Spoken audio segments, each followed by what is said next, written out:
Salve galera, muito boa tarde, boa tarde aí para todos aí. Vamos iniciar aí nossa livezinha especial Genshin Impact aqui no nosso Face, tá bom? Galera, só vou aqui compartilhar aqui, esperar que a galera entrar aí aos poucos aí. Só vou aqui compartilhar aqui e daqui a pouco a gente começa a nossa live, tá bom? Um momentinho.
Ih, eu fiz merda, velho. Caraca, eu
fiz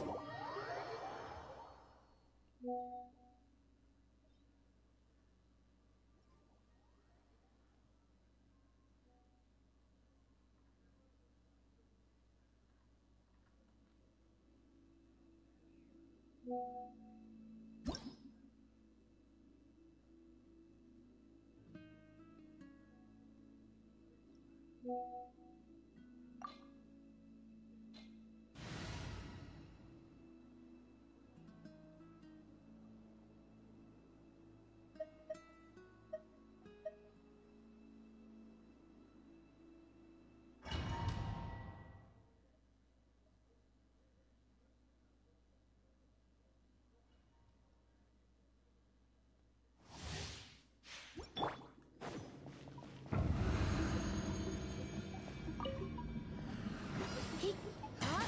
Come a little closer.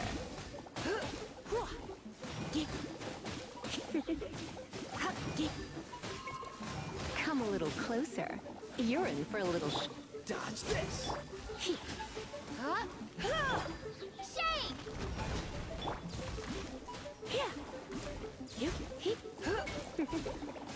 Come a little closer. You're in for a little shock. Let's spark things up a little. Come a little closer.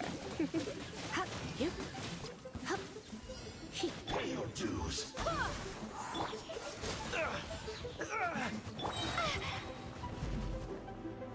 Drop! Freeze! Ha! No escape! You're in for a little shock. So soon! No escape! Prepare yourself! Dodge this! Oh, so sorry. Wind, hear me!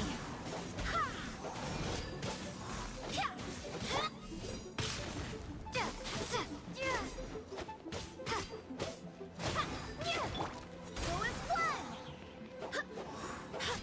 Cool it!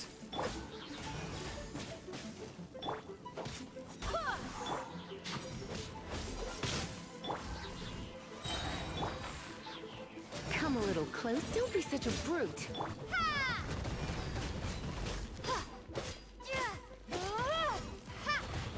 Freeze! So soon!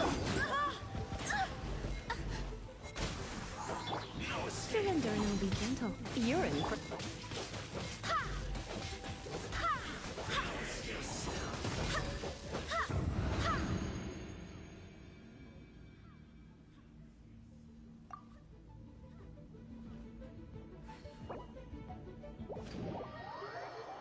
Vamos ver aqui se Pariana que aparece. Se aparece alguém.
I swear by my sword!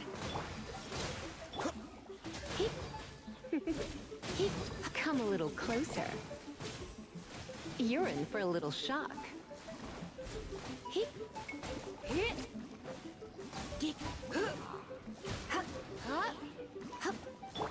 Cool it! Go as one!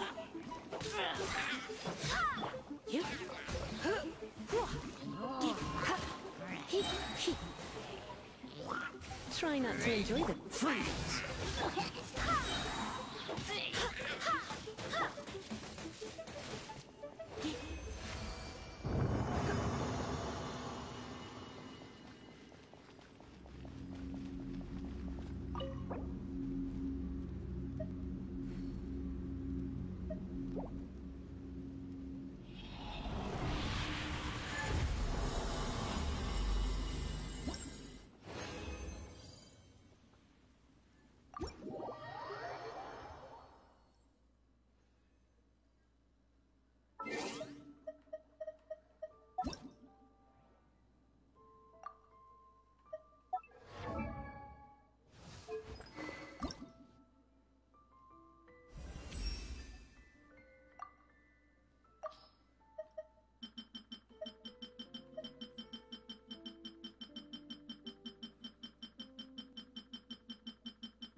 Frostbite. Cool it.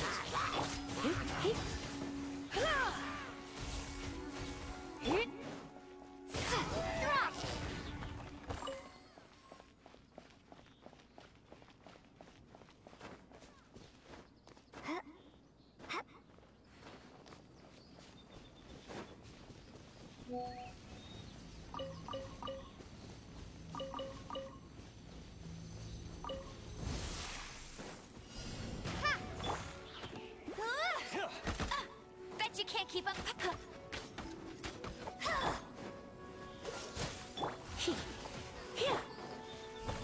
Starfall!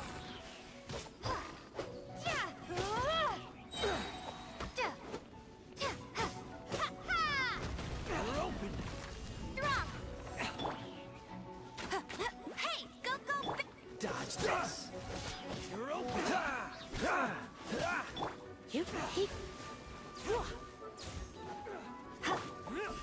Starfall!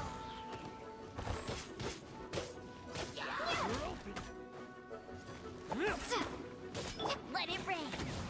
Dodge this. Cool it.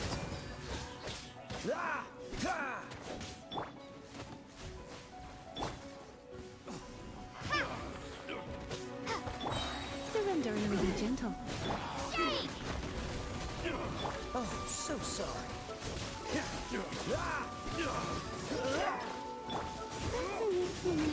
Freeze. This is done.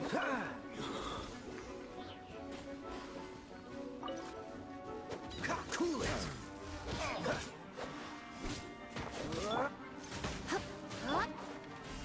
Starfall! That was a fool. Get him! Dodge this.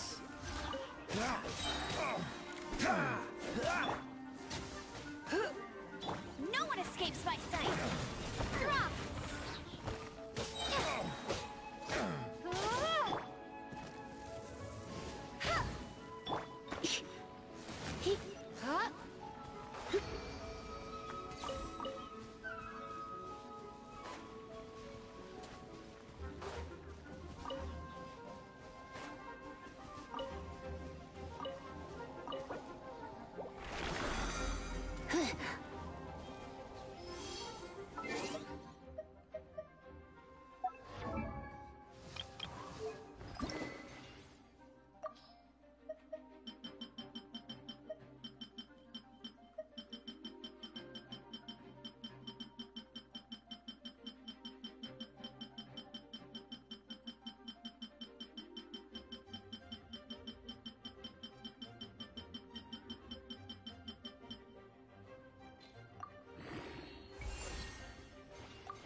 wonder when I'll be as tall as my big...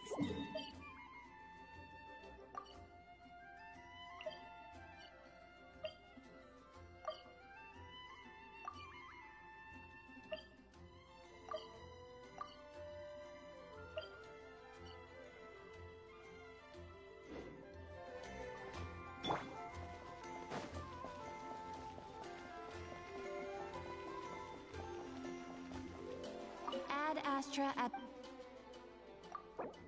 Thank you for completing...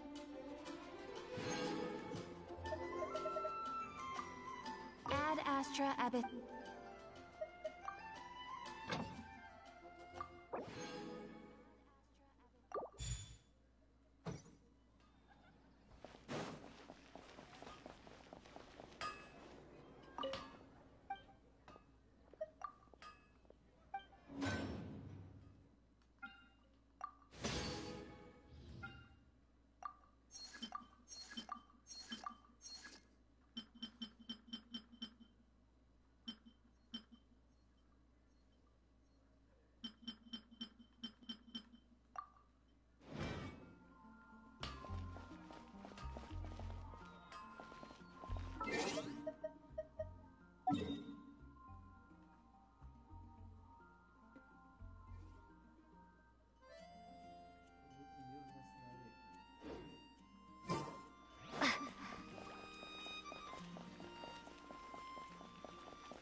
I wonder when I'll be as tall as my big...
Jewels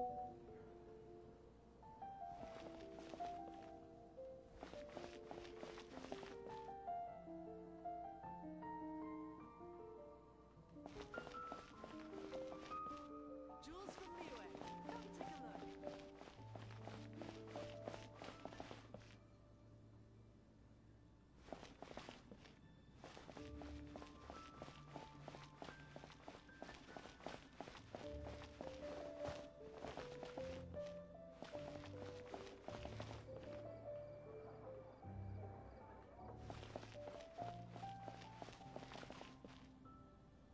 Come in, take a seat. We have a few specials today at Angel Share.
I'll keep this close.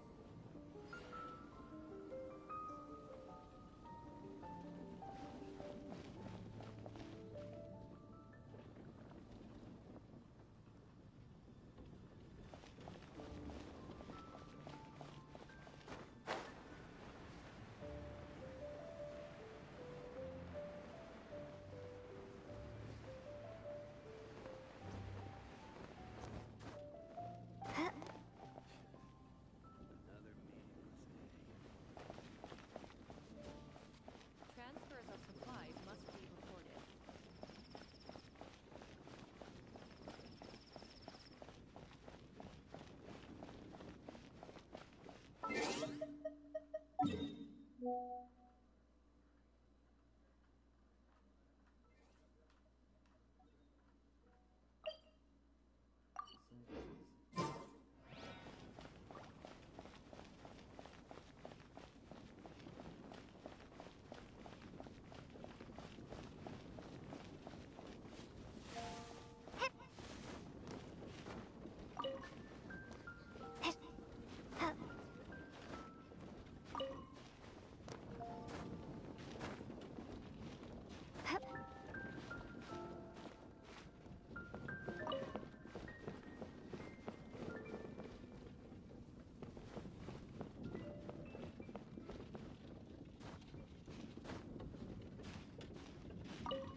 radish veggie soup.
I wonder when I'll be as tall as my big sister.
This moment will be frozen in time. Cool it.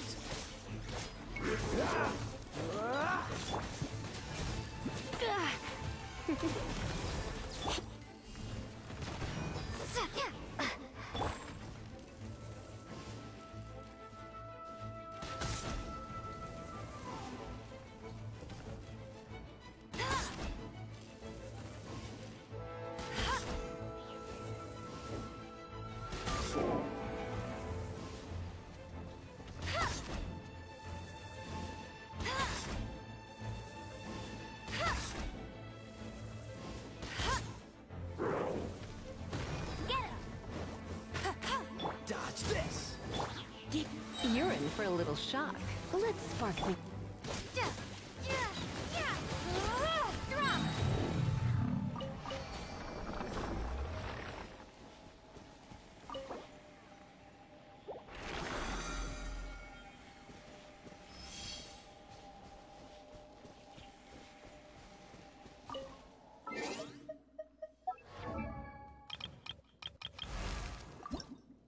La da da da da da da da da da.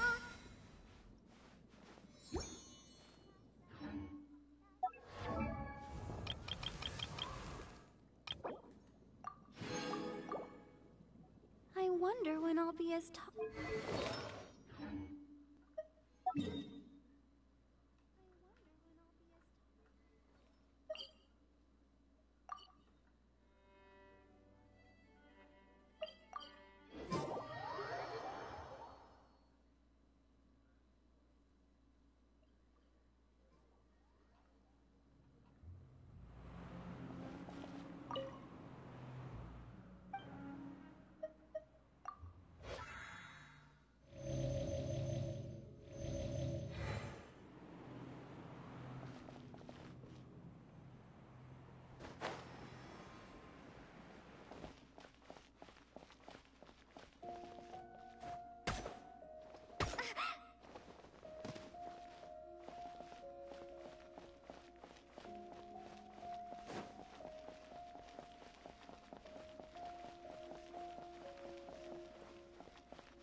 What's the hurry? Freeze! Ah! Drop! Dodge this! Here! Starfall!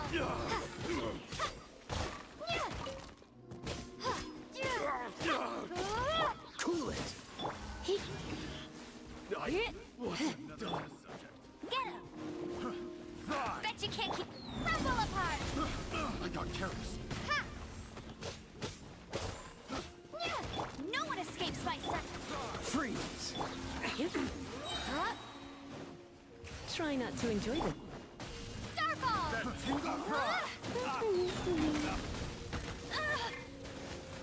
Dodge this! Oh, so sorry.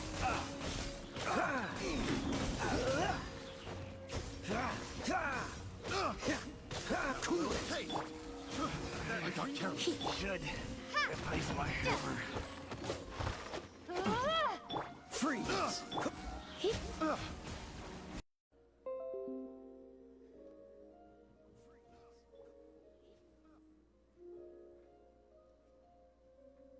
Galera, tivemos uma pequena queda aí, mas já voltamos.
I wonder when I'll be as tall as my big sister.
Dodge this!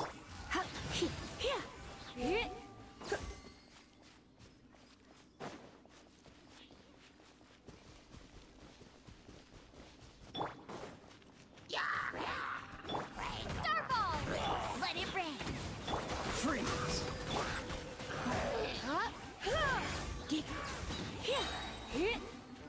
Surrender and I'll be to Drop! Ha! Go, go, Barracuda!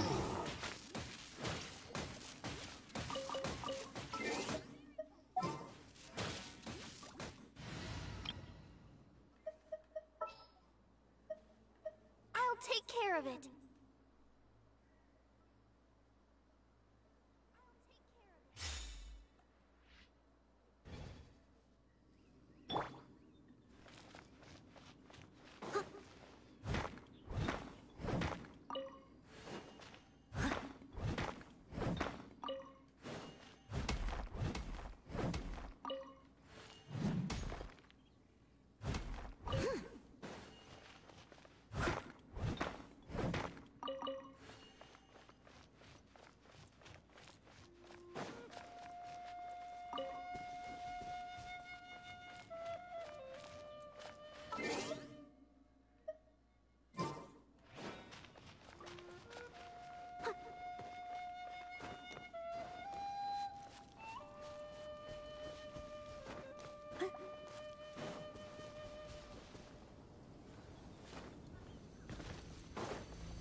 to me.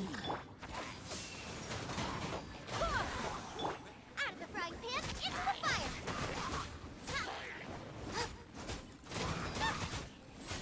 Ready, steady, go!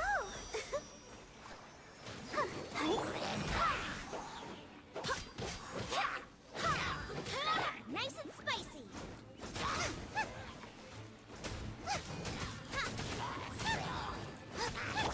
Steady as stone. Go as one. Boba, get them.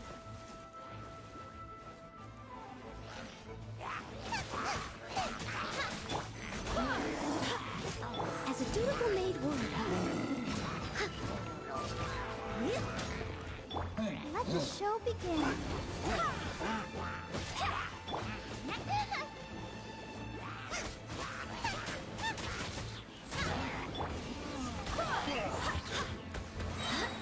Wind, hear me. Barely a scratch.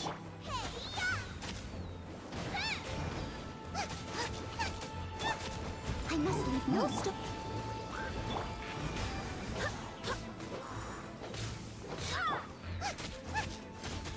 Boba, get them!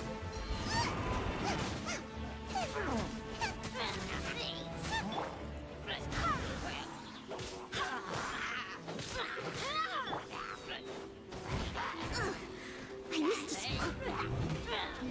Leave it alone. Go as one. Nice and spicy. I swear by my sword.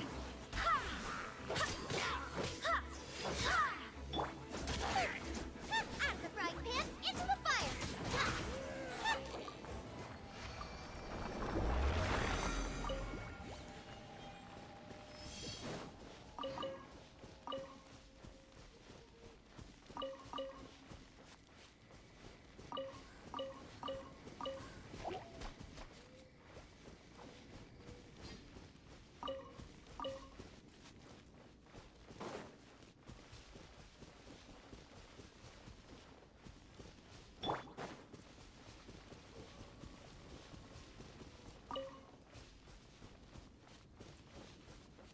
Someone needs assistance.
I wonder when I'll be as tall as my big sister.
from our homeland, or a fool who trespasses upon the waters of Chinza.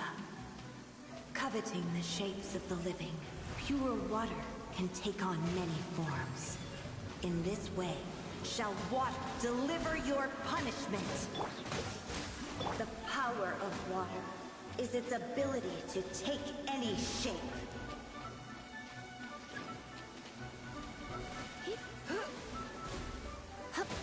Without solid ground, terrestrial creatures become simply helpless.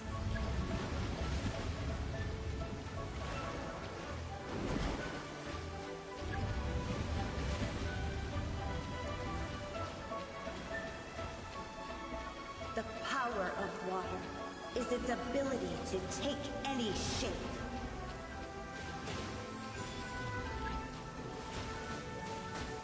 Come a little closer. Cool it.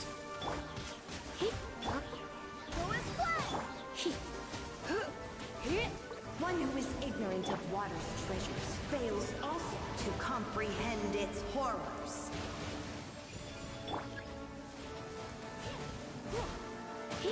Freeze.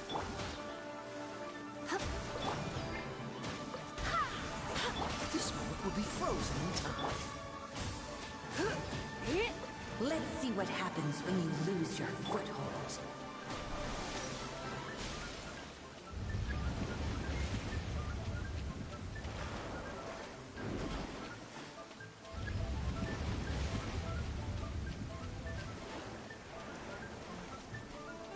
The power of water is its ability to take any shape.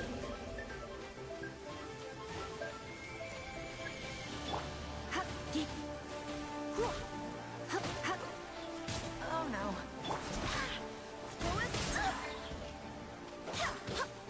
Cool it.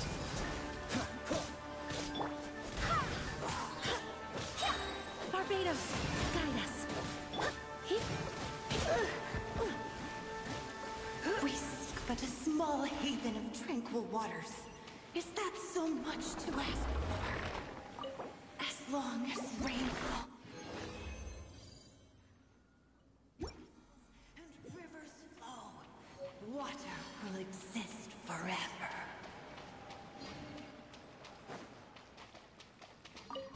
An assassin from our homeland, or a fool who trespasses upon the waters of Chinza. Coveting the shapes of the living, pure water can take on many forms.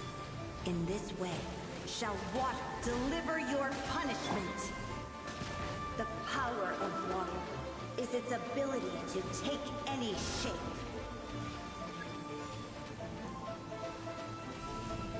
Starfall! Dodge this. Without solid ground, terrestrial creatures become simply helpless.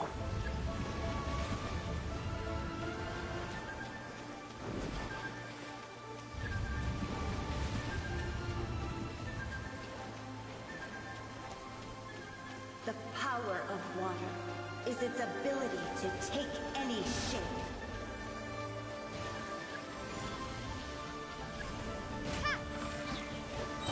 Cool it.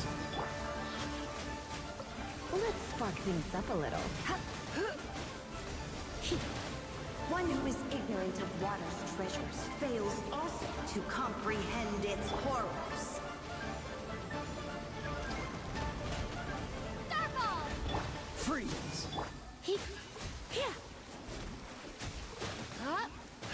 Let's see what happens when you lose your foothold.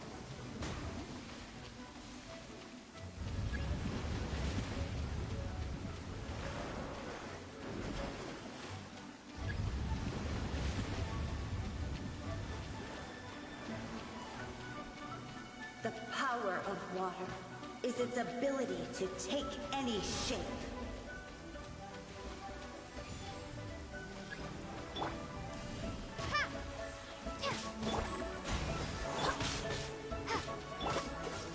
Oh, so sorry.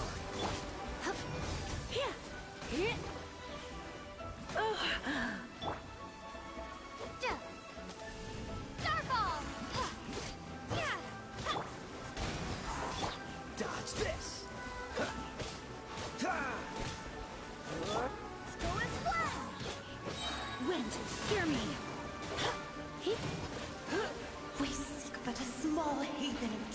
waters. Is that so much to ask? As long rain falls and rivers flow. What?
Huh?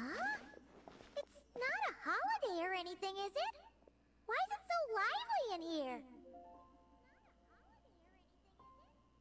Prepare a few more strings of colored flags. As for the celebratory wine, I'll do the quality check in person. This is our first award ceremony since the Expeditionary Force's triumphant return. We're looking to put on a show, you hear? Leave it to us, Captain Kaya.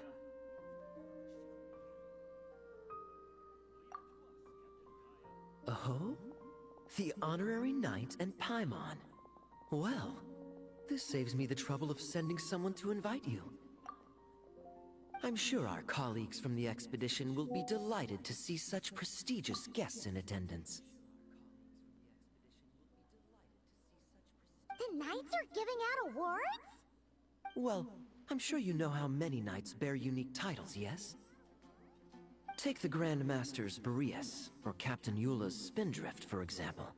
Some they inherit, others have unique origins. But in the vast majority of cases, they are titles conferred to honor said knight's conduct and achievements. You could say that. Shame we were so busy with the issue of Dvalin's corruption back then, or we'd have held a ceremony for you too. Let me think. Besides, isn't the ceremony meant for the knights who are back from the expedition in triumph? We wouldn't want to steal their thunder. Plus, being honored guests is way more impressive than actually receiving a title. You know, makes us sound like big shots. Is that so? In that case, I'm looking forward to seeing you at the ceremony. By the way, who's getting titles this time around? Mostly those who've made outstanding contributions during the expedition. Winfried, Leifhelm, and Lowen, Vice Captain of the 5th Company. Wait, Ham? You mean he doesn't have one yet? If it were just a question of personal ability, he'd have received a title before the expedition, but he hasn't been with us for very long, and... well, let's just say there are personal reasons for the word is that he'll not only gain a title, but also official command over 5th Company. Why, by my count, he's even set to break a certain someone's record. The youngest captain of the Knights of Favonius, of course. The previous record holder was our former cavalry captain. I wonder what face our former captain will make when that happens. I wouldn't be so sure. He smiled oh so brilliantly the day he set that record. A smiling champion of justice, huh? Yeah, nah. Paimon can't see it. Well, let's not dwell on that. Care to guess what title our dear Vice Captain Lowen will receive? Gotcha! Easy! So, Lowen... Dagger Knight? Smirking Knight!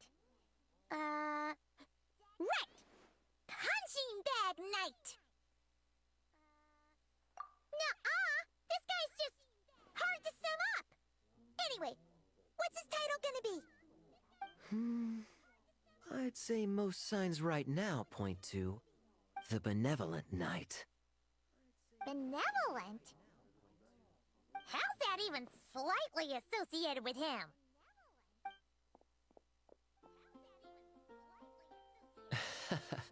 Long story. Alas, it seems someone has come looking for you. Honorary Knight! Honorary Knight! Thank goodness you're actually here! The Grand Master would like you to come to the Knights of Favonius headquarters. He says he has important matters to discuss. Varka? What important business would he have with us? Paimon can't say she'd be surprised. But it's not like he's never serious, so maybe something really has come up. See you later. Remember to attend the ceremony.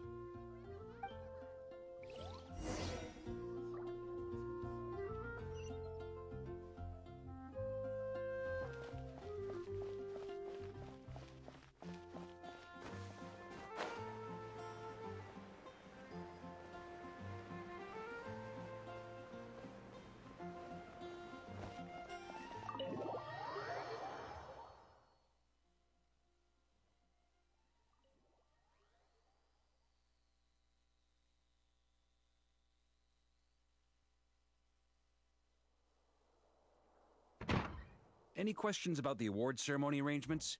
Perhaps... are you even listening? Okay. No objections. Lowen! Huh? Oh, yeah, can I go now? Yeah, thanks a lot, Grandmaster! Hey, get back here! What is it with you young people these days? When I first earned my title, I was so excited I couldn't sleep a wink all night. Huh? Oh? And how many barrels of wine did you guzzle while counting sheep? That's not the point. Forget it. I know you're not interested in a knightly title, or the position of captain. But it's Adorno's final wish to have you inherit the title of Benevolent Knight before he officially retires. You've been back in Mondstadt for a while now, and you're usually stationed at Dornman Port. Have you not thought about going to see him? There have been too many reports to file since our return from the expedition. I haven't been able to find the time. Oh.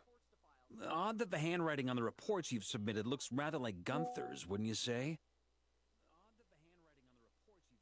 Ugh, can't even handle a little paperwork. He still needs more training. Anyway, go have a good talk with Adorno. We'd like a smooth transition for both the title and the position of captain. Consider this a direct order from yours truly, the Grand Master. So don't go using work as an excuse, you hear? Don't look so worried. I have a rough idea of the agreement you two made before the expedition. If you need someone to cover for you... I mean, considering Adorno's special circumstances, I can make an exception and go with you. Forget it. You two have worked together for so long, he'd see right through you with a glance. Ah, true. And besides, I've got other matters to attend to. Is there anyone else you can take? Someone convincing, but not too close to Adorno. Do we have such a knight here in Mondstadt? That knight you speak of has just arrived.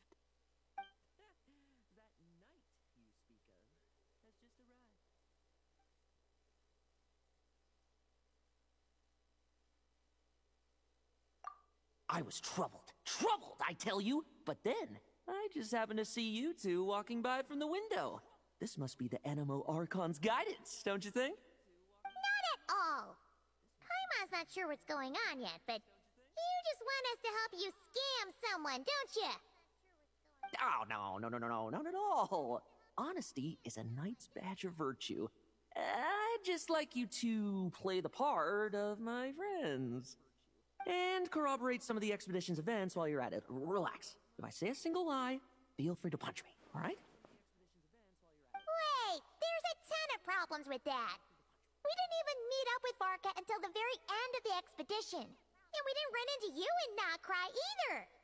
Alright, speaking of friends, I've heard tell of a certain friendly custom. The friendship fee. Here, I insist.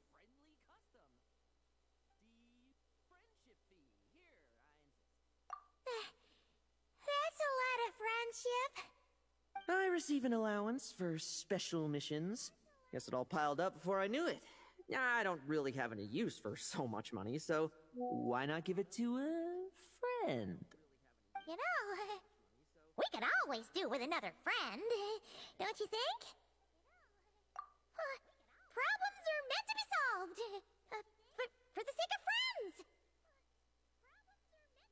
Adorno the Benevolent Knight, Captain of the 5th Company, and my direct superior. Benevolent Knight? Wasn't that... The knightly title I'm about to inherit? It seems that's the rumor. But in truth, he and I made a pact. In return for recommending me for the expedition, he hoped I, in turn, would reflect on what it truly means to be a virtuous knight while I was away. Once it was all over, I'd then inherit the title Benevolent Knight from him, as well as the position of captain. Wait, does that mean you aren't confident you can get his approval, and that's why you want us to go along with your little show? Don't get me wrong, I have no interest in titles or positions. I'd just rather not listen to his nagging. Oh, he'd have loved to. He's a real veteran of Varka's campaigns. Wouldn't have missed that show for the world. If age and strength were still on his side. But I imagine it is now his final wish to find the benevolent title a home. Is that so? Then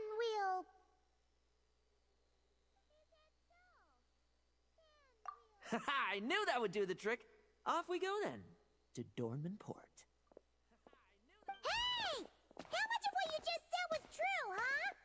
You sure you're not out to scam this Adorno guy? The situation in Sumeru is as described above. It is time to eliminate the remaining poison Dottore has left in Mondstadt. Eric, Ursa. It's been a while since I last heard those names. I can feel a headache coming on.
old man.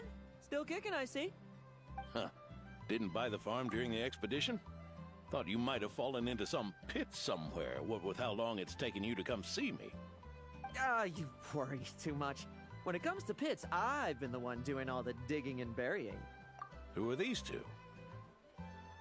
My friend, the honorary knight, and her guide, Paimon.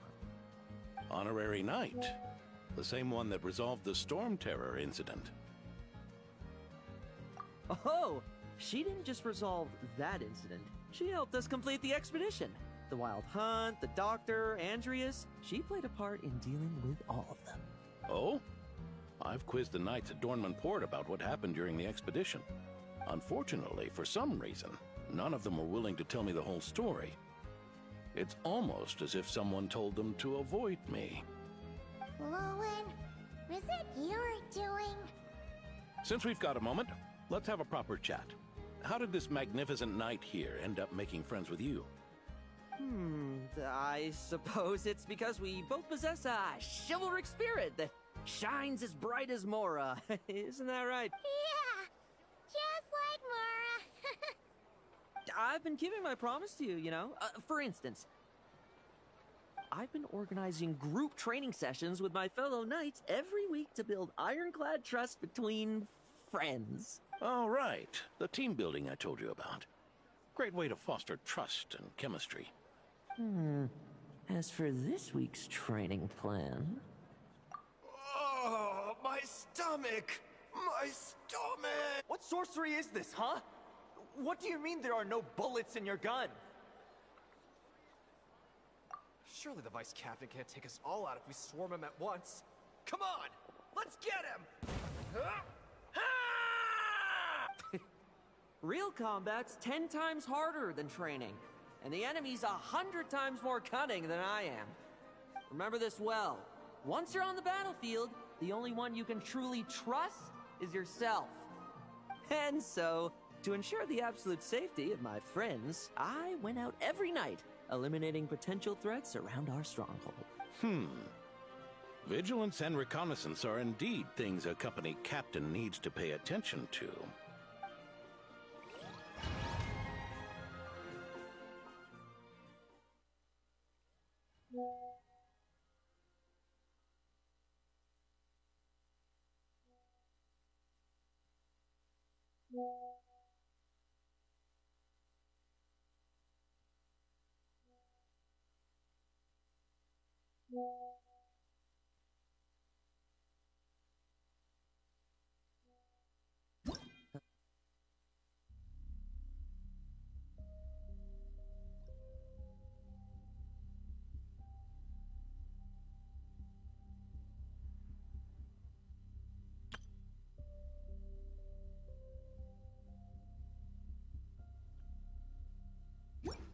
Vigilance, reconnaissance, it's so much trouble. And for what? Enemies who disappear quietly won't disturb anyone's sleep.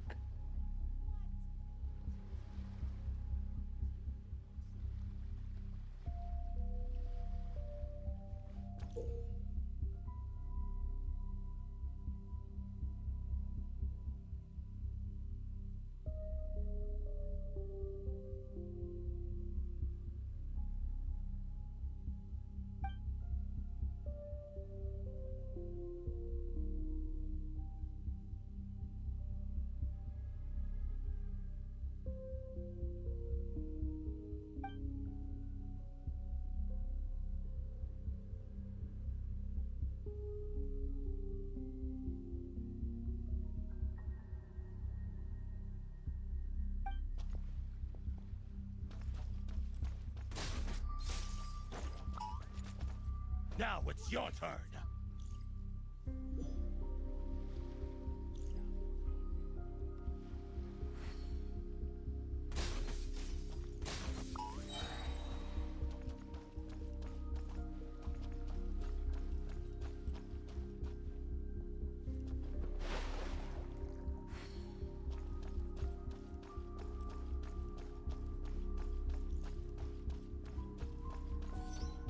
Struggle all you want.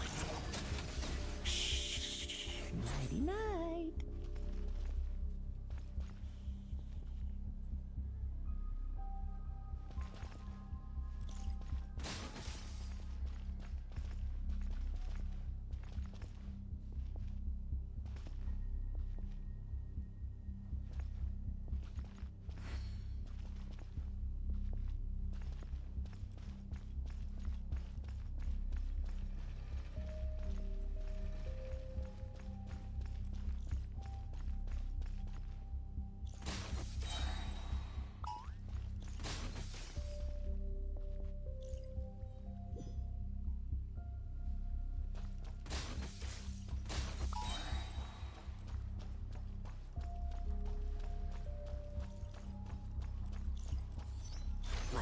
comes to the slaughter. Shh. Nighty night.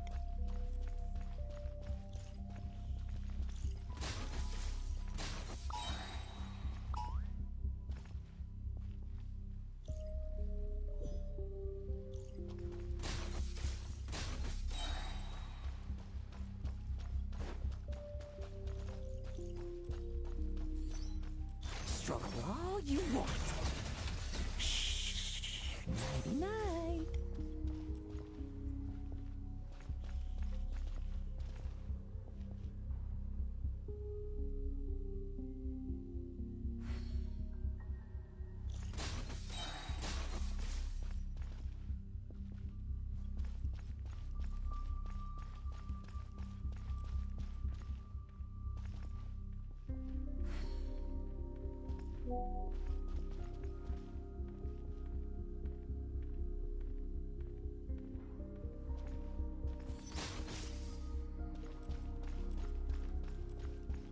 Have you heard? There's a strange guy wandering. Oh, there. Much quieter.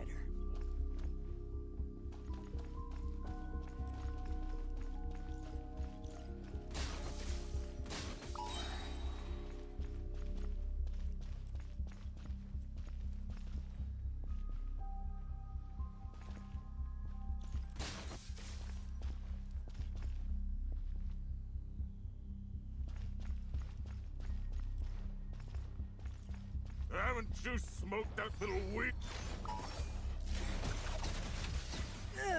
Enough messing about. Time to wrap this up.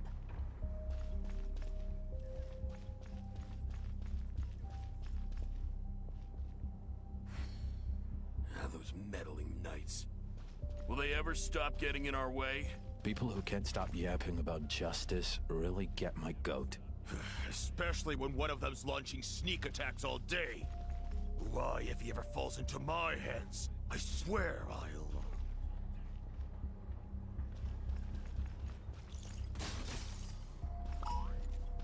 Now it's your turn.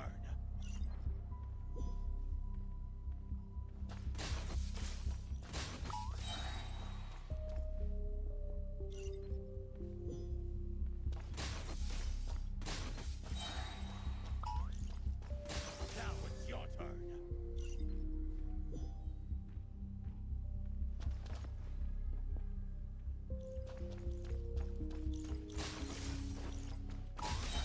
Struggle all you want.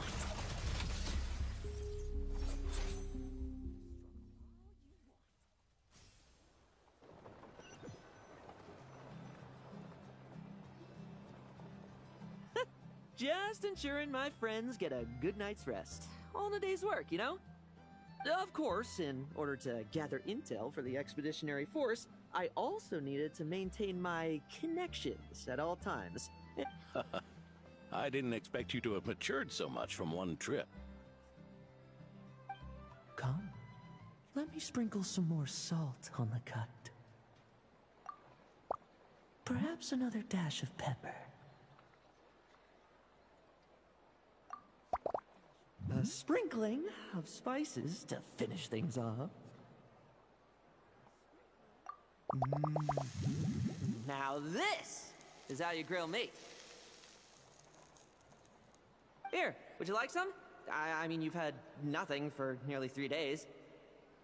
Or would you like to try something else? Oh.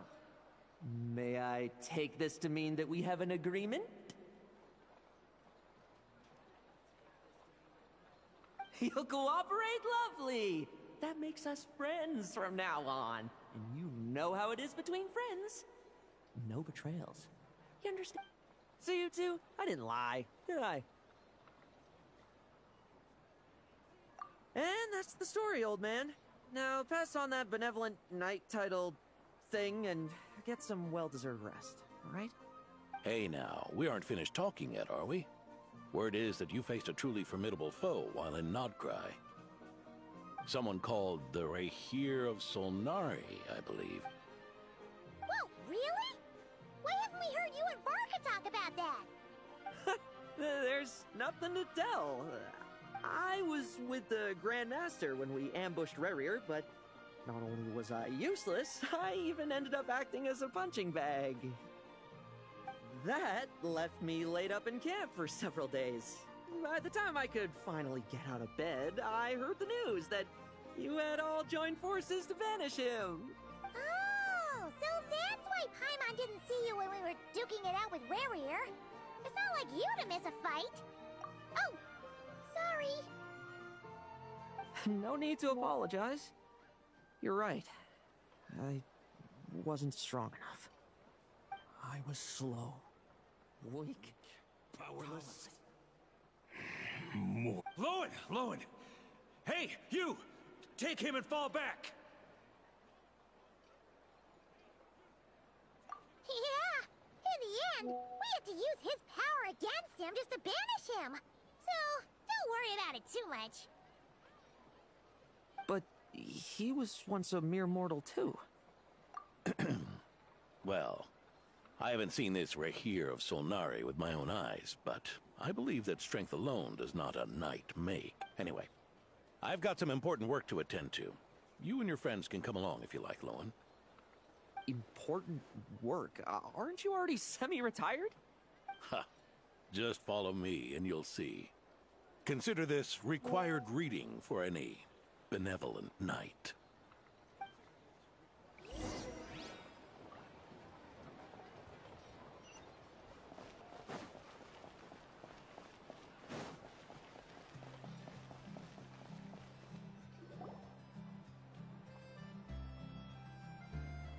Ah! The benevolent knight is here! Grandpa Adorno!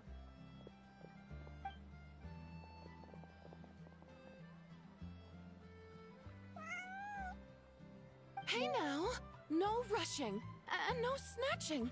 Easy now. Line up properly. Oh, it's all right. It's all right. They're just kids. A little excitement is a good thing. Here you go, today's candy. Thanks, Grandpa. Ooh, this is great! Is this the important work you spoke of? Oh, we're just getting started. Recruit. Try to keep up. Understood, Captain.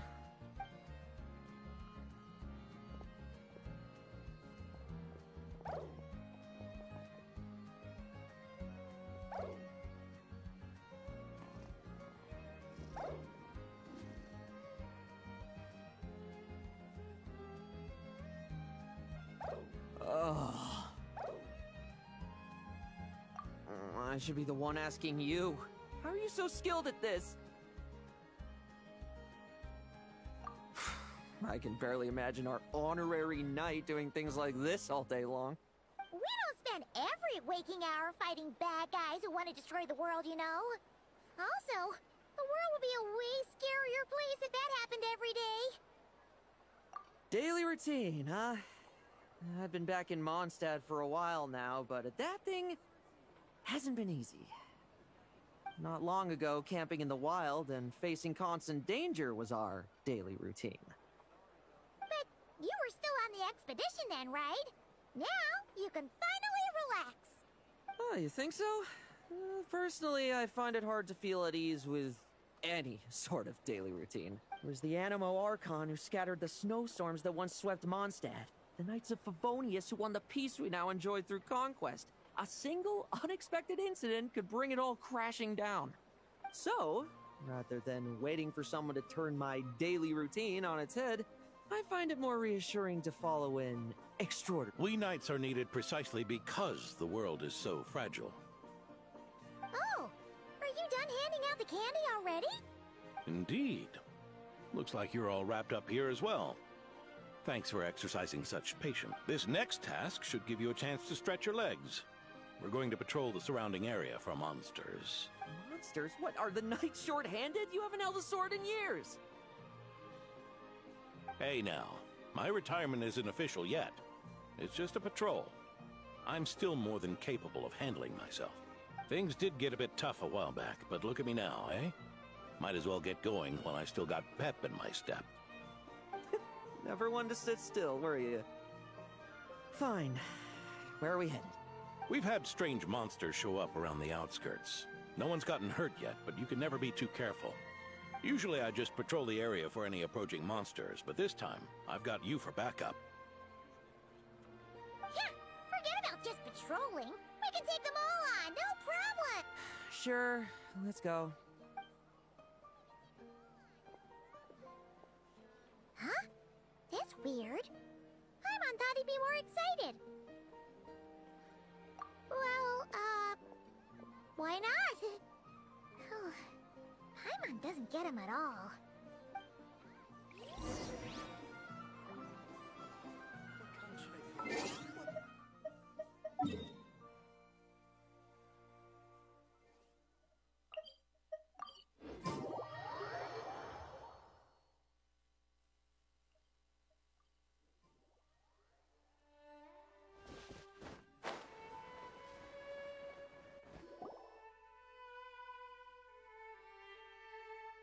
Weird? No signs of anything unusual here. Are there really monsters nearby? If you're looking for the ones that have been behaving strangely, I fear you're here too late. It seems someone beat the Knights of Favonius to the punch, and took care of them already. Diluc? What are you doing here? Long time no see, Mr. Adorno. You too, traveler. Paimon. Lowen. Were the monsters here wiped out by a certain Dark Knight hero by any chance? No. I'm not personally familiar with this Dark Knight hero you speak of. But based on the rumors I've heard, the traces left on this battlefield don't match his style. Now this looks more like someone obtained advance intel on the monsters and came to clean up. Not even a single scrap remains. Oh? So it would appear you're here to investigate, Master Diluc. That's odd. Why would the boss of the Dawn Winery be interested in monsters? Dawn Winery's caravans pass through Dornman Port. The rumors left me ill at ease, so I decided to see for myself. As for the Knights of Favonius, are they still understaffed, even with the expedition's return? Ha. Strict as ever, I see. I took this patrol up myself. Gotta keep moving while I still can. I've been living this life for decades. Can't just sit idle, you know? Thank you for your hard work, venerable benevolent knight. Wait, what? Not even Varka gets that much respect from Diluc. I'd say that's Varka's problem. Eric only got away with causing that uproar by taking advantage of the Grandmaster's absence. If he and the Alder Knight had been here, they never would have allowed Krepus's heroism in driving off the dragon to go unrecognized. And we old codgers back in Mondstadt wouldn't have been the only ones left to stand up for your father. But they weren't there, were they? Let's cut the small talk. Since there are no clues here, I have no reason to stay. Goodbye, traveler. Paimon.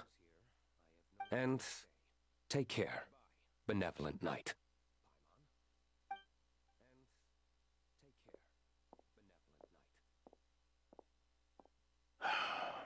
Ursa. Eric. Even when gone, some foes leave wounds that won't easily heal.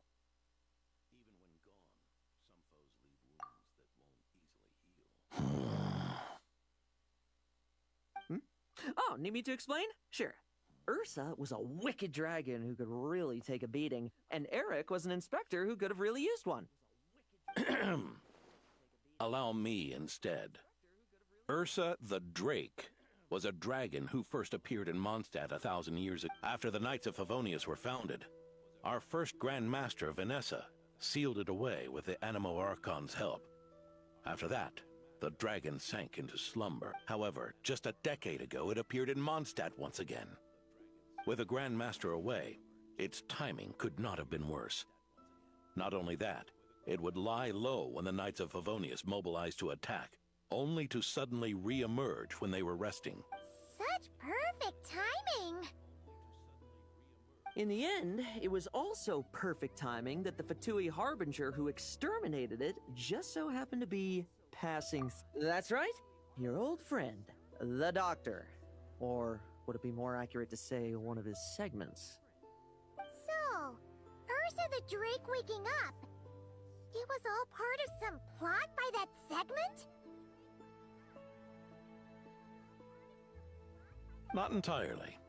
Even a Fatui Harbinger would have struggled to stir up such a storm in Mondstadt all by themselves. Indeed, there was one other person who, seduced by transcendent power, secretly colluded with the Doctor. He was the then Inspector of the Knights of Favonius, and the greatest traitor to the Knights in 100 years. When Diluc had just come of age, Ursa attacked a trade caravan from the Dawn Winery. It should have been nothing more than a common raid, a tactic they commonly use to incite fear. But the swaggering dragon was driven back by a mere merchant, Diluc's father, Crepus, who paid the ultimate price. News of this defeat did not favor Eric's plan to seize power through terror, so he suppressed the truth, claiming he was doing so to maintain the honor of the Knights. If only I had discovered a moment sooner that he and the Doctor were working hand in glove. Perhaps I could have stopped everything that followed. That's not your burden to shoulder alone. Eric hid his true colors well. Up until the incident with Ursa. Even his victims had no idea who was responsible for their suffering. We needn't continue to live in the shadows of scum like that, old man. You've got a point. We've got long lives ahead of us, after all. Let's get on with our next task, eh? This should lift your spirits a bit, I'm sure. We'll be assisting the 10th Company with their research.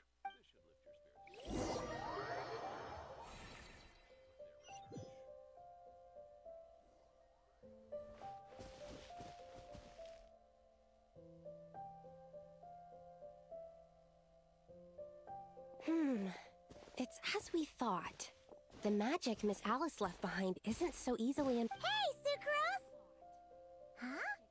Is this? Ah, Traveler! Are you here to assist with the development tests for the simulation training bubble Type 02? Is that the magic bubble that can recreate memories? I was told not long after my return that I could use this to catch up with the various events, large and small, that transpired during our absence. But using this level of magic for, well, storytelling seems like a... You're not alone in thinking that. Our investigation team quickly recognized its broader potential for training simulations. If we could recreate formidable enemies from Senior Knight's memories and incorporate them into realistic, safe training simulations, that could... However, we've been debugging the bubble for a while now, and we still haven't fully grasped its underlying principles. We're also struggling to balance realism with safety.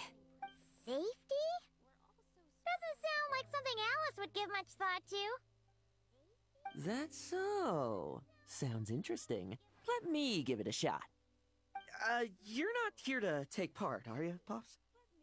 Oh, not to worry. I know exactly how much strength these old bones have left in them. I'm just here to provide the memories inside my head. Oh? Then who was the tester in your original plan? Miss Sucrose, the test arrangements are... Lauren. Theodore. Why are you... Yeah, I just happened to come along with the Dorno to test this simulation training bubble. I take it you're the scheduled tester? Yes, that's right. And these are? Let me introduce you. These two are the honorary knight and her guide, Paimon. The honorary knight? I didn't expect someone so distinguished. And this is Theodore, a trainee medic with the 8th Company. Like you, he's one of Lowen's friends. Lowen? Friend? Oh, no need to sound so surprised. I have plenty of friends. Don't I, Paimon? Yeah, Paimon wonders how much this guy's friendship... Theodore, isn't rescue and medical care more your thing? How did you end up getting roped into testing? I actually helped to construct this simulation, so I understand a few of its basic principles. Besides, I trained to become a knight too. And even if something happens, I should be able to patch myself up. But you needn't force yourself to do this if Vice Captain Lowen's willing to take over. We might get more practical test data from frontline knights too. Yeah, I suppose Lowen's the better pick. Chin up, Theodore. If anything happens to Lowen, we'll be counting on you to treat him. All right. I doubt there's a memory out there that can hurt me, but let's get started, old man. Come on! Show me what passes for an elite foe in your mind. Don't get cocky, kid. You're not the only one who's been out on expedition. Poke them, and they fall apart. I meant rabbits more fearsome. The clock's putting me to sleep. Yeah. They call this a secret source automaton? Fancy name for a chumped up toy. Looks like my memories can't give you much trouble. No fluctuation in pain parameters. Should we switch to a more... No need. Let's continue the test. Are you sure? I don't think my memories will yield anything worth fighting against at this point. Don't we have a knight right here who's faced more terrifying foes? Come on. Show me the Rahier of Solnari. As you remember him. I'm not so disheartened that I'd fear his memory. I just want to see if I'm still as powerless as he claimed. Be careful!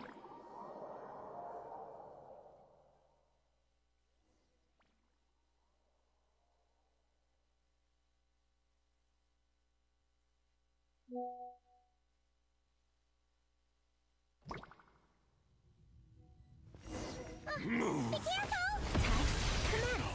Futile. Pathetic. Did you Moonlight much stronger? Futile. Well, pathetic. It's your turn to feel afraid.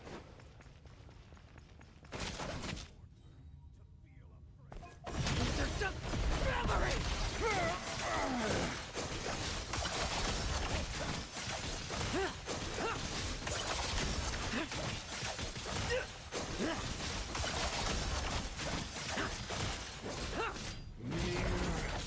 Mortal!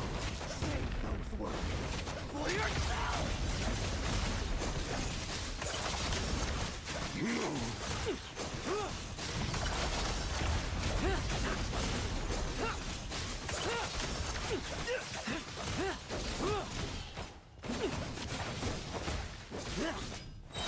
Leave none standing, like me. This memory... Are we losing control? Traveler, Moonlight. help me stabilize. Raise you.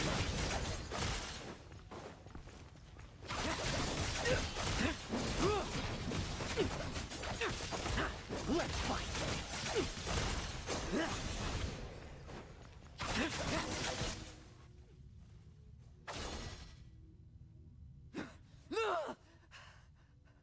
Wake up! Lowen!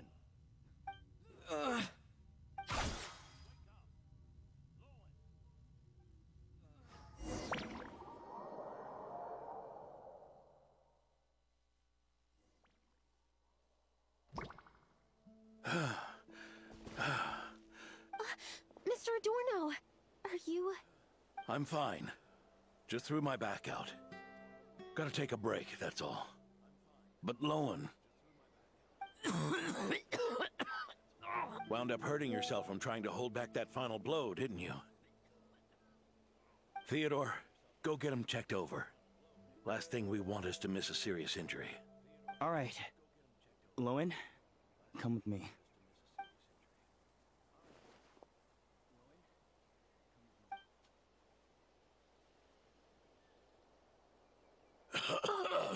Mr. Adorno, are you all right? It's no big deal, just got old. Things stick with you once you're over the hill, waiting to be set off by the slightest exertion. Guess I'll have to ask Theodore for another prescription. Is there something up with Lowen?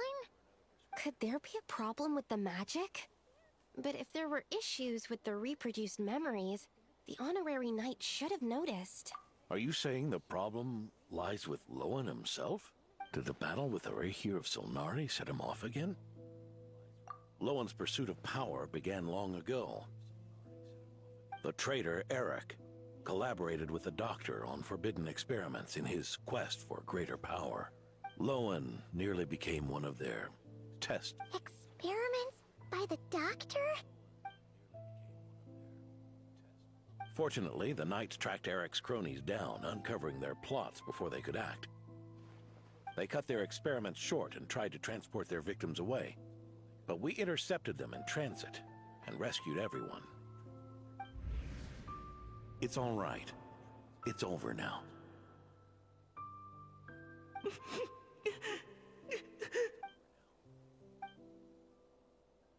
I heard about that.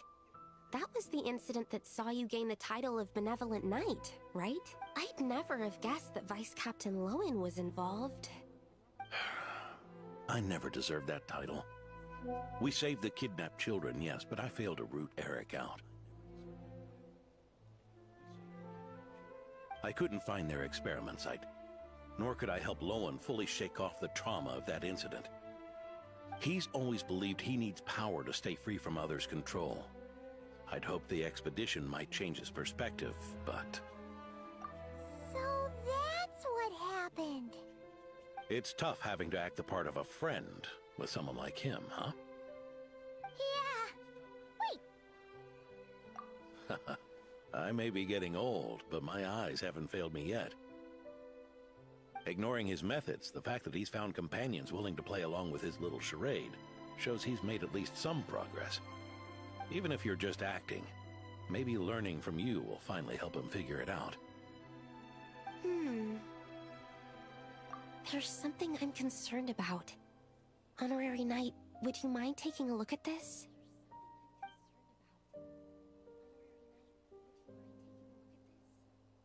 Strange. Mr. Adorno said that Lowen's obsession may have caused the projection to spiral out of control.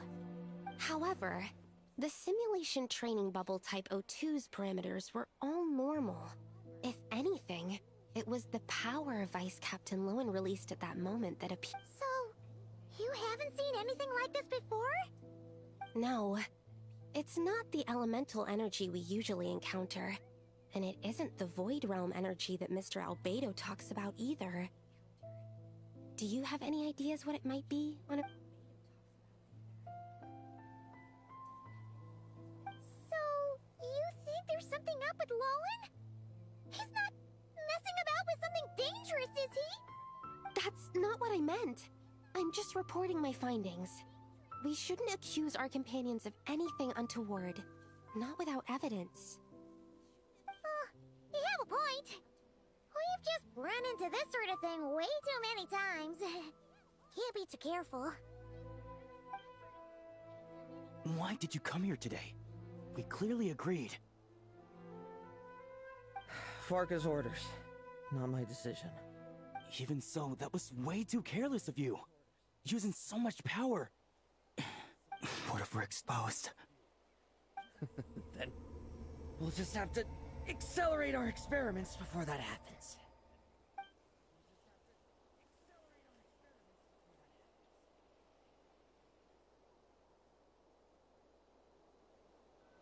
That Lowen, he just up and left yesterday without saying a word. Let's check in with Adorno and see if he's there.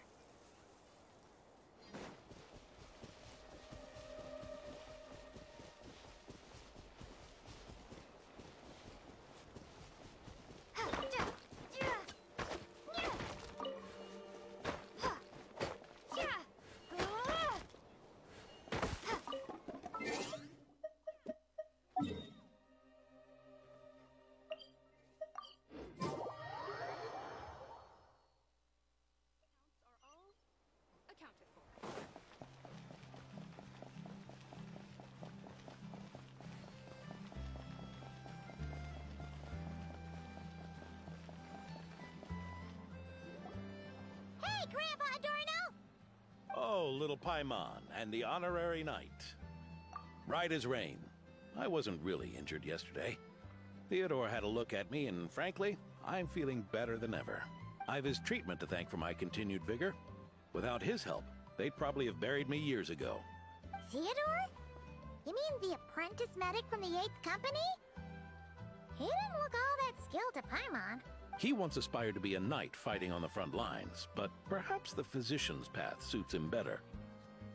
Anyway, enough about that for now. Did you guys come here looking for Lowen? Yeah! He disappeared after trying the simulation training bubble yesterday. We can't find him anywhere. Yeah, he left a note this morning. Said he wanted to apologize for what happened yesterday. He confessed that yesterday was all just an act, and that he couldn't stand this bone-dry daily routine. So, to make up for it... I'll wipe out every last one of those annoying monsters. That's how he apologizes? Huh. Totally his style. Ordinary monsters pose no threat to him. What worries me is that something like what happened yesterday might happen. If you could keep an eye on him, that would certainly put me at ease.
So many monsters.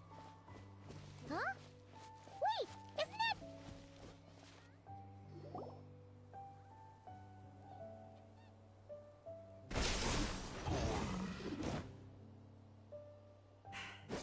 Guess you're the last one. You'd better put up a good fight.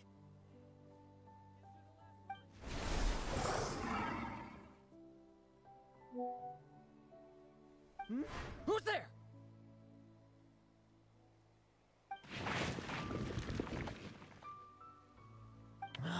It ran away. I never thought a winery owner would care so much about hunting monsters. Or could it be you're after something else? And what about you? Are monsters all you aim to eradicate? Given how the previous scene was so clean that nothing was left behind. Oh? First I've heard of it. In that case, why don't we examine the monsters here? Perhaps we'll discover what it is about them that's attracting so much. Forget it. I'll go after the one that got away. Investigations and the like aren't really my style. See you around, D-Luke.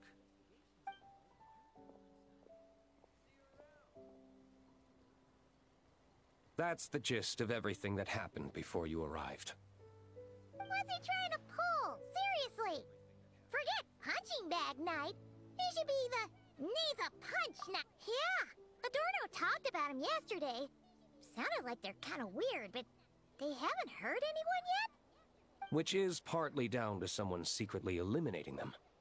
And partly down to them preferring to attack their own kind whenever hunger strikes. Yes. Eyewitness reports are scarce, so we can't be certain. But the monster remains here do show signs that they've been fighting each other. Forming packs, yet killing each other. It's not the behavior of naturally occurring... Huh? But if these monsters will attack each other, can't we just wait for them to wipe themselves out? Why be so vigilant? Because such beasts bearing Ursa's flesh have appeared before. And not just once, either. Varka! Well, this is a coincidence. Honorary Knight, Paimon, and you too, D-Luke. So, the Knights of Favonius are not entirely ignorant of this anomaly. Yes, the tragedy Eric wrought cannot and will not be allowed to happen again. Did you just say Ursa's flesh?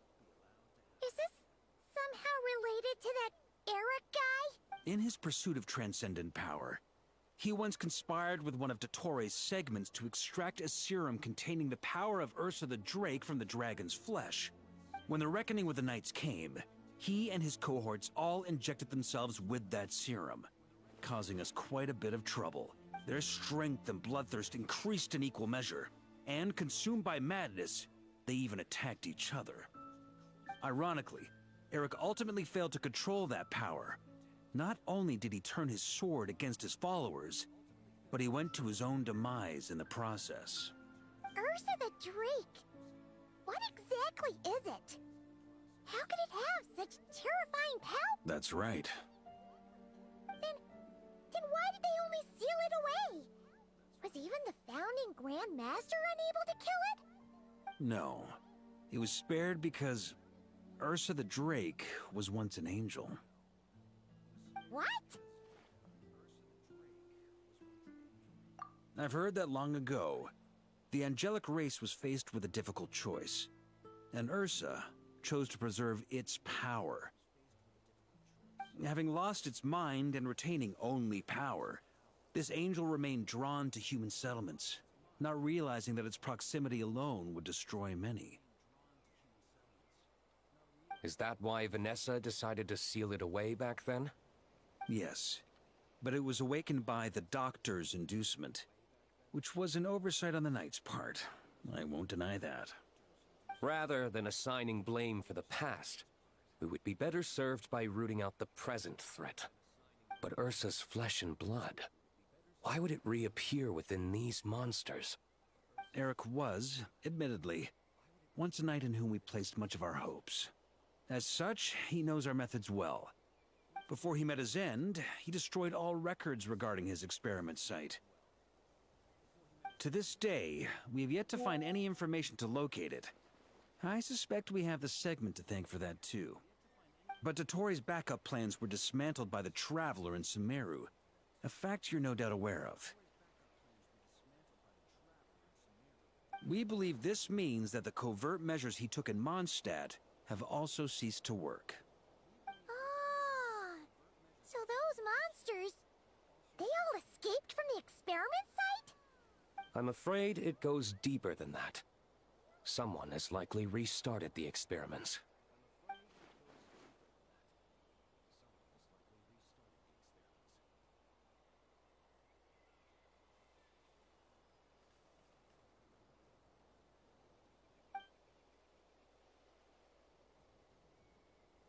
You noticed it too, then, during the commotion yesterday.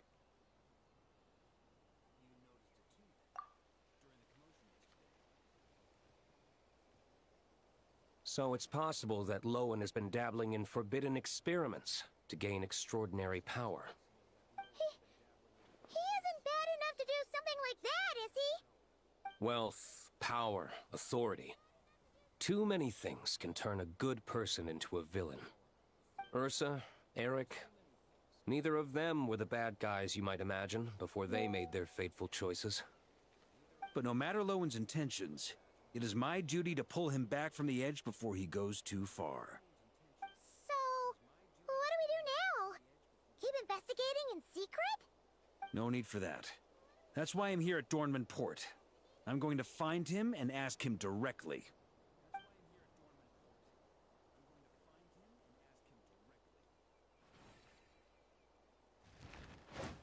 Oh, slippery little rat. Pretty good at running away, aren't you? Now, where will you go from here? Hey, Lowen! Now's not the time to be cleaning up test subjects. The Knights are making their move. Lots of unfamiliar Knights showed up in Dorman Port today. Did yesterday's test expose us? Or did they capture an experiment subject? Could they have discovered? It was only a matter of time. I'd say we were lucky to have lasted this long. Steadfast allies make redoubtable opponents, as they say. What do we do now then? Find a place to lie low? That would make reaching our objective even harder. That you were able to come here freely means the Knights haven't verified their suspicions just yet. We have to go all in while we still have the chance. Do it now. Use me as a test subject. Now? But those problems we were having before, we still haven't. Why are you hesitating? I told you, we're not the same, you and I. I'm doing this for myself. Extraordinary power comes with extraordinary risks. I figured that out a long time ago. But... do it, now! Or have you forgotten your goal?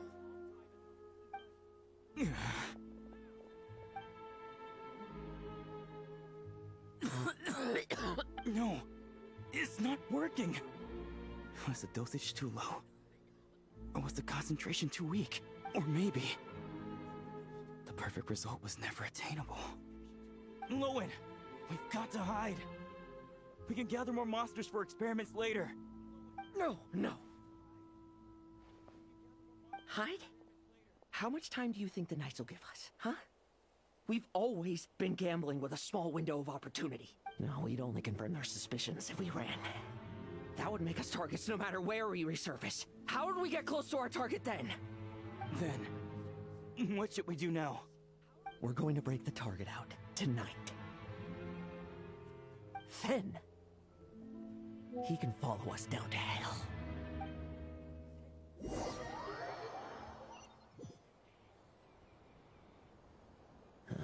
As expected, the Knights of Favonius are acting swiftly. There's a crowd gathering up ahead. Something about this feels wrong. That's...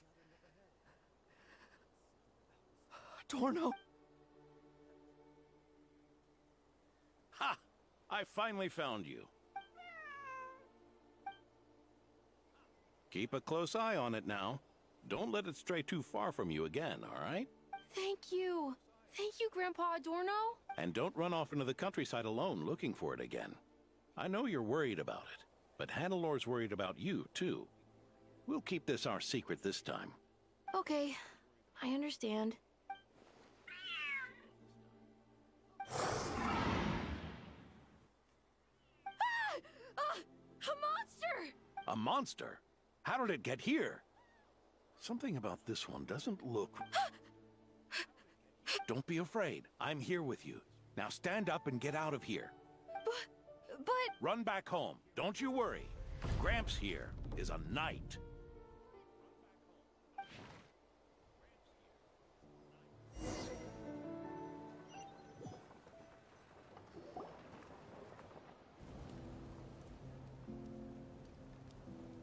The knights who arrived later defeated the monster. Its power far exceeded what is normal. Adorno fought it tooth and nail to buy time until they arrived. Adorno! Adorno! It's fine. You know my condition. I wouldn't have made it this far without your help.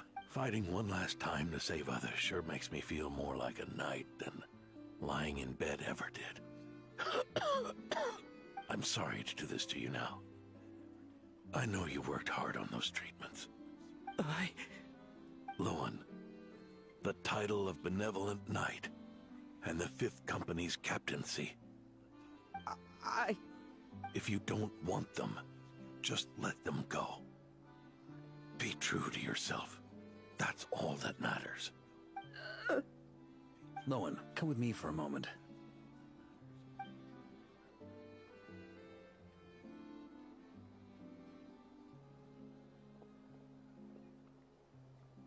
The investigative team's analysis shows that the monster that attacked Adorno bears Ursa's mark. Do you still intend to remain silent now that things have got this far? This isn't an interrogation. You can remain silent if you wish, but I hope you'll choose to come clean.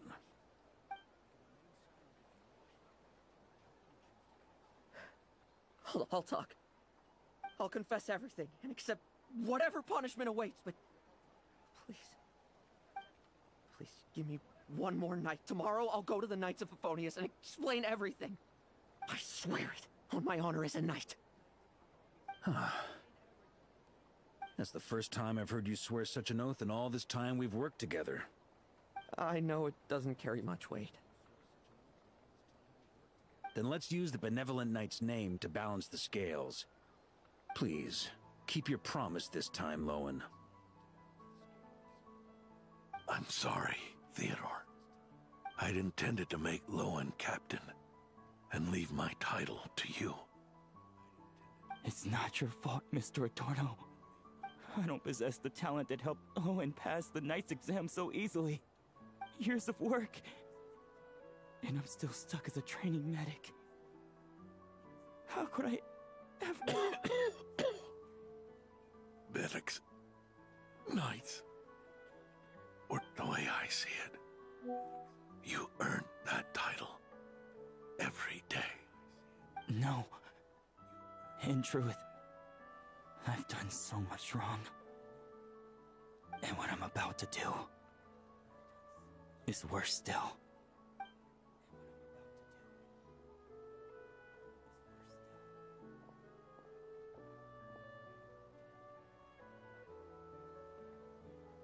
So you agreed to his request? Just like that? What else should I have done? Ask him to submit a report for my approval? Please, spare us both. I know how much Adorno means to him, so I trust the weight of his vow. There once was a man who made many promises to my father in the name of chivalry.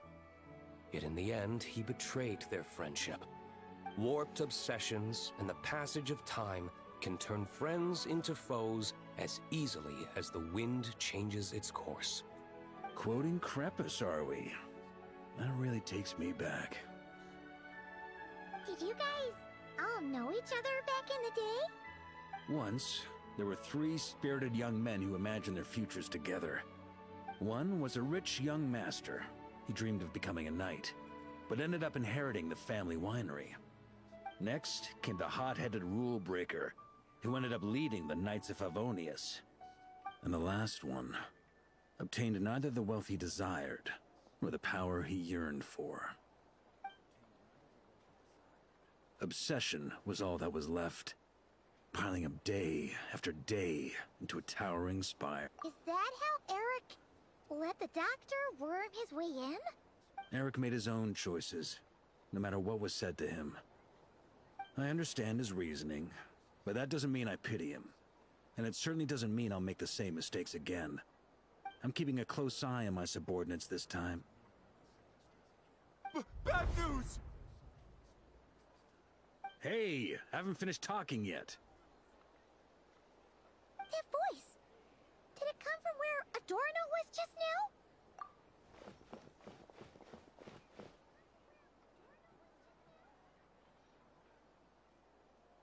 Leedsburg, what's going on here? Adorno's gone? Lowen and Theodore too? I don't know. I was on patrol and I saw the door was wide open. I looked inside and everything was like this. Captain Adorno couldn't have gotten out of bed in his condition. Could someone have taken him away? Grandmaster, it's an emergency. Vice Captain Lowen barreled straight through our patrols and headed for the outskirts. That kid. Seriously. Did he leave any sort of message? Message? He looked like he was in a hurry. All he said was out of the way before rushing off. Well, of course. But you know how fast he is. Track him as far as you can. Leave the rest to us. D-Luke, Honorary Knight, I'm counting on you to help me with this one.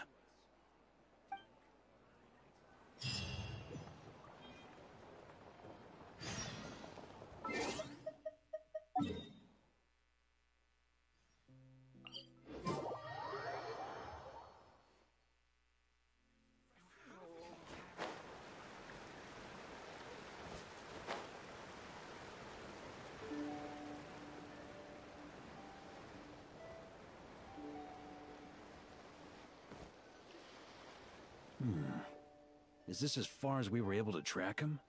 Well, he's not known as the 5th Company's sharpest arrow for nothing. Gone in a flash. If you want to praise him, save it for later. Don't we have any more clues? The dew on this grass is cold. Probably the effects of elemental energy. Oh-ho. You really are something, eh, Honorary Knight?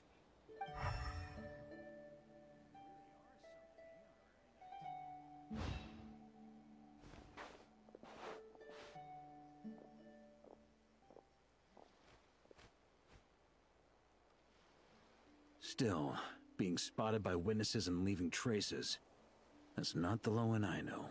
Do you think he wants to be followed? Whether he's in a rush to complete something, or stop something from happening, our task remains the same.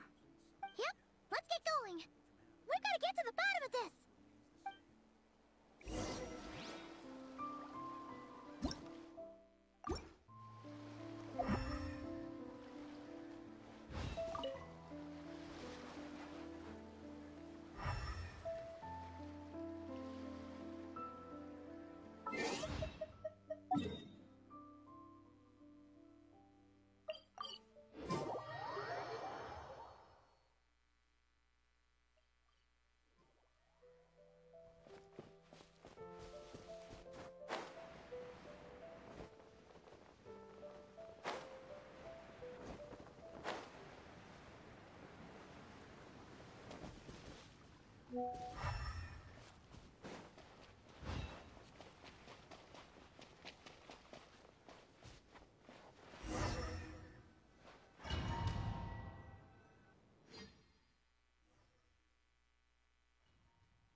These metal scraps and vessels.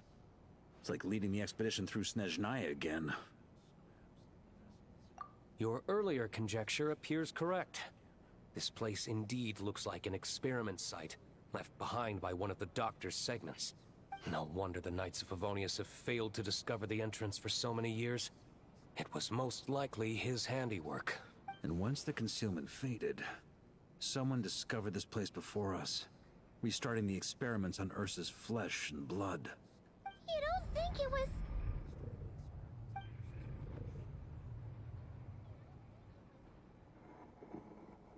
What a pain. How many more test subjects do we need to catch?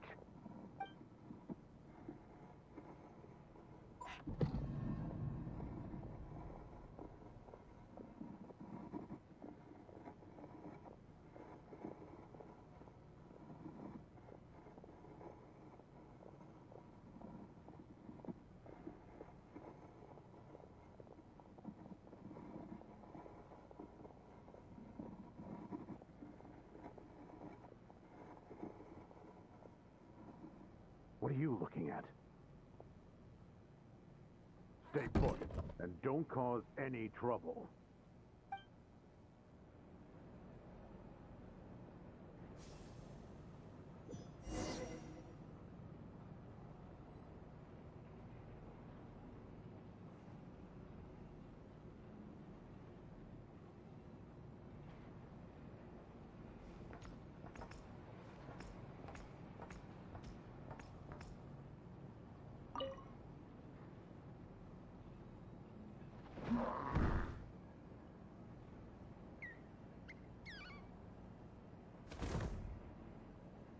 The experiment results have been confirmed. The serum dosage still requires adjustment.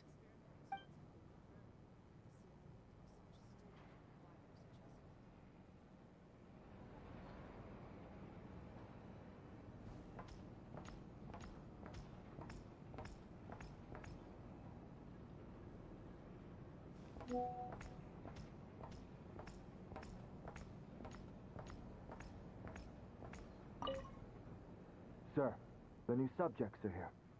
This brat's real vicious. Took a lot of work to quiet him down. Interesting. I'll take a look myself.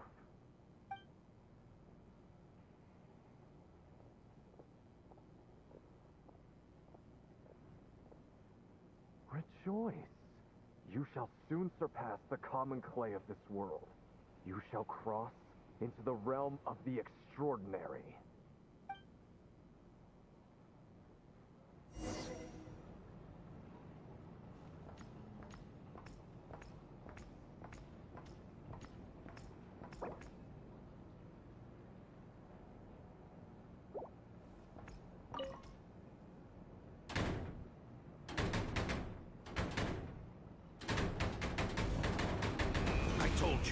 Don't cause trouble. Was that a projection formed using memory? Seems like a trap laid to slow our advance. A trap? Could it be Lowen again? Nah. That kid would have come up with something way more deadly.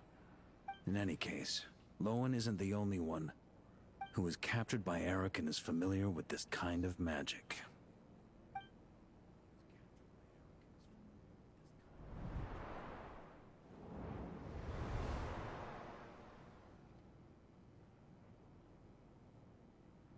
You don't look like you're here to assist. On the contrary. I believe ending this as soon as possible is the best way to help you. In this? Is that what you're saying now? Back when the test subjects were escaping left, right, and center? Back when I was ready to give up? Who was it who said I should keep going? Did all the test subjects escape? You shouldn't experiment on yourself so soon, Theodore. Did you think that discovering Eric's lab and taking control of Dottores' apparatus would be enough to help you restart their experiments? Look at you. You can barely lift a finger. Helpless to do anything but watch your test subjects flee. Lowen, are you here to stop me? Quite the opposite.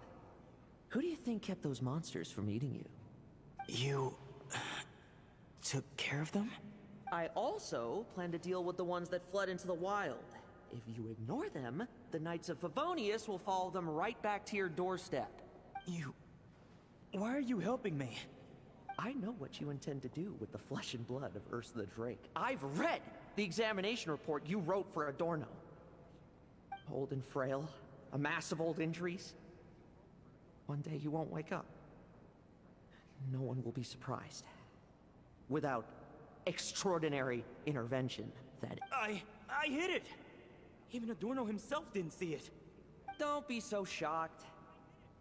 We're companions, both rescued by the benevolent knight. Did you really think I wouldn't notice your changes? Is that why you're willing to keep my secret? Oh, no, don't get me wrong. I sincerely hope Adorno can live a while longer.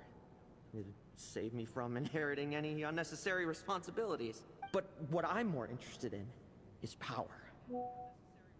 Aren't you concerned that your monster experiments have hit a bottleneck? And that your own body can't bear Ursa's power?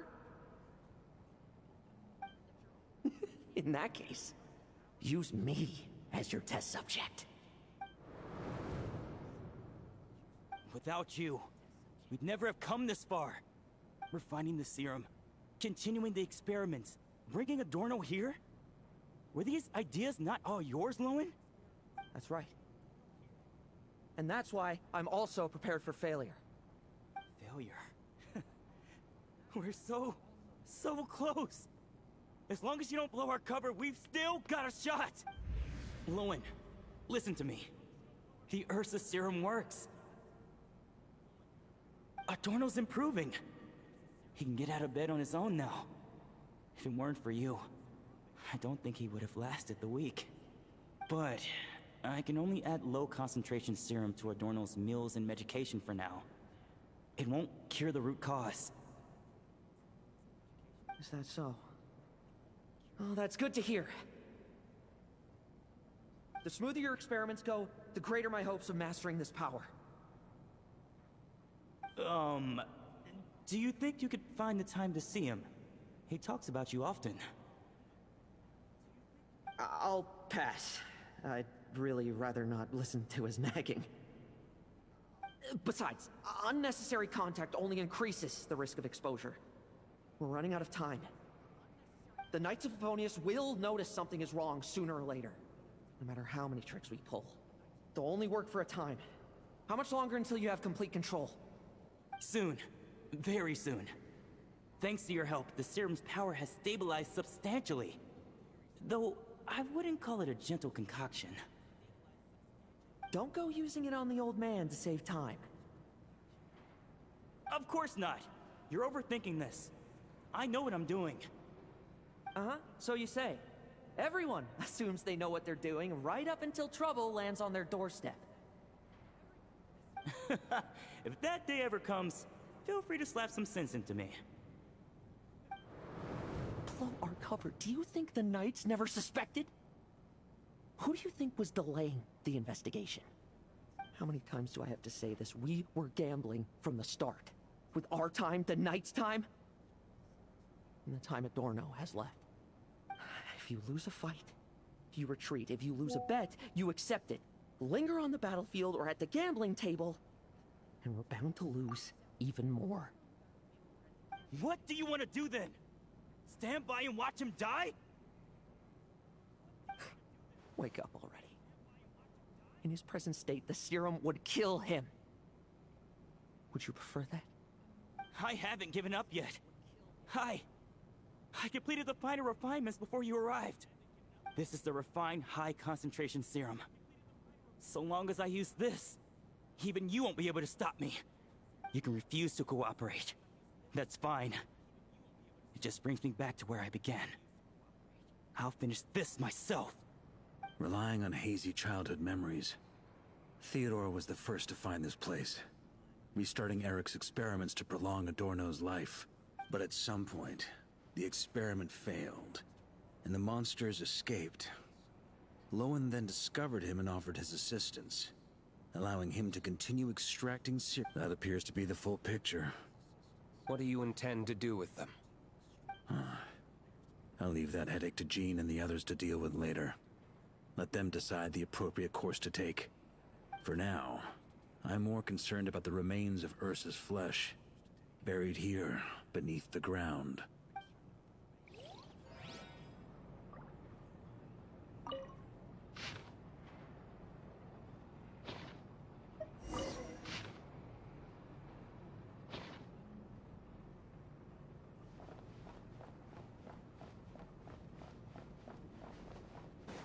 According to the experimental logs, extracting high-concentration serum requires repeatedly stimulating Ursa's flesh to increase its activity. There's an ominous feeling growing stronger by the second. Prepare for battle.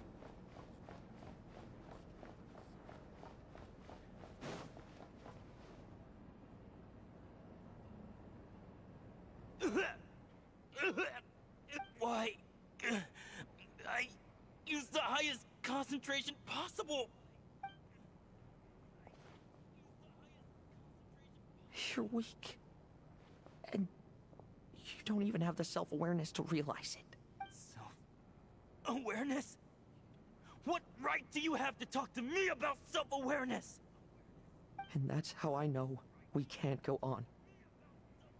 If the price for saving Adorno's life is his very self, then we won't be saving him. But the monster he'll become. Take a long, hard look in the mirror. Are you really the person he chose to inherit the benevolent name? I won't accept this! I can't accept this! When was the last time I embraced the two of you like this? In the blink of an eye. You've grown too big for hugs. Adorno? How did you? I heard everything. You've been helping me cling on. It's thanks to both of you. I have this chance. All that's left to say. It's all right. It's over now.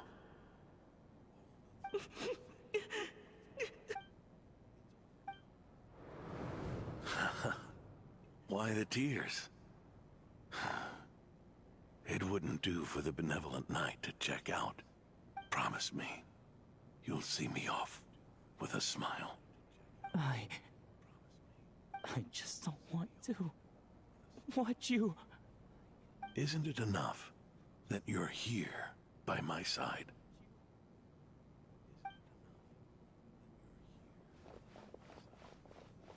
Adorno! Theodore!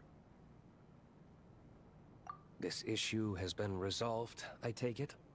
Not entirely.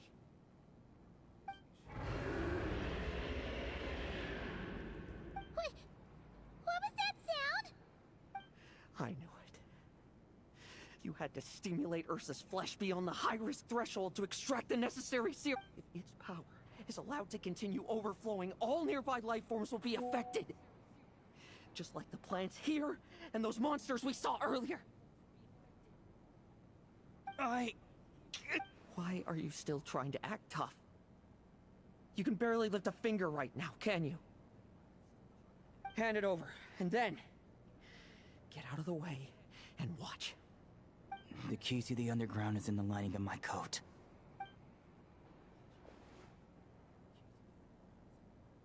Please, destroy Ursa the Drake's flesh and its power.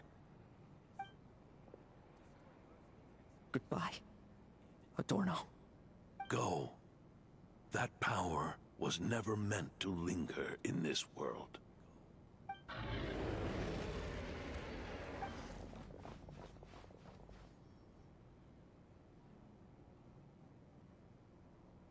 Past this point, that's where Eric and the doctor conducted their experiments on Ursa. Sure is. A madman seeking power and an angel who chose it. What a farce. One that we're about to bring the curtain down on. Ursa the Drake's residual power is not to be underestimated. Eyes on the prize, everyone. This will be a tough fight! Oh!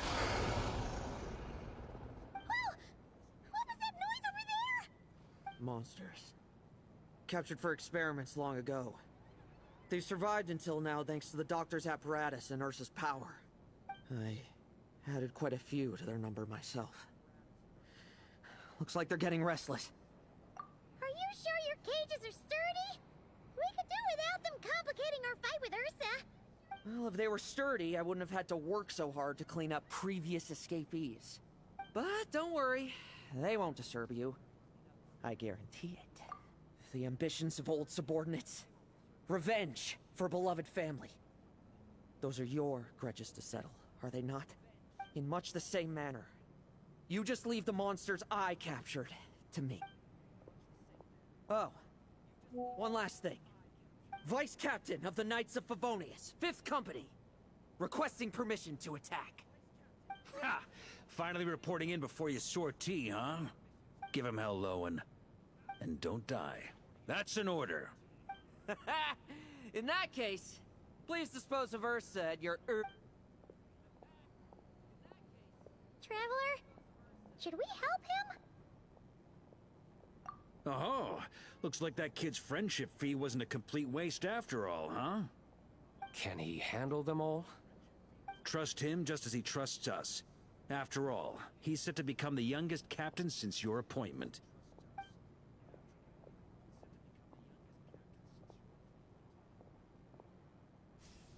Eric, Rerir, Dottore, and now Ursa. Guess I'm not destined to rise to such challenges. But ordinary people, we have our own battles to fight. So go. Settle things with your obsessions. Once and for all!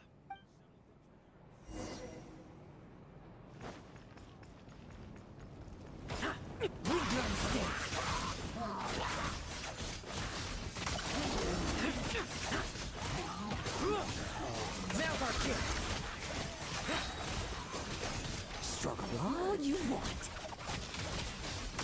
Got some fight. Let's fight.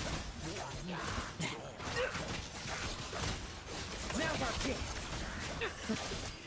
Things seem pretty intense over there too, huh? That's a battle between legends and a Drake for you. There's no time for distractions.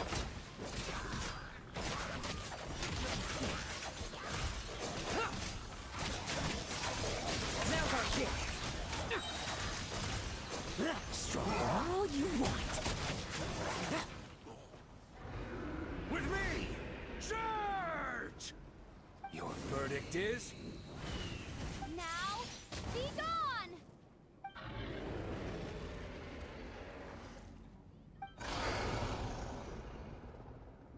Wanna leave, do you? Can you hear Ursa's call? Or is it the serum you smell? Well, I'm afraid that just won't do.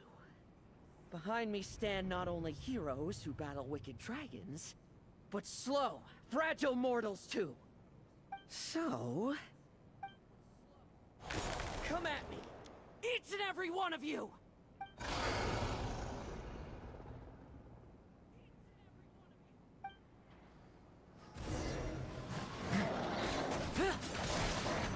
Their strength and bloodthirst increased in equal measure, and consumed by madness, they even attacked each other. This is the refined high concentration serum. So long as I use this. Yes! Good! Come get your fill! Not one of you will get past me! Struggle all you want. Bet you weren't ready for this.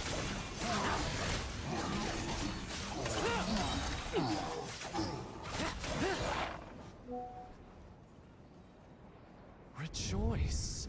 You shall soon surpass the common clay of this world.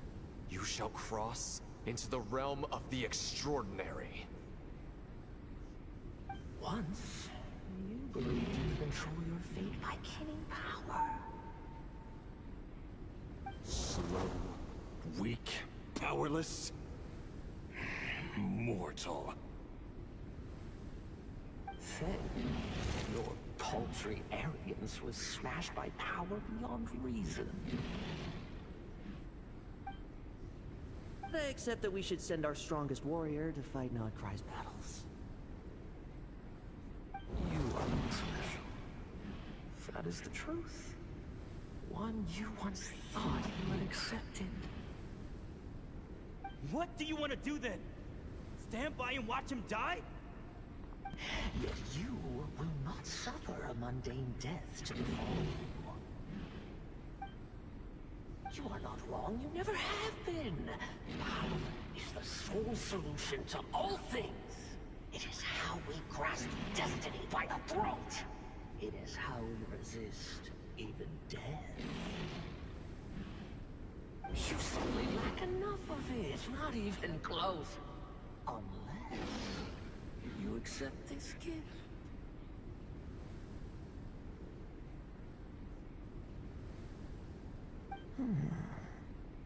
Power means are neither good nor evil. Have you not always believed so?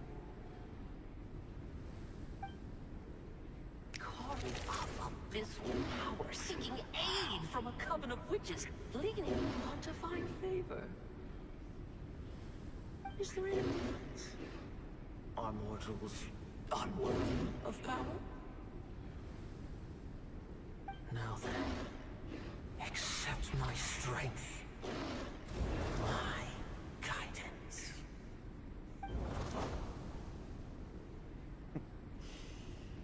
You're right. Power is just power. It's humanity's arrogance and stupidity that invite destruction.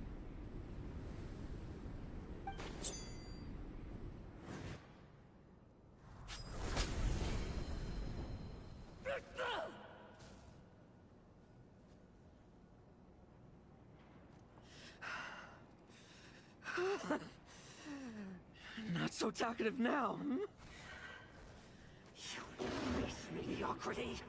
You spurn my counsel! What I desire, I'll take with my own two hands. If I accept your guidance, I wouldn't be the master of that power now! Would I? Be gone. I have no need for power I don't control!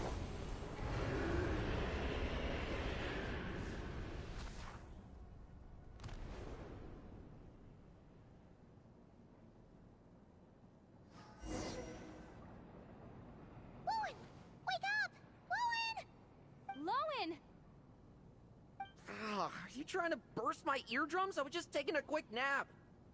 That fight took a lot out of me, you know. Never thought I'd hear you say something like that. I didn't inject myself with it. Just used it to attract the monsters. Can't exactly deal with out-of-control monsters when I'm going berserk myself, can I? Plus, wouldn't want you finishing off Ursa just to turn around and have to deal with me. There's still a little in my system from previous experiments, though. Stuff gives you a real headache. Ursa's flesh has been destroyed. There shouldn't be any further risk of activation. I see. Totally obliterated, huh? What about Adorno and Theodore? A reinforcement showed up. I had the Knights escort them back. As for Theodore's punishment, and yours, I'll look into it later. Stay with him until the very end, you hear? Thank you, Grandmaster.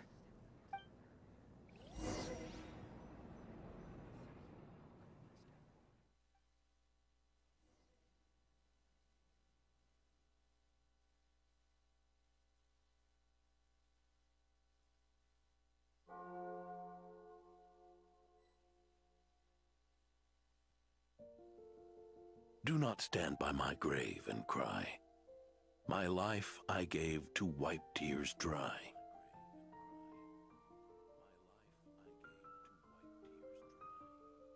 Here rests the benevolent knight.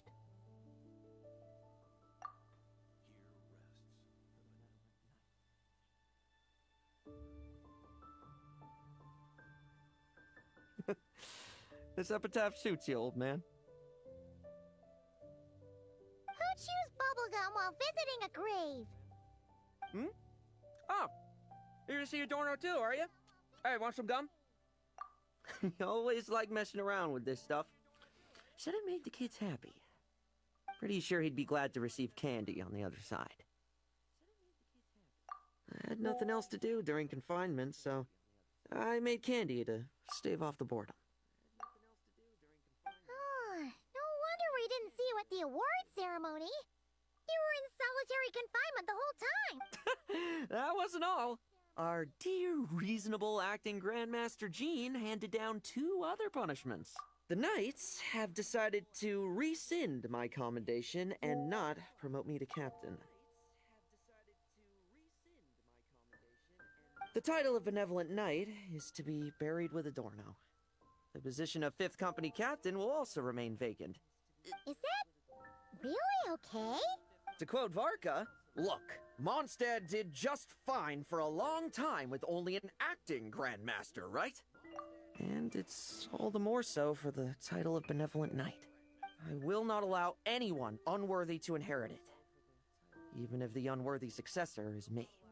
Paimon suddenly felt like that title suited you for a second. Must have been her imagination, eh? You think so? I prefer a different title, really. The ends justify the means knight. The a win is a win knight. The punching bag knight. Sounds alright, too. That said, it seems this sinner will have to win a few more battles first before getting his next commendation. Of course. After all, someone once told me, acknowledging my limits is the first step towards transcending the I'll keep winning, no matter what it takes. Relax. Learning from our mistakes is part and parcel of getting stronger, no? Besides, I know why I pursue power. Forgetting what you wanted in the first place? That would be true defeat. Do I look like that kind of idiot to you? It's food for thought.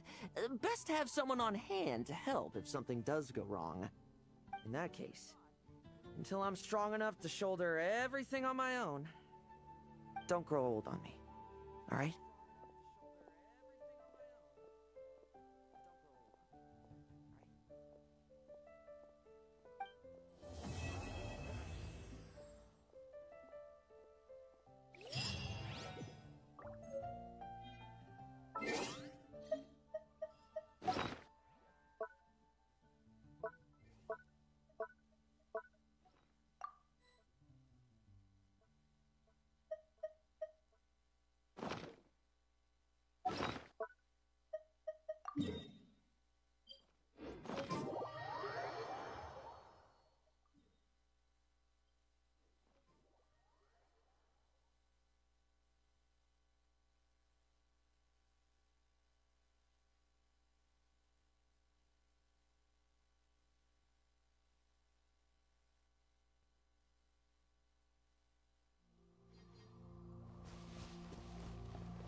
I'll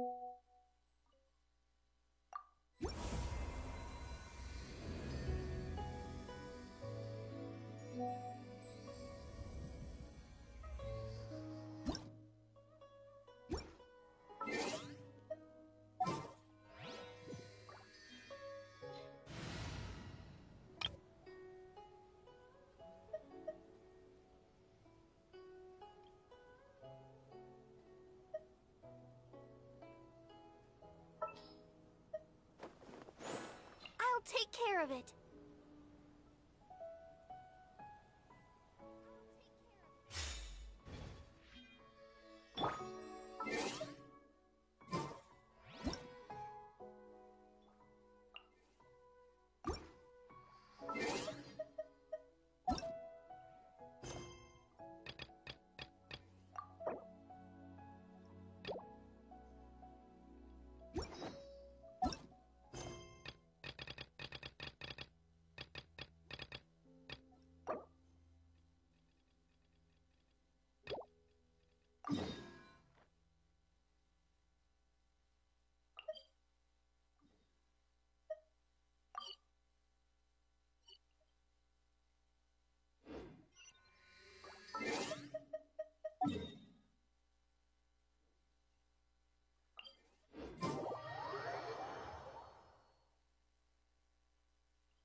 A reward on the road.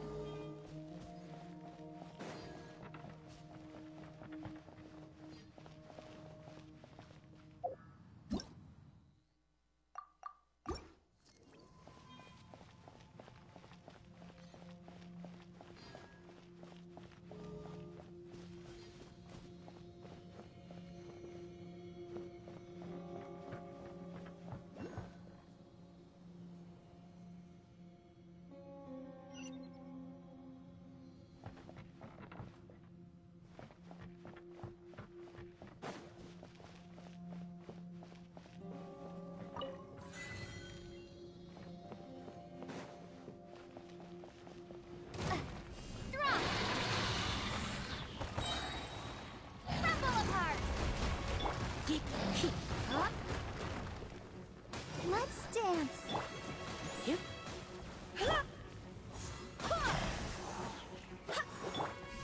Starball!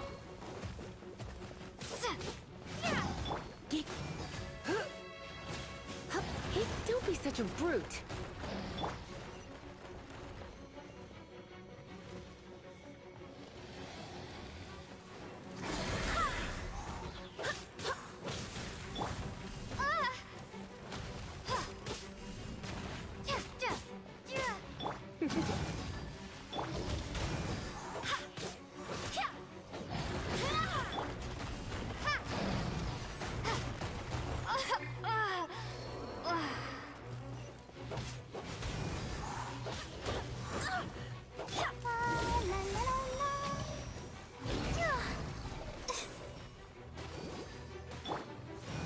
Come a little closer.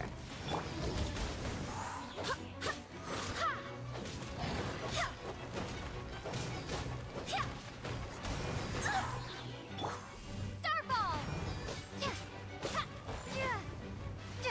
I swear by my sword. Go and splat! Try not to enjoy this. Drop!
Oh, I'm looking forward to this.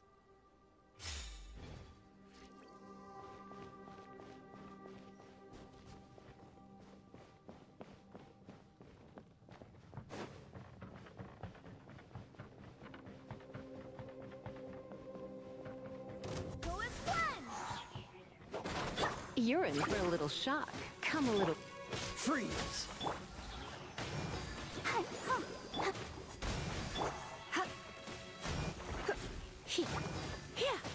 Cool it!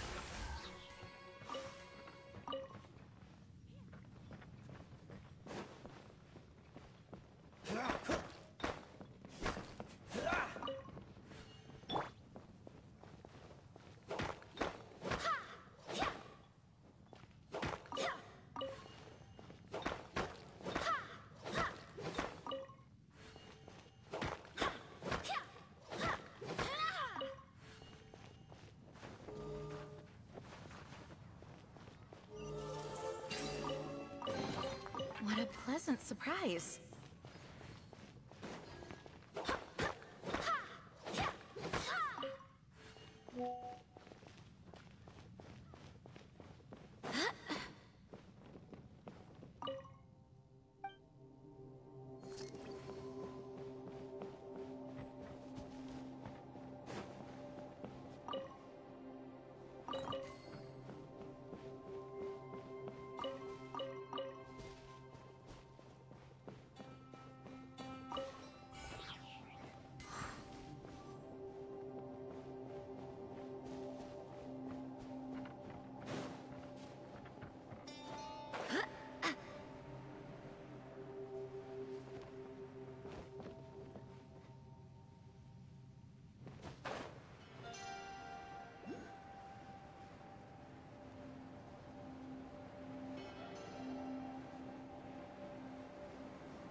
Let the show begin. This moment will be frozen in time. Freeze!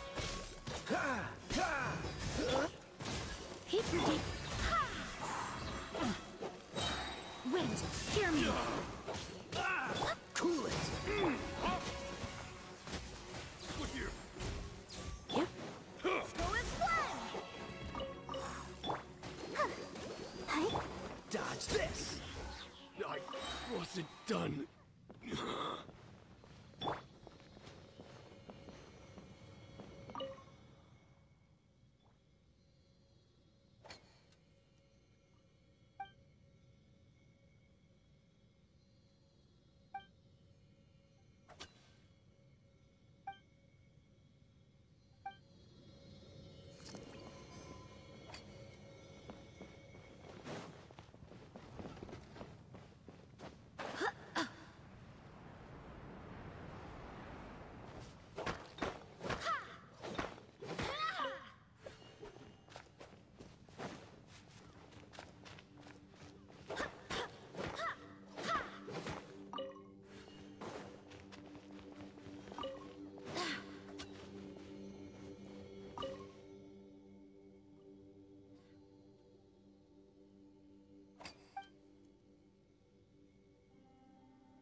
freeze!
Suffocate! Ready, steady, go! Have a little taste. Cool it! Go as one! Suffocate!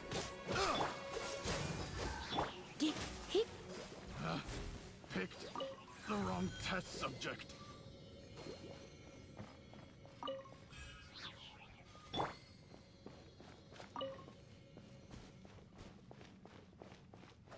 What you got? Another test subject. That tingle? Surrendering immediately. I'll protect us! I swear by my sword! Come again. Okay. Freeze! Oh, so sorry. That tingle? Go as one! I got careless. Dodge this! That tingle?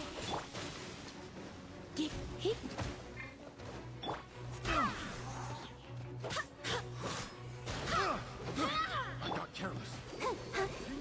What's the freeze?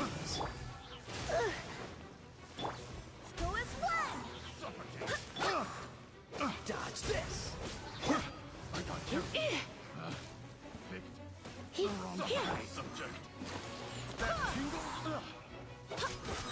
Cool it! That tingle?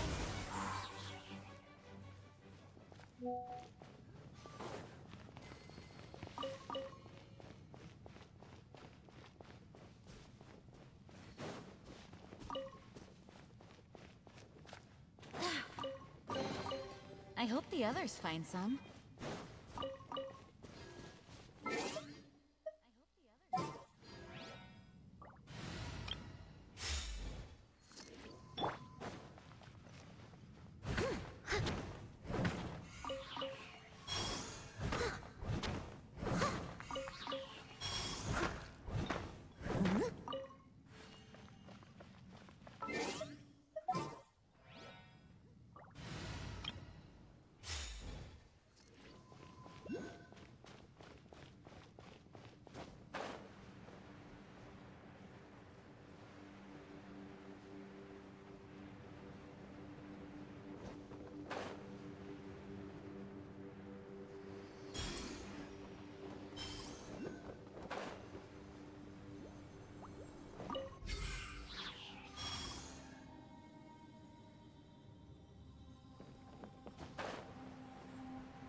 Want a taste of my hammer? Go Especial! Barbados, guide us. Freeze! This mold will be frozen in time. Come on, we can do it! You?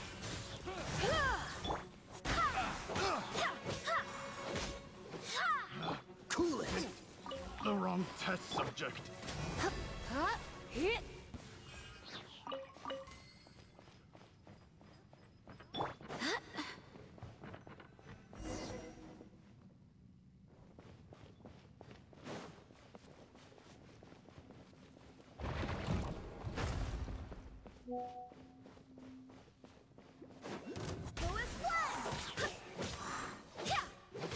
Freeze!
My companions need me. Oh, I have failed.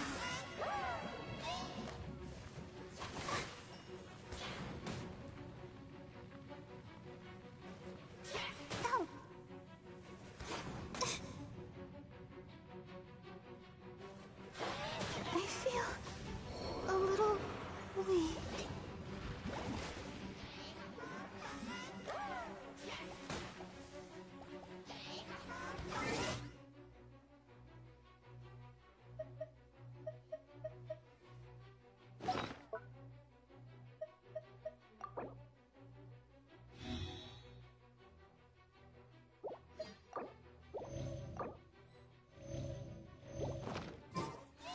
Dodge this! Try not to enjoy this too much. Oh, so sorry. Freeze! You're in for a little shock. Come a little closer. You're in for a little shock. Come a little closer. You're in for a little shock. Blitz. Cool it!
Knights of Favonius are all working hard.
Want a taste of my hammer? Another test subject. You're open. Dodge this. Barely a scratch! I'll protect us.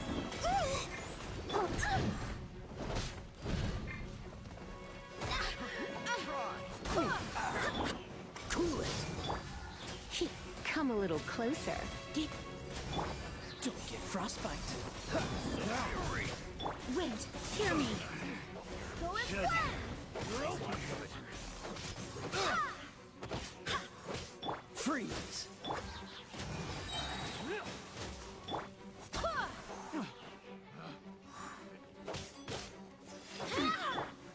Let's spark things up a little. You're in for a little shock.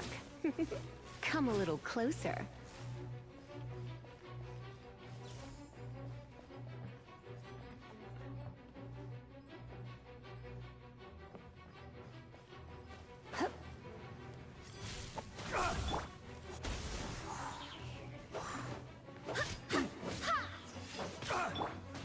Let's dance.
Want to take to my hammer? Another test subject. That tingle.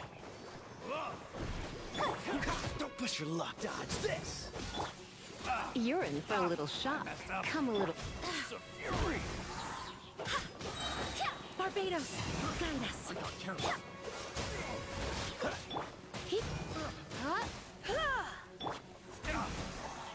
This moment will be frozen in time. Freeze! Fury! La la la la. Let the show begin. Dodge this.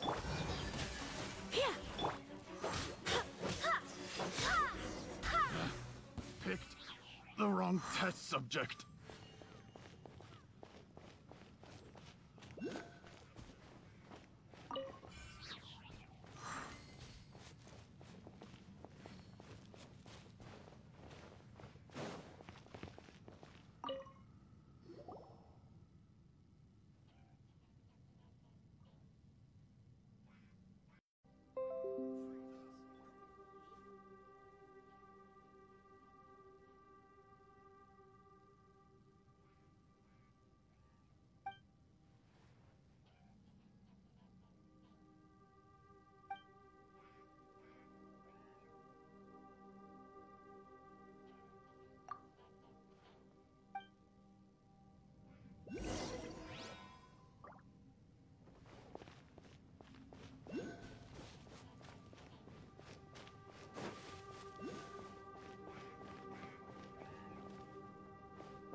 The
smell coming from the mines has changed again.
Surrendering Legion. Dodge this!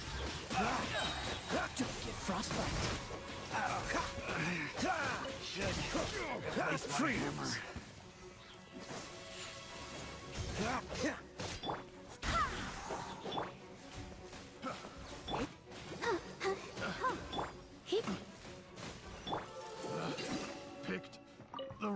test subject.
Onward.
I'll protect us.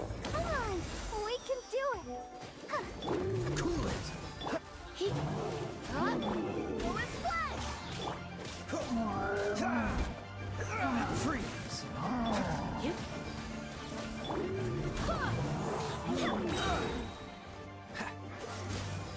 This moment will be frozen in time. You're in for a little shock. Barbados, guide us. Try not to enjoy this too much. Dodge this!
Galera,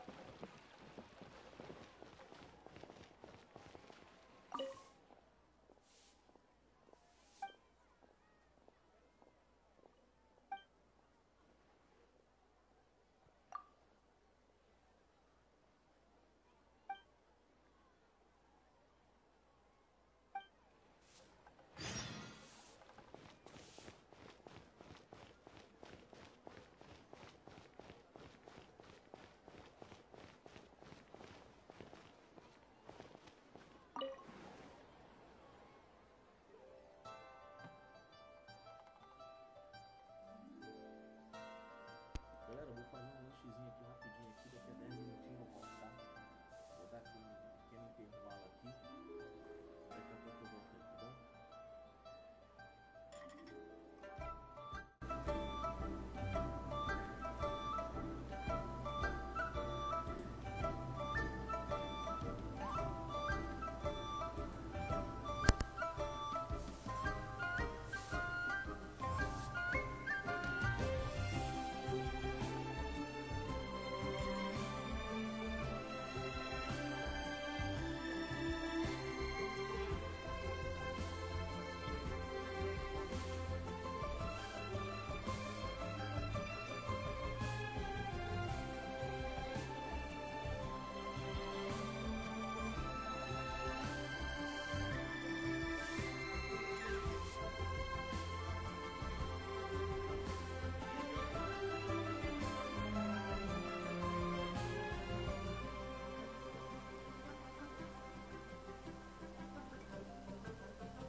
Cacete, cara, qual é a dificuldade intelectualmente?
Olha, galera, voltei aqui, tá? Agora vamos diretão aí, direita e meia.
Master Xingqiu, thank goodness you're finally back. Oh? Why do I detect an urgency in your voice? The guild has had a whole string of strange orders in recently. Everyone's been completely caught off guard. Your father gave me specific instructions to ask you to stay and help out if I happen to see you. I see. Have someone sort the orders by type for now. I'll deal with them myself shortly. Oh, how wonderful. Thank you, Master. With you on the job, I can breathe a sigh. Hey, Xingqiu! Glad you're here. We want to ask you for some information. Traveler, Paimon, please wait a moment. Shu, I need to entertain some guests. Please continue with your work for the time being, and we'll discuss the matter of the guild's order. Understood, Master Xingqiu. Then I will leave you in peace. I wasn't counting on finding you here today. What's going on? And how, pray tell, may I be of service? Xingqiu, have you ever heard of Sunset Vermilionite? Oh, I see. So you've entered Lady Ningguang's contest as well. As well? Do you mean... The truth is, the Feiyun Commerce Guild is in possession of some Sunset Vermilionite, but only one piece. We are holding it on behalf of someone who has asked us to put it up for auction, and a lot of interested parties have already come to us inquire. At the end of the day, it all comes down to supply and demand. In this case, I'm guessing the final transaction price may be in excess of 500 million mora. 500 million?! Honestly, I would recommend that you don't bother bidding on this one. The price is greatly inflated, and it's just not worth it. But... without any Sunset Vermilionite... Don't panic. I don't suppose you ever heard of Sea Gazer? Who? Oh, Sea Gazer was once very close to Mountain Shaper, but if I am not mistaken, he has already passed away. Yes, precisely. I didn't know anyone else knew about him. According to records of drifting clouds, Sea Gazer once built an abode to store his rarest and most exquisite treasures, among which was some sunset vermilionite. After Sea Gazer passed, the abode was abandoned, and its location was lost to time. Luckily, I came into possession of a stack of folk history books just recently. They make some oblique references to this lost abode, and after cross-referencing them against each other, I'm now fairly certain that it is situated in the Lisha area. That's great! But is it really okay for us to just go and... Wouldn't it be a little, you know, disrespectful? With... You needn't worry. As far as I understand, Sea Gazer was very open-minded. Even while... Open-minded? I have not heard of Sea Gazer being described in this way before. May I ask where you read that? Just a rumor I heard out in the mountains. All right then, let's go. There's something about this young lady that reminds me of a good friend of mine. Oh, I almost forgot. Adepti abodes tend to have very ingenious designs, especially when it comes to their defense mechanisms. Plus, it's likely to be crawling with monsters after being abandoned for so long. Okay, we will be. Thanks, Xingqiu.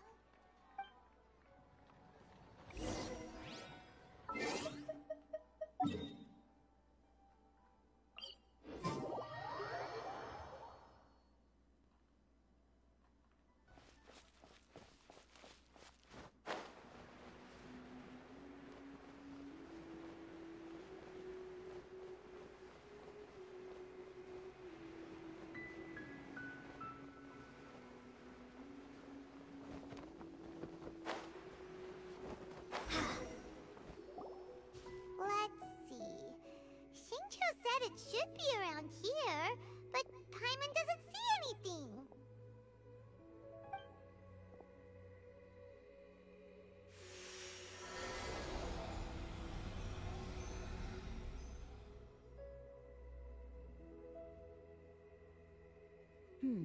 This place was hidden using a special Adepti art.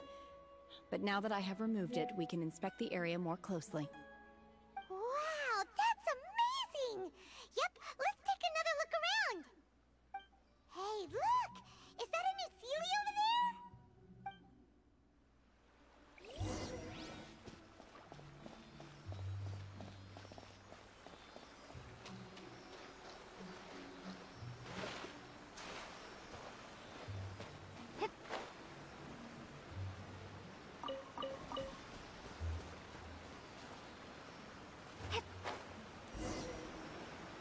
The Sealy got to here and then disappeared.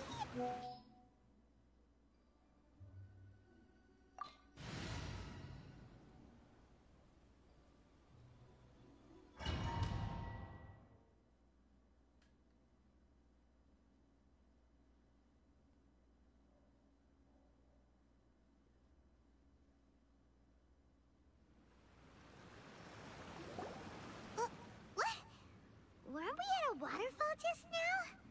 How did we suddenly end up here? Oh, so many clouds. It feels like we're high up in the sky. I believe this is the abode of that Adeptus. With any luck, the sunset vermilionite we're looking for should be in here. Really? Let Paimon see. Huh? Isn't that the Sealy from before? Look, it's gone and snuck beneath the clouds. And now that Paimon takes a closer look, the rocks and trees here don't seem complete. Oh, could there be something below the clouds? These are not real clouds. They are the product of an Adepti art used for spatial partitioning. If we want to go down, we must first destroy the mechanism that is maintaining the Adepti art. All right, then let's do it. I sense the presence of monsters in this place. I don't know where they are hiding, so we'd better be careful.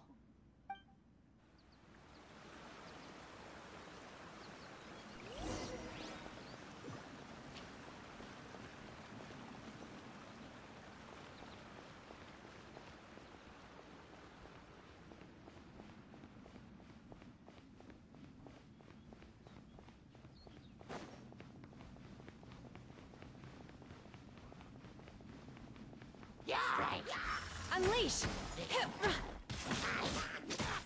You will regret.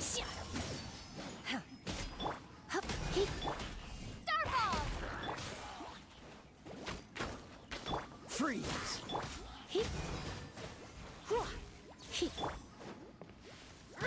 Manifest!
Unleash!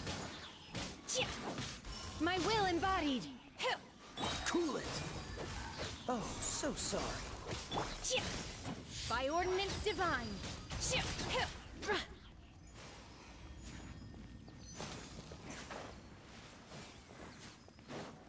It appears that we've been taken for intruders. This time, why not allow me to take care of this?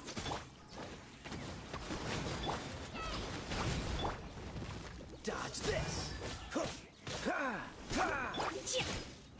Manifest! Unleash!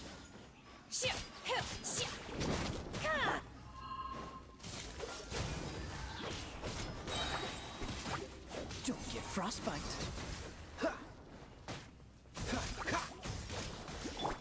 Surrender and I'll be gentle. Manifest! Do your master's bidding!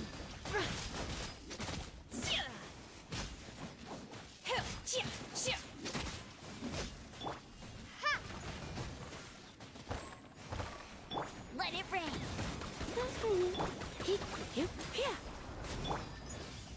Obey!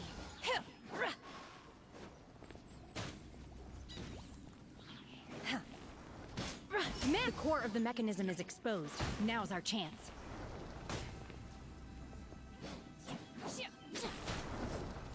Crumble apart! Starfall! Get him! Freeze! Take your true form! Obey!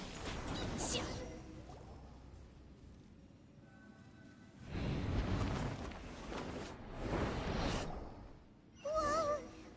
We're gonna fall!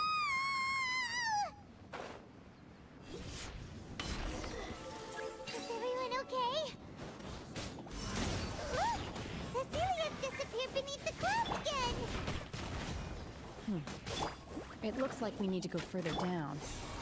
But before that, let's destroy the guard mechanisms on this level first. Cryo-incarnate! Unleash! Manifest!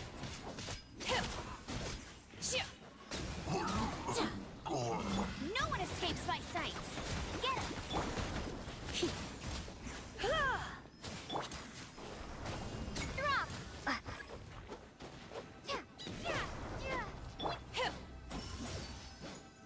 Obey!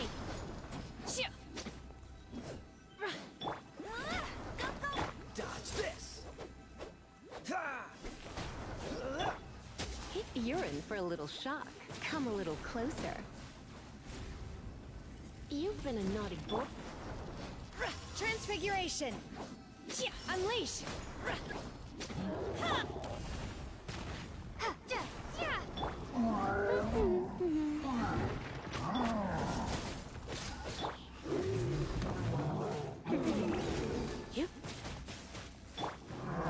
Manifest!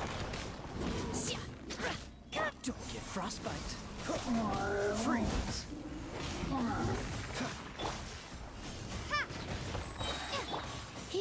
Let's spark things up. Do your master's bidding! Oh! Feeble. Obey!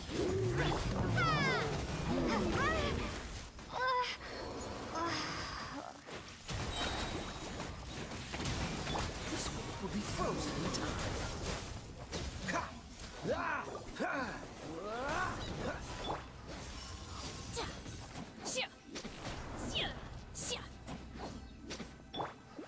Fairy Quest! Dodge this! Starfall! You're in for a little shock.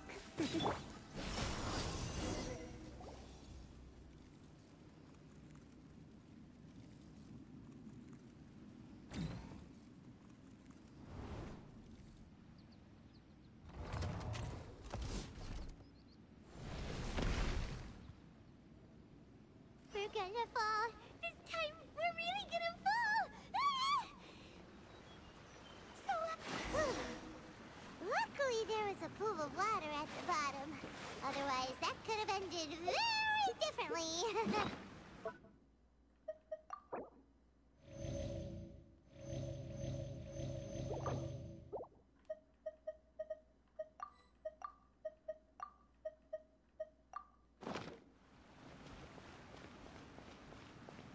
Hey! That series on the move again. Let's catch up with it. Huh. Something looks different about this stone wall. Let's take a closer look.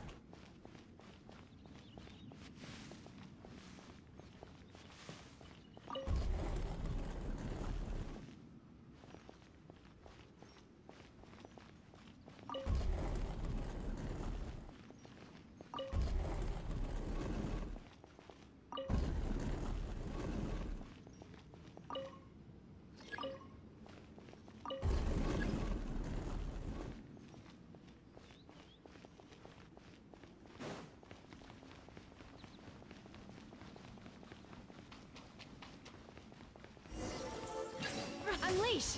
Hip!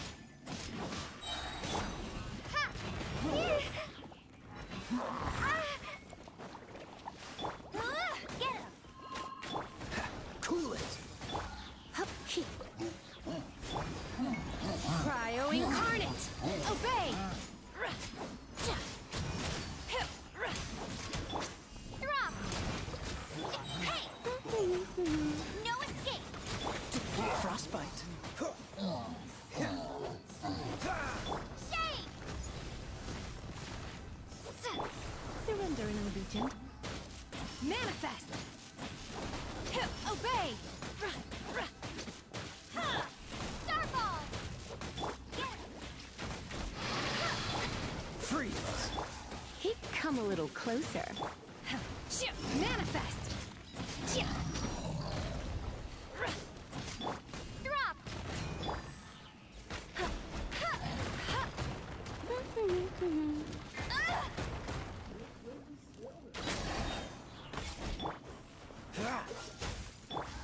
Do your master's bidding! Obey! Unleash!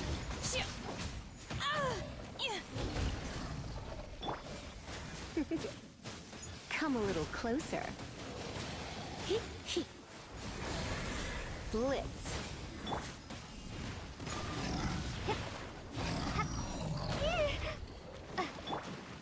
Go, Fairy Bunny!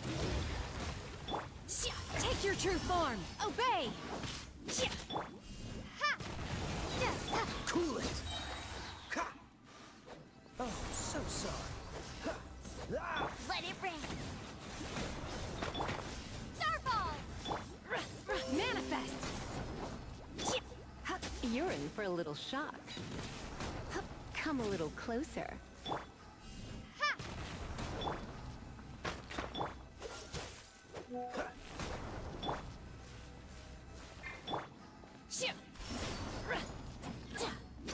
Unleash! Cryo incarnate! You will regret this!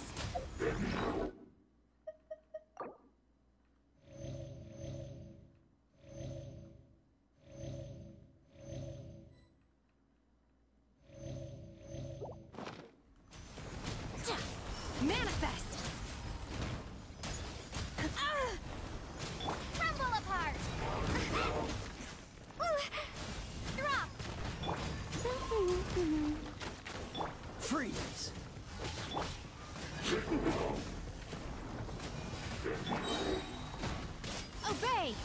Transfiguration! Let's spark things up a... No escape! Frostbite. Dodge this.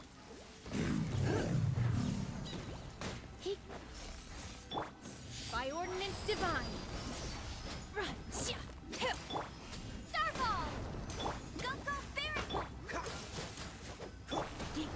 You're in for a little shock. Unleash!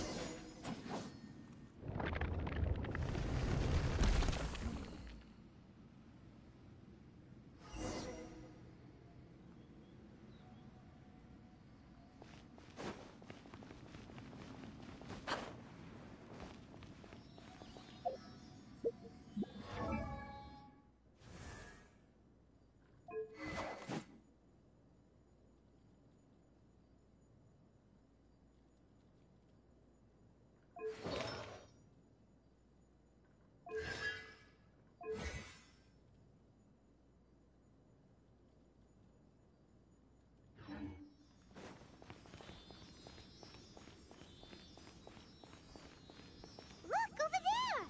Could that be the Sunset Vermilionite?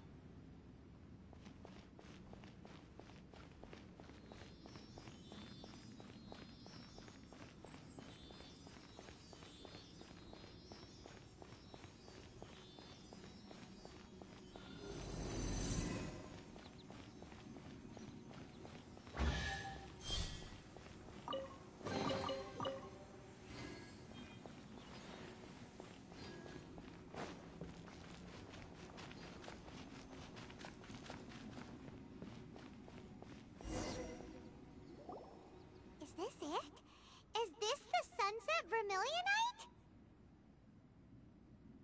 It's so huge! That's true, but then again, why isn't it floating? Plaustrite doesn't float until it's activated. It may look different from most ordinary stones, but it weighs around the same amount. Only after being activated does Plaustrite reveal its true nature, breaking free from the shackles of the mortal realm and ascending up into the heavens. Wow, Shenhe, you seem to know everything about this. Only because my master is fond of chatting about these things. The moment she has some time to spare, she'll come straight for me and start telling story after story. I don't care for her stories most of the time. I certainly didn't expect them to ever come in handy like this. Hold on a sec. Paimon just realized something. If we activate it here, there's no way we'll be able to get it back to the site, right? Heck, we'll be dragged up into the sky too! But if we don't activate it, how else are we gonna lift it? This rock must weigh well over 1,000 pounds. Don't worry. I can handle the weight quite easily. Are you sure? Be careful. Please don't worry. I'm well aware that a Plaustrite sample this large must be highly valuable. I will be gentle with it and make sure it does not get damaged.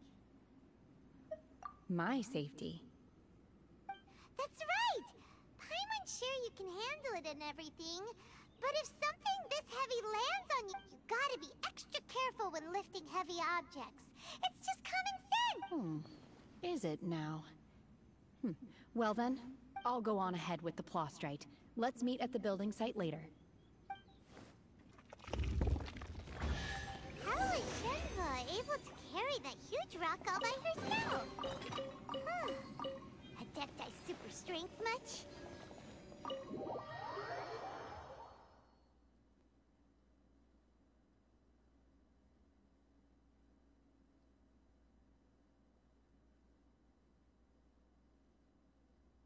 We can't slow down yet. Let's go meet her at the building site.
Oh my god, I can't believe my eyes.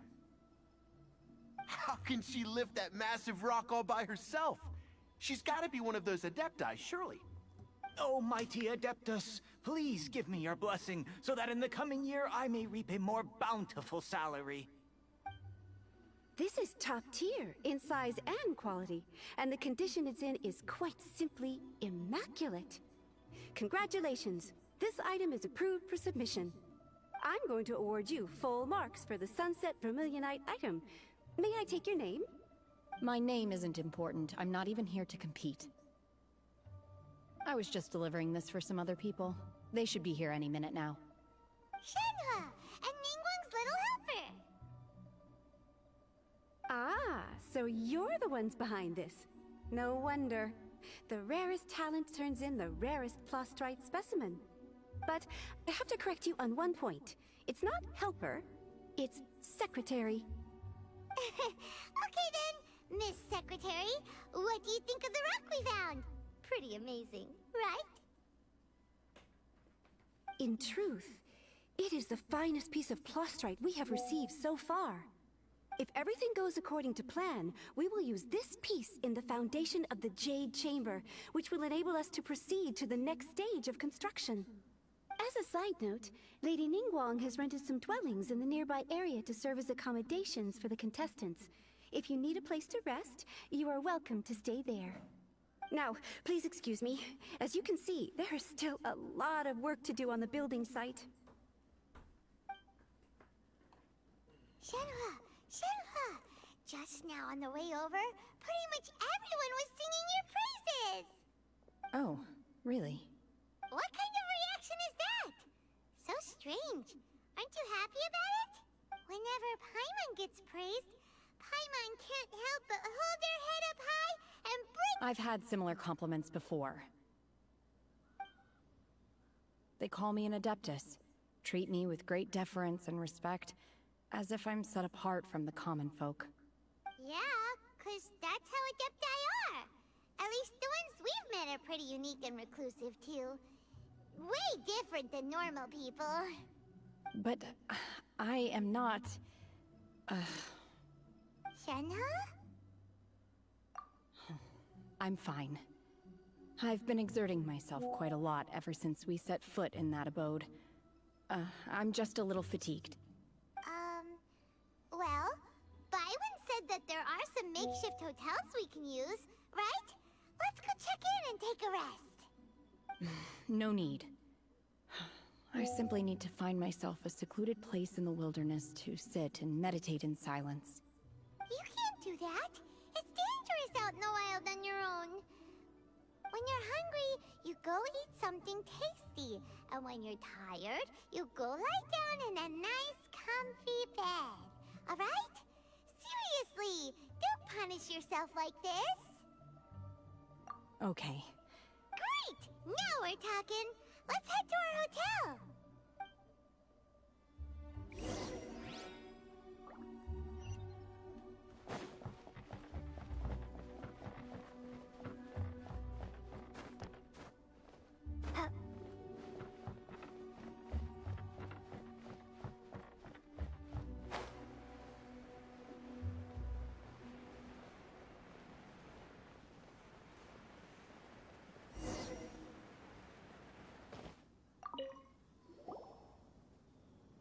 Hi there!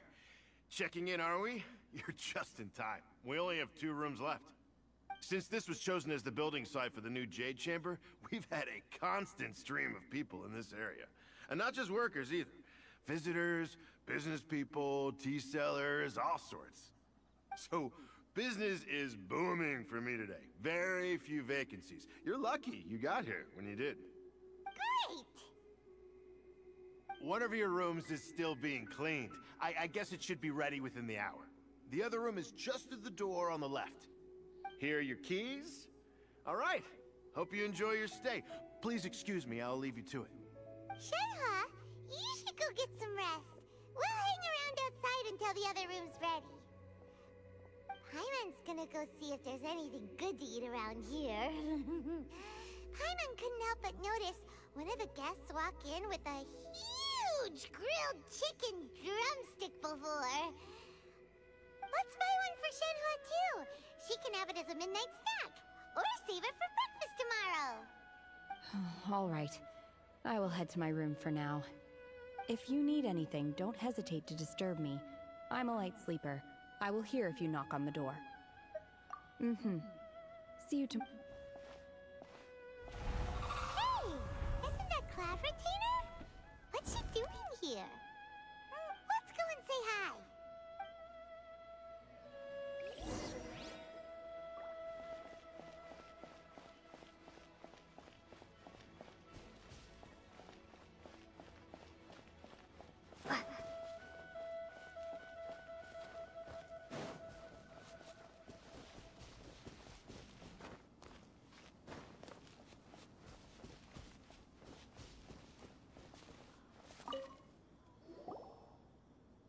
One trusts you have met Shenhe.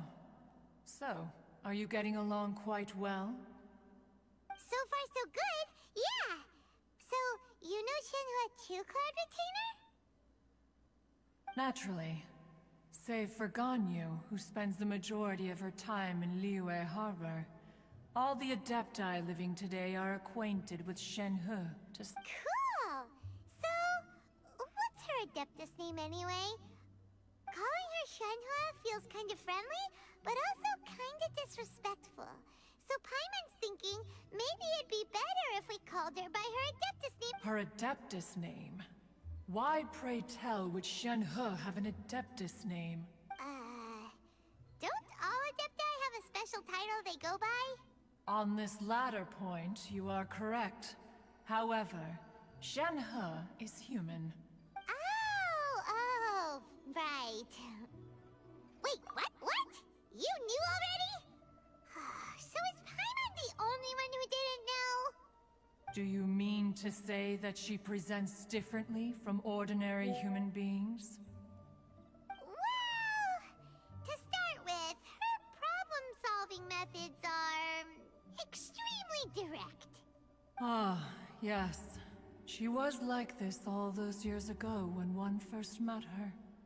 In this respect, she has not changed. One first found Shenhe by chance in a cave. One was passing by and sensed the presence of a god's remains. Being of an ever-vigilant disposition, one entered immediately to inspect the scene. Inside was Shenhe, then aged around 6 years old. In her hand, she held a dagger with which she was confronting a monster that was the god's remains incarnate.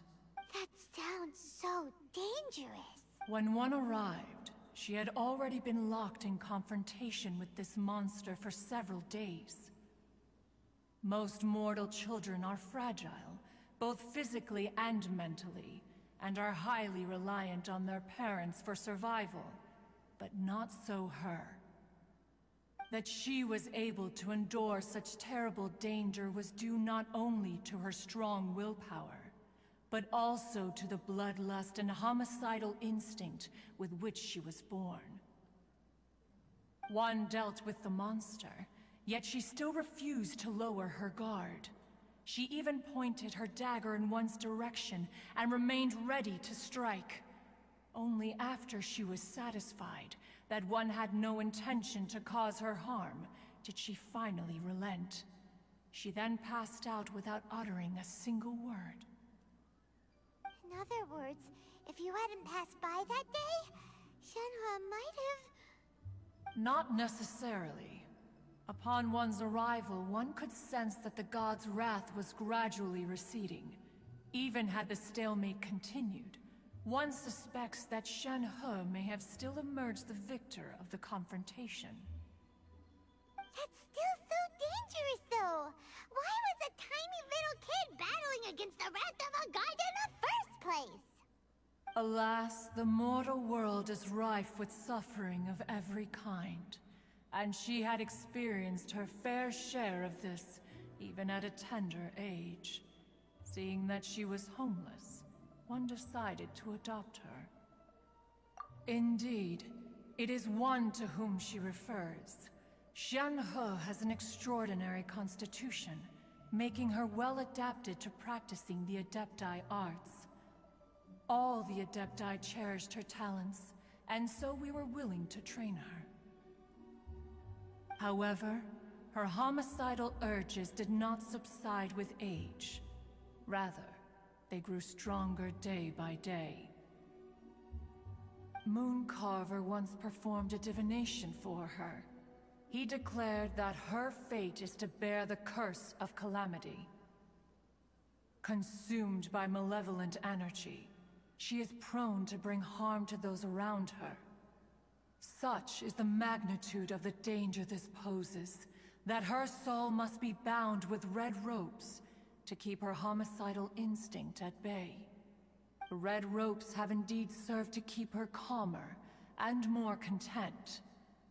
But they also seem to have rendered her somewhat inexpressive. Perhaps the red ropes are so powerful that they have suppressed some of her other emotions as well.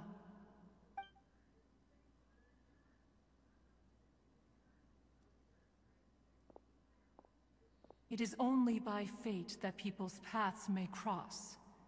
Now that Shenhe's path has crossed with yours, please be sure to treasure the gift that fate has given you, and take— Oh, now Paimon gets it.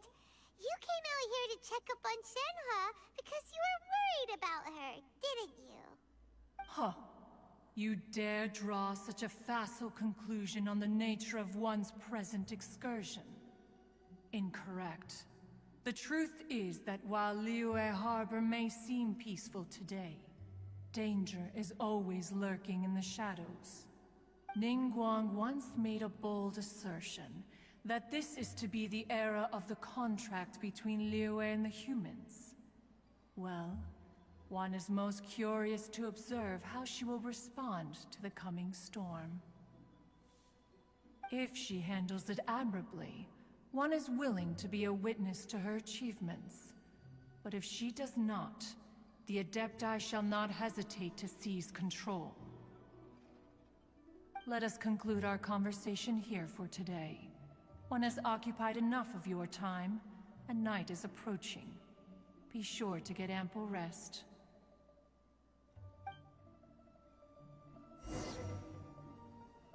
So, Shenhe isn't an Adeptus after all. She just grew up around the Adepti. Oh, no wonder she doesn't like being treated as an Adeptus. Having everyone falling over themselves to show their respect all the time must be kinda hard to deal with.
Master has relayed my situation to you, I take it? Oh? How did you know? I'd intended to wait until you came back before going to sleep, but I didn't hear you come in. I was worried that something may have happened to you, so I went outside to check and caught sight of my master. On top of this, you have been acting very strangely around me this morning, causing me to suspect that my master must have told you everything about me. After all, Master is... very talkative. Sorry, Shenhua. Paimon had you down as an adeptus this whole time, but it turned... It's okay. I don't mind. The fault is mine for not explaining everything to you sooner, because in my experience, trying to explain is a futile pursuit. Still, though you mistook me for an adeptus, you never treated me as distant and unapproachable. Instead, you treated me as you would a friend. For this, I am very grateful indeed. To be fair, we've met our fair share of real adepti, too. Anyway, now it's settled. From now on, you're our friend. Whether you're an adeptus or a human isn't the important thing. First and foremost, we're just plain old friends. Got it. Although I don't know quite what... Great! Well, now that we're all rested up, we should start searching for the other 2 items on the list. But before we do that, let's go to the building site and ask Ningguang's little helper how the progress is going. After all, Sunset Vermilionite is so rare. Paimon doubts many competitors will really be able to find any. If it turns out some of them have given up already, we'll be able to take things a little more slowly. Oh, and another thing. We bought some grilled chicken drumsticks on the way back last night. There was a place just outside. Here's one for you, Shenhua. Try it! They're so good. I concur. It has a rich flavor, far more agreeable than those I've cooked for myself in the wilderness in the past.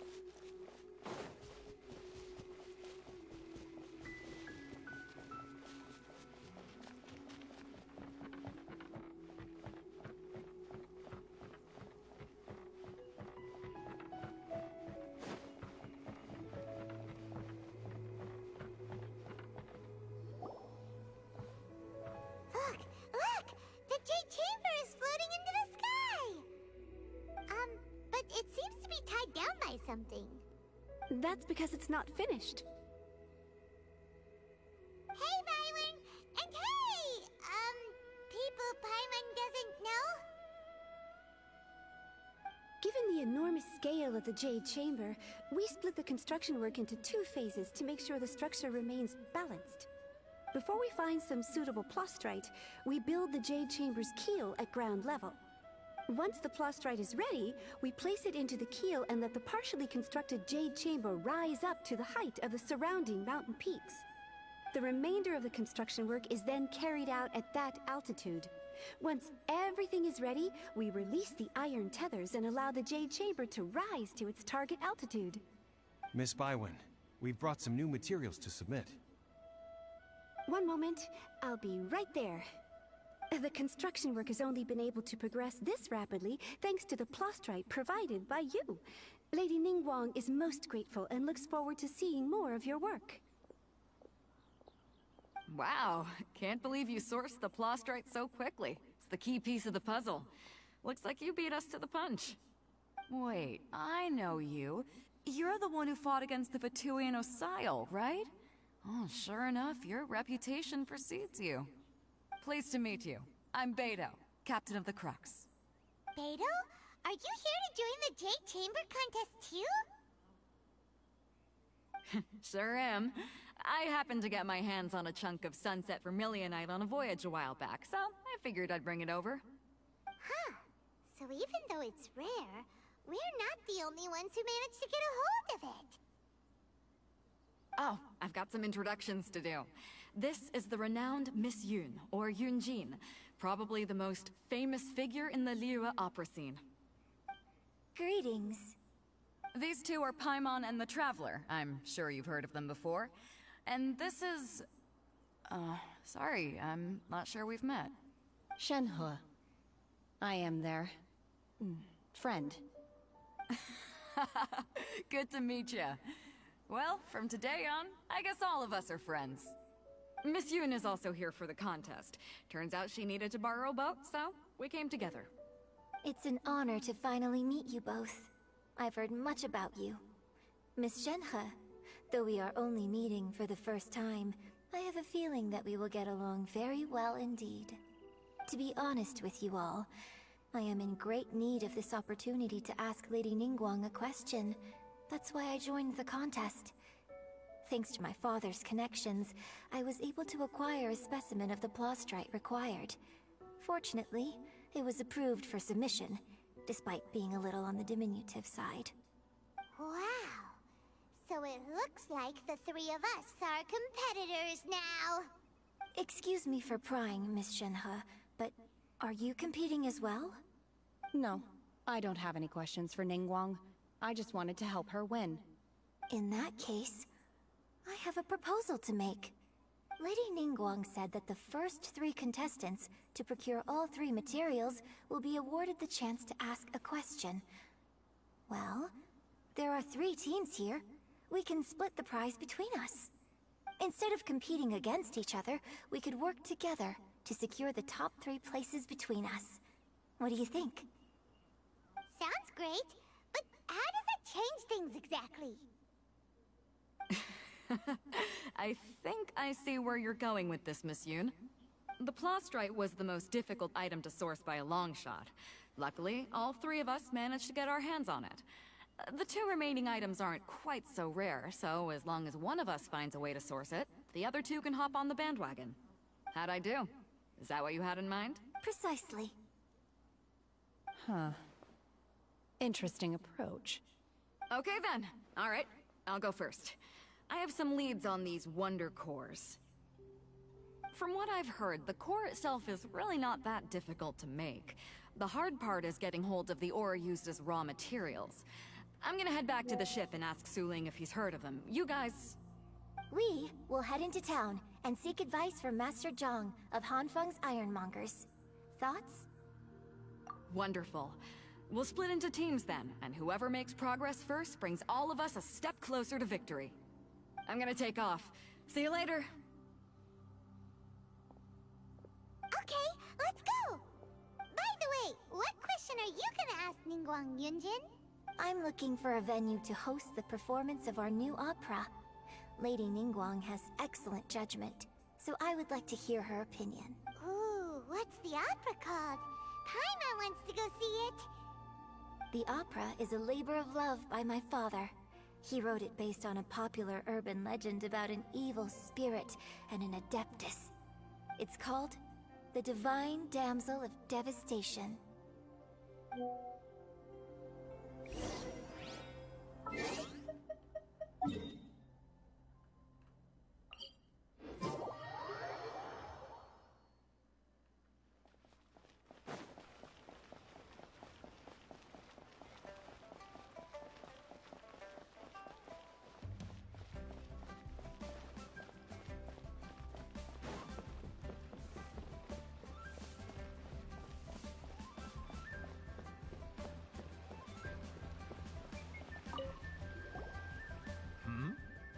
Hello.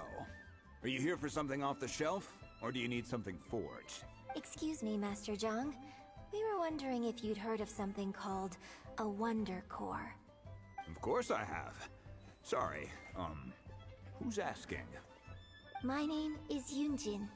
Perhaps you don't know me, but I believe that you forged some weaponry for my father in the past, for stage use. Yunjin? Stage use? Oh, so you must be Miss Yoon. Sorry, my brain's finally caught up. It's not used to doing much beyond bashing a hammer all day. Everyone's heard of you, Miss Yoon. Even folks who don't make it to the opera all that often. Like myself. So, you're here to ask about wonder cores, huh? As it happens, I do know how to make them.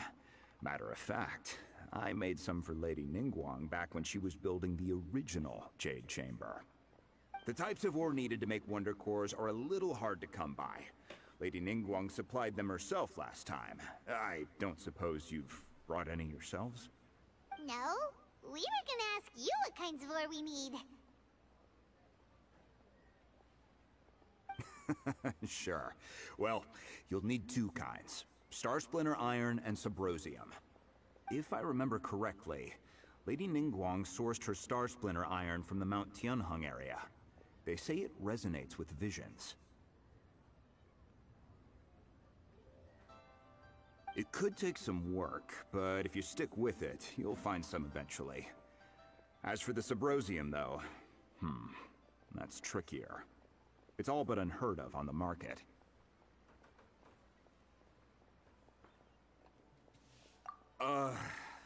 I'm really not sure. Sorry. What I've heard is that the people around Mount Tianheng have some sort of magic trick that can pin— Of course, it's probably just hearsay. If you want my advice, start by looking for Star Splinter iron around Mount Tianheng. And if you run into any locals, ask them a few questions about Subrosium. Mount Tianheng. Interestingly enough, the story of the divine damsel of devastation also takes place on that mountain. I hear the view there is quite spectacular. A favorite destination of the Adepti, in fact. Perhaps it can give me some inspiration. Let's not delay. We should head straight there.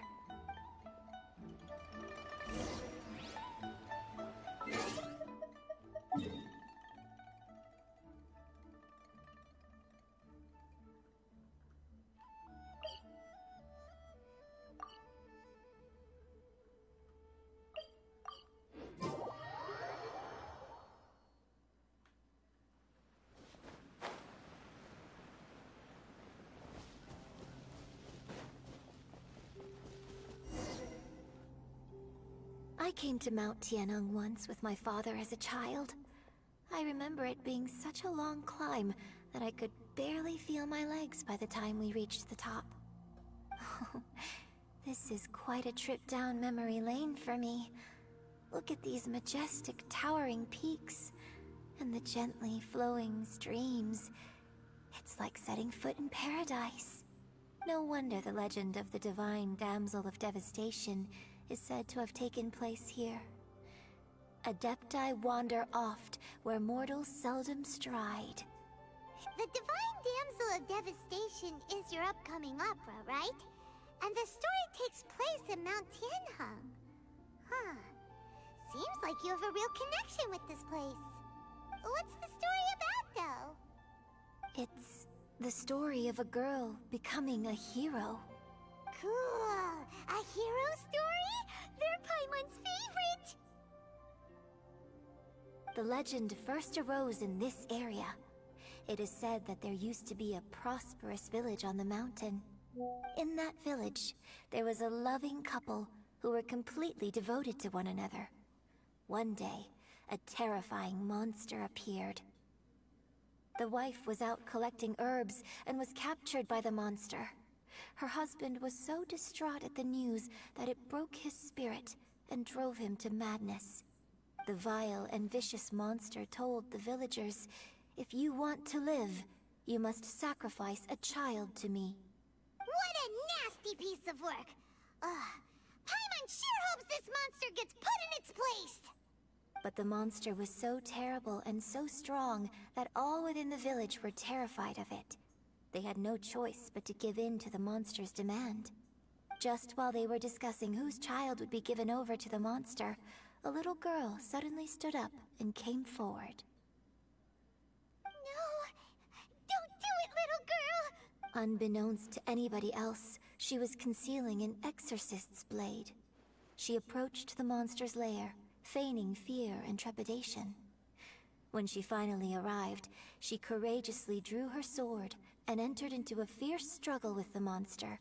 Her extraordinary abilities drew the attention of the Adepti, and they took her as one of their own. Her story became the stuff of legends. But alas, the paths of mortals and Adepti seldom cross, and she would never again re-enter the mortal world. And so, destined to grace the mortal realm for but a brief moment, she vanished like a wisp of smoke into thin air. That's how the opera ends. I really like this story. But I personally think that perhaps the little girl was not as brave as the opera makes her out to be. I'm not sure she deserves all the praise she is given. I've never considered that before. Opera is always an interpretation of the events it purports to portray. A certain degree of deviation from the truth is always inevitable. When my father wrote the script for this play, I suppose his intention was to inspire his audience with the character of the divine damsel. I think it's a great story. The ideal story. Well, it sure inspired Paimon! Let's go get ourselves some Star Splinter Iron! Yeah!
Starfall!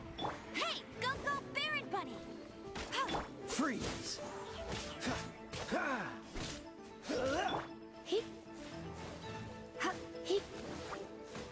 Cool it!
This should be enough Star Splinter Iron.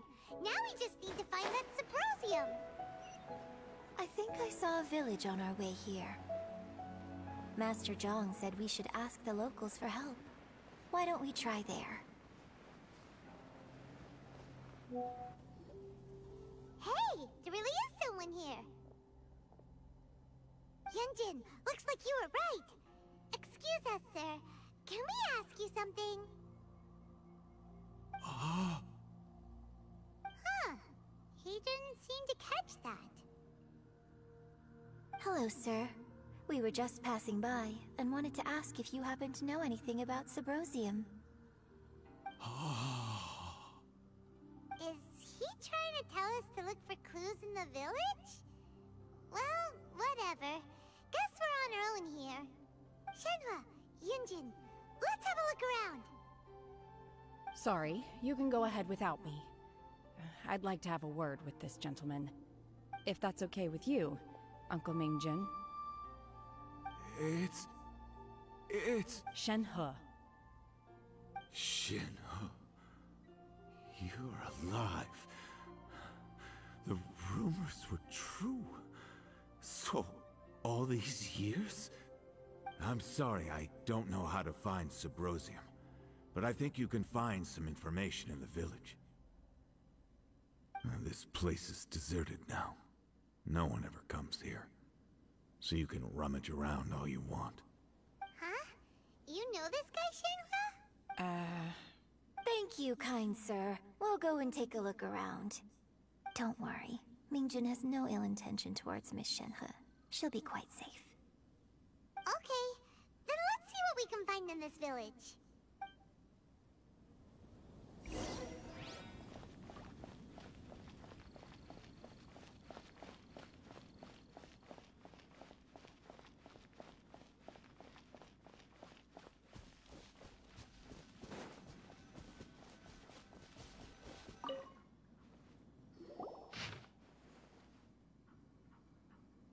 The remains of a god, an abandoned village, Mount Tianheng. Does this mean that the true story of the divine damsel of devastation happened right here, in this village? The time frame certainly matches, so it seems we're in the right area. Let's keep looking around.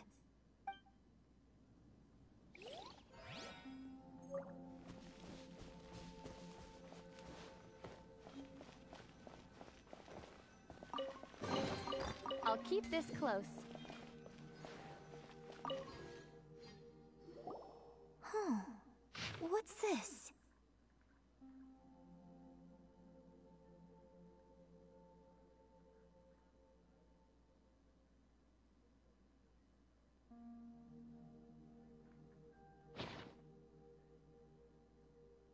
So, Shenhe is the divine damsel? Now that I think about it, she does behave rather like an adeptus, and she is about the right age. So that's why I've been getting the strangest feeling whenever I chat with her. I should have noticed it earlier. According to this text, the divine damsel from the opera was actually the daughter of the loving couple. And she didn't volunteer. She was sacrificed to the monster by her own father. Oh, the truth is even more lamentable than the opera. Now I understand why Shenhe said the girl was not as brave as people think. It wasn't her choice to enter. Oh, it looks like my father may need to make a few revisions to his beloved opera. We've looked everywhere, but still no mention of Subrosium. Let's have a look over there.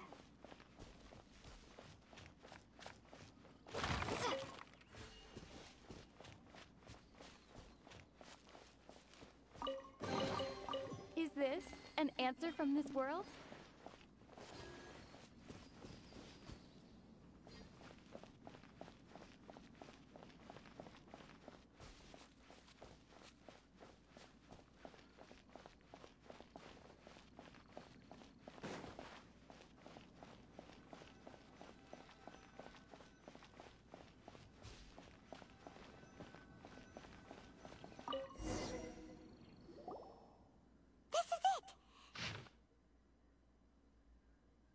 So basically, we need to go to the middle of the lake south of Mount Tianheng at dusk, and we'll find us some Subrosium. Let's go back and tell Shenhe the news!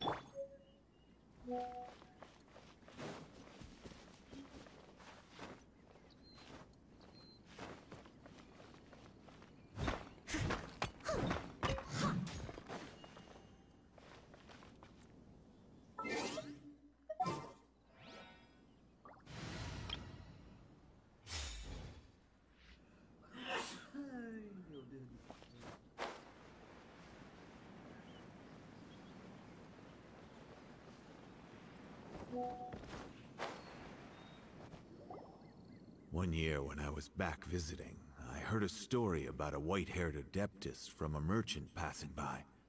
I never imagined it was you. I was a very close friend of your father's. I could have stopped him from performing the summoning ritual. I had plenty of chances, but I bring flowers back here every year. And each time I wish I had a chance to apologize to you. Apologize for what? If you'd stopped him, he'd only have found another way. There is nothing he wouldn't have done for his true love. Nothing. Do you still hate him? I don't know what I feel.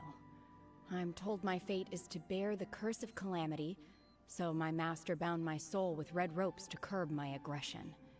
But it also dampened my emotions, making me dispassionate, like the... So if you ask me how I feel about the past, if I hate my father or not, the truth is, I feel... It must have been so tough for you all these years. Shenhe, we're back! Oh, then I will leave you all in peace. Shenhe, it brings me some solace knowing that you are okay. I'll tell you more about the old times next time we meet. Thanks, mister. We found some info in the end.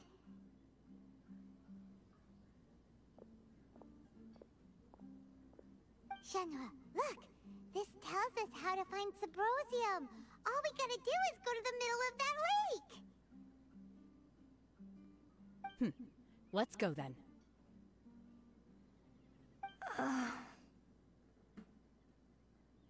Miss Shenhe, there's something I'd like to talk to you about. Just now, in the village, we found your father's diary. It turns out that many of the details in the Divine Damsel of Devastation are... Why? I know I say that opera always deviates from the truth, but now that the main character is standing right here in front of me, I cannot simply dismiss your lived experience in favor of my father's fiction. It's okay. I like your version. But, My master once said that the day I learn how to use my strength for the good of others is the day that I can truly become part of human society. So, I hope that one day I might be brave enough to stand up and protect others, just like the girl in the opera. But I've never thought this way before, and I wonder whether I will continue to think in this way. don't worry. I believe you will. In fact, I think maybe you've already started to become the person you aspire to be. You just haven't had the opportunity to see it for yourself yet. Shenhe! Yunjin! Cut the chit-chat! Let's go! We can't let someone else beat us to it!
What brings you here?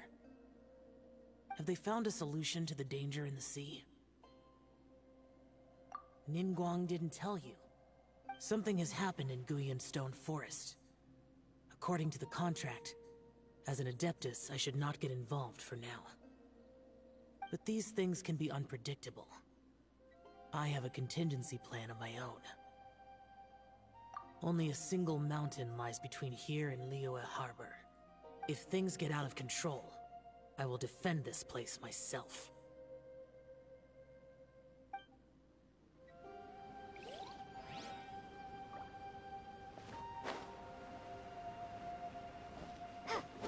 That's everything we need!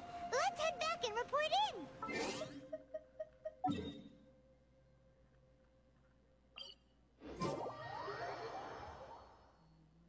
Paimon's curious if Beto's made any progress.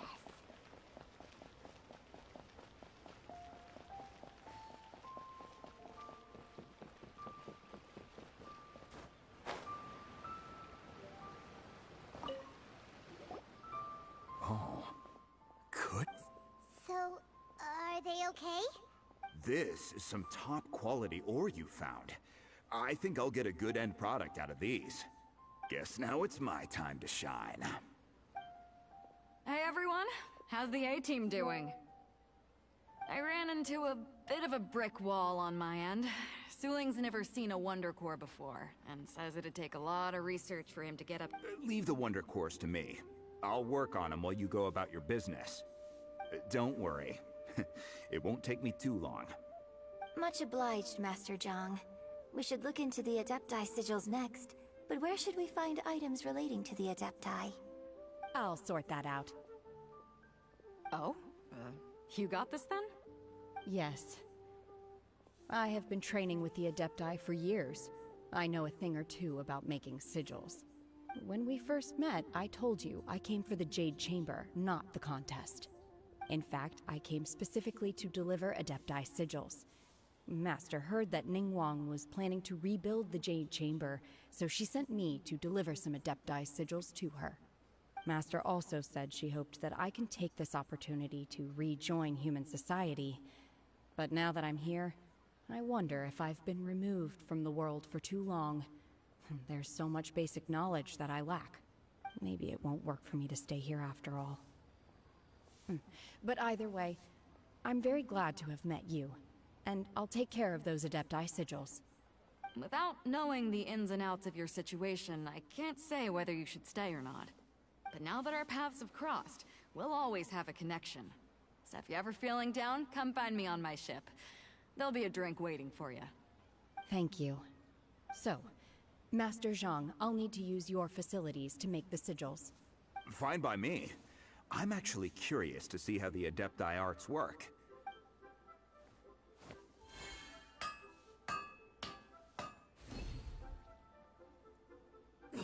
Whew. The sigils are ready. Though they are in some respects inferior to my master's, I can assure you there will be no quality issues. I've finished forging the things you asked for, too. Great! Let's go submit them before someone else gets there ahead of us!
Ningguang's little secretary! We found all the materials!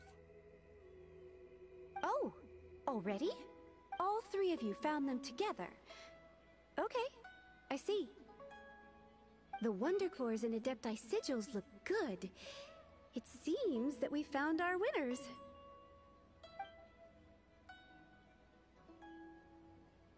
I hereby announce that the winners of this material procurement contest are the Traveler, Yunjin, and Beidou. What? It's over already? I haven't even found the Plustrate yet! I can't believe it. So close, but so far.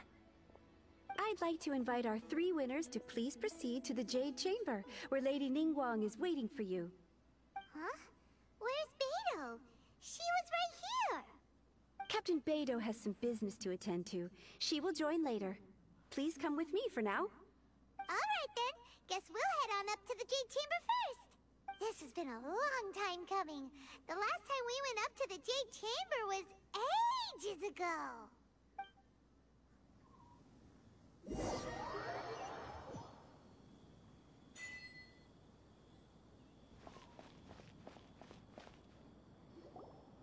Combine the Adepti sigils with the Wonder Cores, and insert them into the Jade Chamber's control compartment.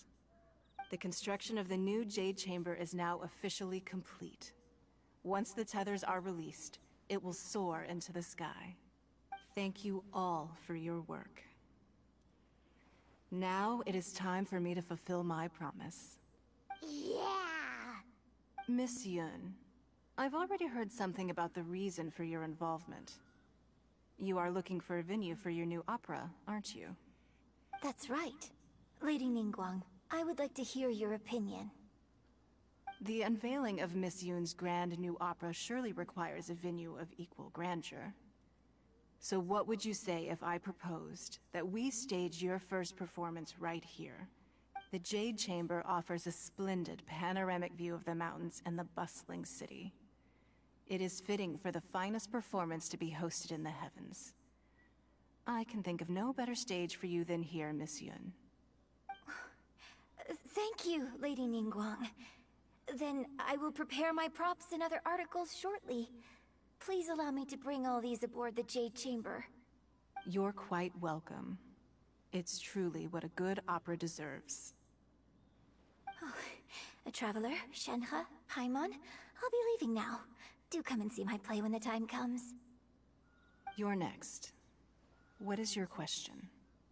I should clarify. I do not know your brother's whereabouts. Please, don't waste your question on this matter. Wow, you're a mind reader, Ningguang. Oh well, guess Paimon will ask a question then. Managing a successful business is not as simple as you might think. Capital, connections, sensitivity to the trends, and instinct for what is a good opportunity. All of these traits are crucial. If you want to know how to make money, I will honor our agreement and give you an answer. But that is not to say that it will work for you. Wow, Paimon hadn't even asked the question yet. Your question was written all over your face. Now look, you helped me rebuild the Jade Chamber, and I intend to repay you handsomely for it. So I promise you that should you one day require financial assistance, you may seek employment here. I will pay you at the highest rate of remuneration. Great! So next time we run out of Mora, we just need to come to Ningguang? No more questions from us. Shenhe, you got a question? Me? Yes, this is a group effort. Thank you. But I don't have anything to ask. Are you sure? This is a once-in-a-lifetime opportunity. I'd urge you not to squander it. Yeah, just don't waste it. Hold on a second. Paimon can probably think of another one. Lady Ningguang, do you think I can ever fit in Liyue Harbor? Now that is an interesting question. Liyue Harbor is very inclusive. As long as you respect the rules here, you will not be turned away. So, the key is whether or not you yourself can develop a sense of belonging in Liyue Harbor. Huh. A sense of belonging? Yes. To become fond of a place, to feel part of it, it always requires a reason. Perhaps someone you've met, or something you've experienced here. Or perhaps you enjoy the atmosphere of Liyue, and you will become accustomed to it. In short, everyone needs a reason to stay. I hope you can find yours soon. I see. Hey, what's going on? I just went to see the fleet a little later than expected. Come on, Beidou! It's your turn! Do you have a question for Ningguang? Me? Nah, I ain't got any questions. She forced me to help out, so I figured I may as well get involved with the contest. Ningguang, don't forget what we talked about. It's not gonna be easy to deal with. I don't think my fleet can take it on their own. Don't worry. I have made preparations. The wound dressings are ready, and the Millelith have set up an ambush. Glad to hear it. Watch your back. Stay alert. Beidou? Ningguang? What are you talking about? You'll see when the Jade Chamber ascends. However, it's not the most pleasant topic of conversation. Maybe it's better that you don't know.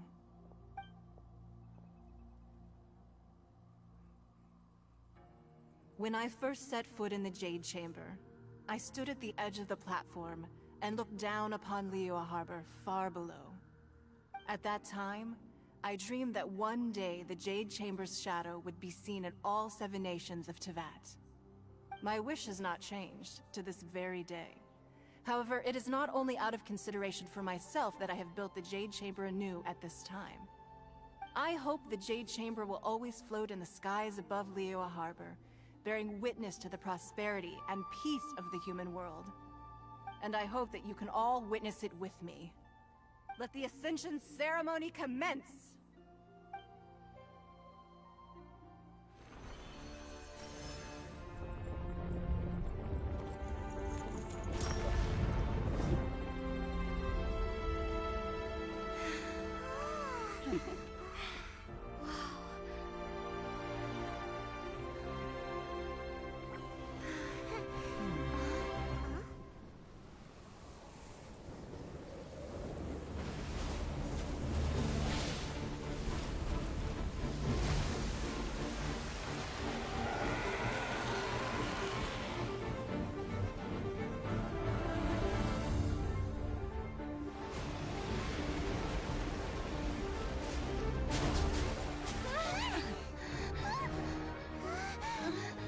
Right on cue.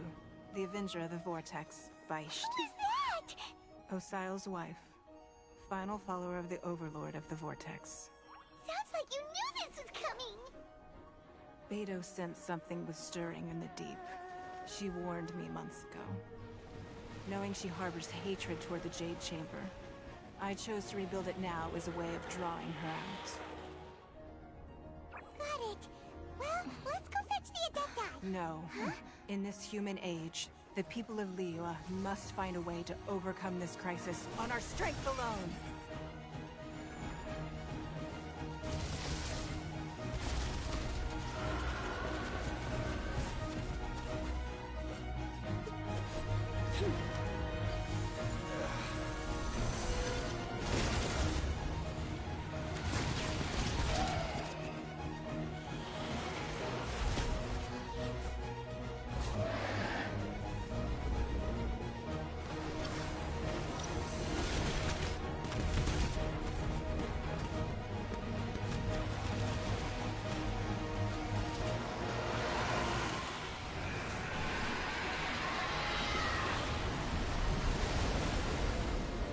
All hands! Tsunami incoming!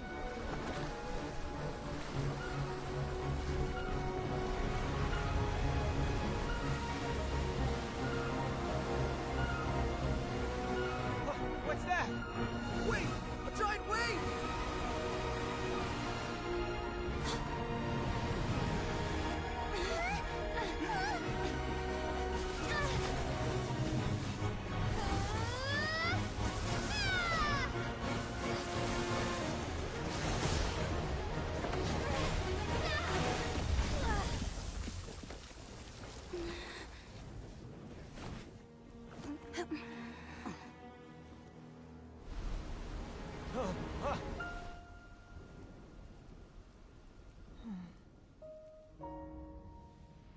You are a cursed child. Your life brings nothing but disaster to us all. At least if you die, I can bring her back. The day you learn how to use your strength for the good of others is the day that you can truly become part of human society.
What are you doing here? We can't let you be the only one taking this risk! I hardly see this as a great risk. The people of Liyue Harbor are well prepared, and she is already badly injured. Only sheer willpower is keeping her alive. I may be nearing the end of my stamina, but in a fight to the death, I think I have the upper hand. We'll help too! Drop!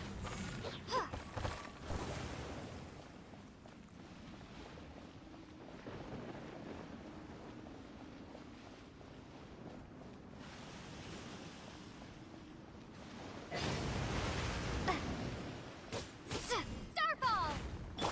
Go, go, Bip!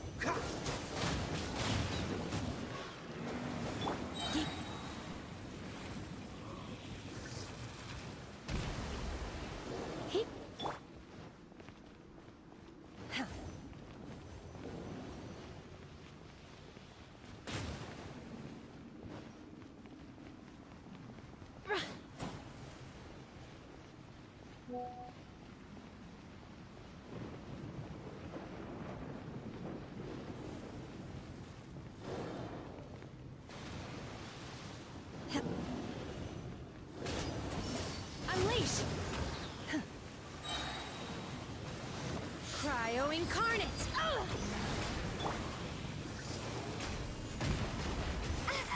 Shake!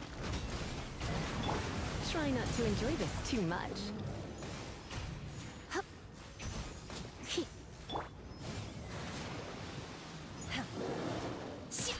Manifest! Unleash! This moment will be frozen in time. Freeze! I'm getting... My will embodied!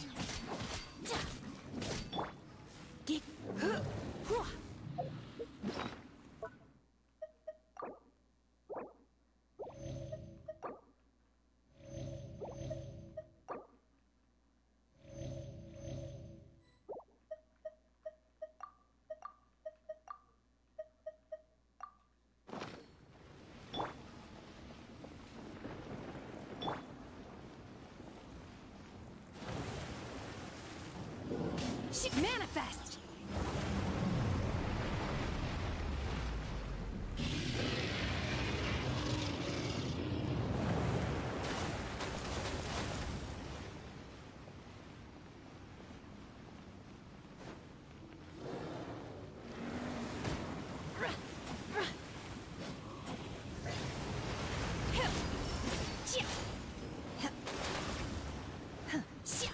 Unleash! Let it rain!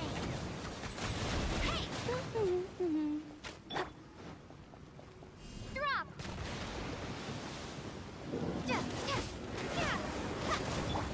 Do your master's bidding! Dodge this!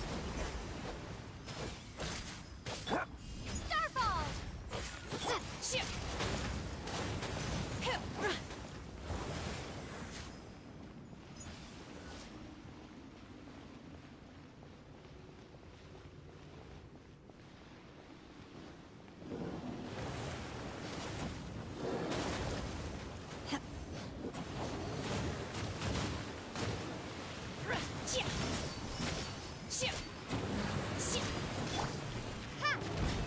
Don't get frostbite. Freeze! She's getting away! Shouldn't we go after her? This place is unstable. It is too risky to continue pursuing her.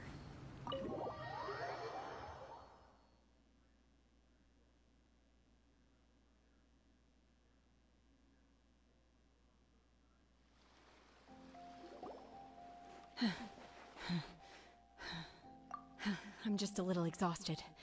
Otherwise, fine. I wanted to deal with it myself. I didn't expect you to follow me. Don't worry. She's not coming back anytime soon. After an injury like that, she'll likely seek refuge somewhere else. How did things go underwater? It's been dealt with. She was injured before entering the water. It didn't take too much effort to finish the job. Good. So the crisis has been safely averted. When you visit the Jade Chamber in the future, you will be afforded generous treatment. Lady Ningguang, the fleet reports that the sea monster has left Guyan Stone Forest and the surrounding waters have returned to normal. Thank you. How are the Millilith? Thanks to the medical supplies you prepared and Lady Keqing's command, our losses were minimal. Of course, we owe huge thanks to this young lady for her help. On behalf of the entire Millilith, thank you for your service. Great. Then next time I watch Miss Yun's opera, I'll be able to take the compliments. I wasn't trying to be a hero, though. I just wanted to protect you. Let the soldiers recuperate, but don't let your guard down. If she returns with a vengeance, we must be prepared. Yes, ma'am. You've been monitoring us for some time now. I trust you've reached a conclusion. You wish to hear one's opinion. Well, things would have hardly gone so smoothly had it not been for Shenhe. That I do not deny. However, final victory was always going to be ours, even had things been a little more arduous. If it came to it, I could always destroy another Jade Chamber. One has observed your adaptation of the Guizhong Ballista, and find oneself compelled to admit that you have evidenced some degree of novel thinking. You have learned from past failures and prepared for this crisis in advance. This is considerable progress compared to the last time. Hence, on balance, one finds your performance during this trial satisfactory enough. But there will no doubt be further trials to come in the future. Do not suppose that one will not continue observing you hereafter. While the position of Tianquan remains mine, I will always ensure Liyue's safety. Shenhe, one saw you secretly venture out from the mountains a few years ago, and noticed the air of dejection in which you returned. Hopefully this trip to Liyue Harbor has been a different experience. Yes.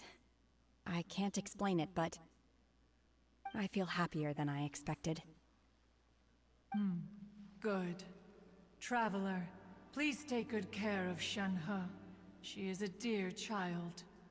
In fact, one has many fond memories of Shenhe's childhood that she may be interested to hear about. There'll be no need for that. Oh. They are all like this. Fine. Since you care not to listen, one shan't be telling you. One shall be going homeward now. Please, have a good rest. Come to the Jade Chamber when you have recovered your energy. We must celebrate both the completion of the Jade Chamber and the fact that Liyue has weathered another crisis.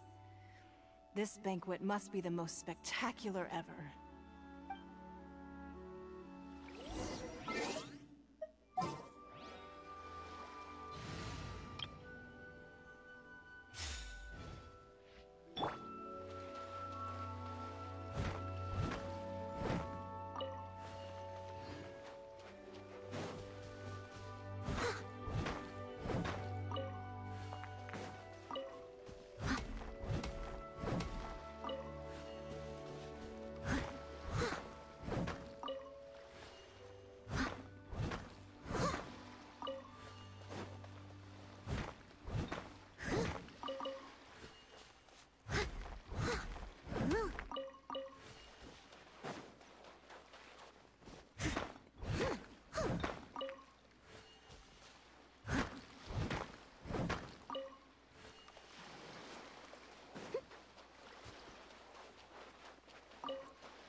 in the Jade Chamber. The food here looks amazing. All of you here are my distinguished guests. I am determined that each of you thoroughly enjoys yourself. Those who don't drink alcohol, please, help yourself to other beverages. Fine wine is a delight to the senses, but it is far from the only one. I trust you will find the marvelous view from the Jade Chamber to be an equally gratifying indulgence. Have you heard? Miss Yun's going to be performing today. Sure have. Honestly, it's the main reason I'm here. I've never missed any of Miss Yun's performances, and I don't intend to start now. I hear she's going to perform The Divine Damsel of Devastation today, the one written by her father. I've been so excited that I've barely slept the last few nights. Hey, look! Miss Yun is going on stage!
神女劈冠到这里本该接近尾声，但今日我再添一笔，唱与诸位听。知道为敌人不是，自有知音何情此？功名烈烈见了心，只知无愁心。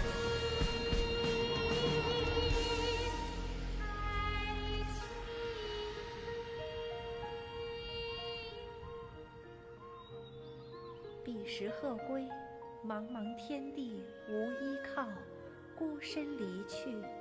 今日再会，新朋旧友坐满堂，共聚此时。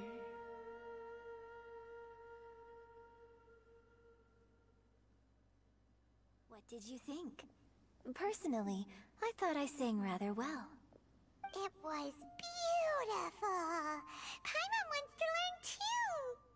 It was wonderful. Also, thank you. You're welcome. Thanks to you, the Divine Damsel of Devastation is a more nuanced tale than ever. The play has an ending, but life goes on. I believe you will find a way to fit in Liyue Harbor. Thank you. I think I've found the opportunity I needed to change. Ms. Yun, here you are. Great, huh? Hey, this young lady with the white hair looks like some kind of VIP. Yeah, that's it, like an Adeptus. Wait, you're the girl from the opera, aren't you? The Divine Damsel herself. And look who else we have here, the illustrious traveler. Well, I'll be. This was... Let me pull up a chair, all right. We'll all have a friendly chat, get better acquainted. Alternatively, you could leave us alone. That is, if you'd prefer to finish your drink via the orifice of your own choice. Uh-oh. This feels all too familiar. Shenhe's back to her old self again. Hey, what are you doing? Calm down, Shenhe. Calm.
Could it be true?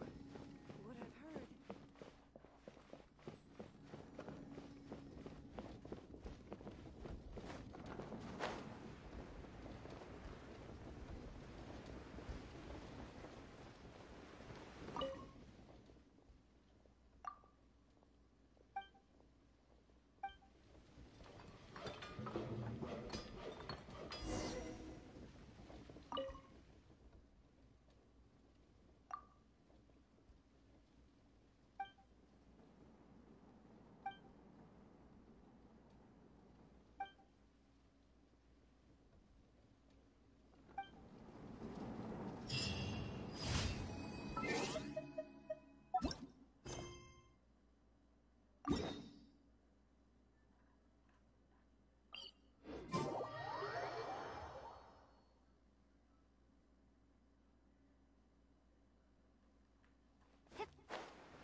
Dodge this!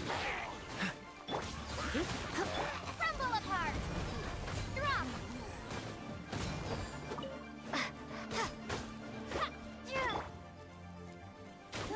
Get! Freeze!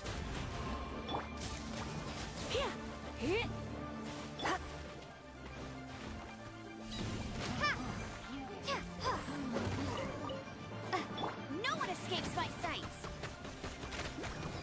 This moment will be frozen in time. Dodge this!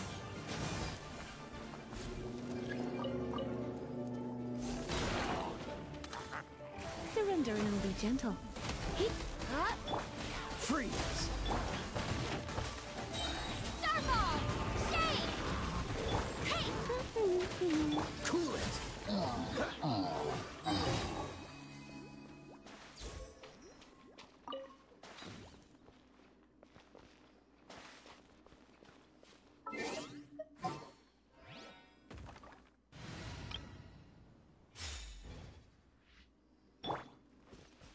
Someone needs assistance.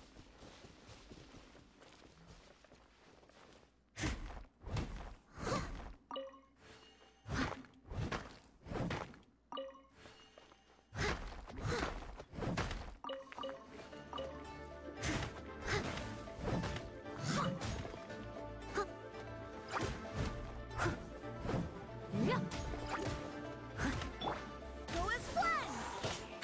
Bubba, get them! Let the show begin.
must leave no stone unturned. Go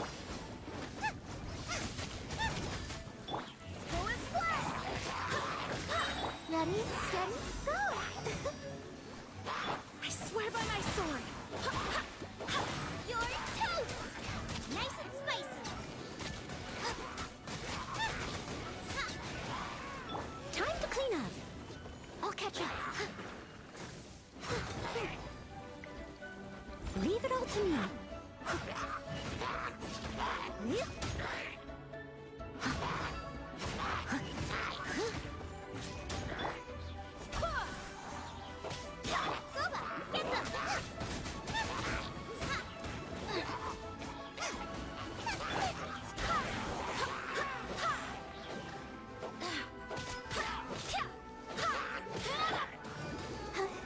I'll protect us. Go and fly!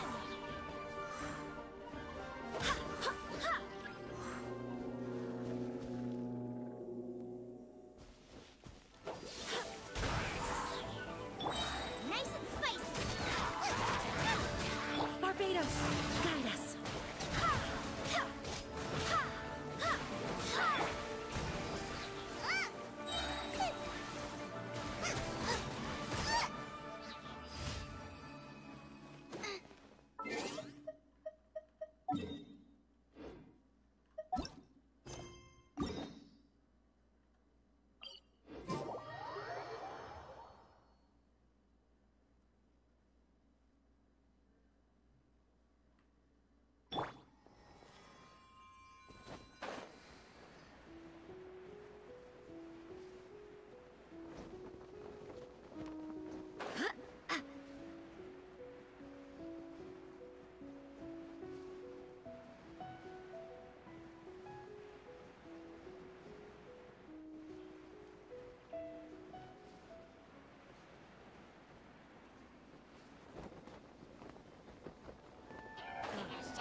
Out of the frying pan, into the fire! Eat this!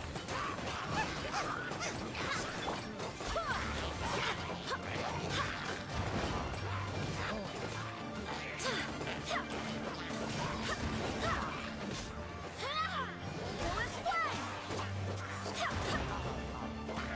Come on, we can do it. Nice. Boba, get them!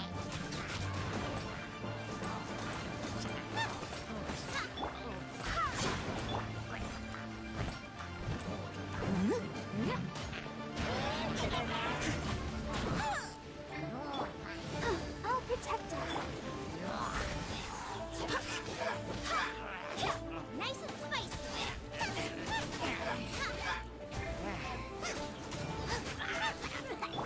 Go and splash!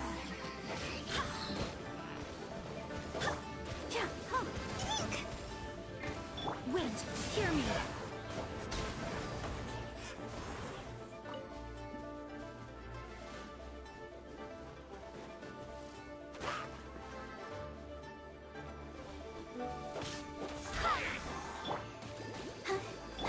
Race you! Boba, get them!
No fairy tale ending for you. Turning point in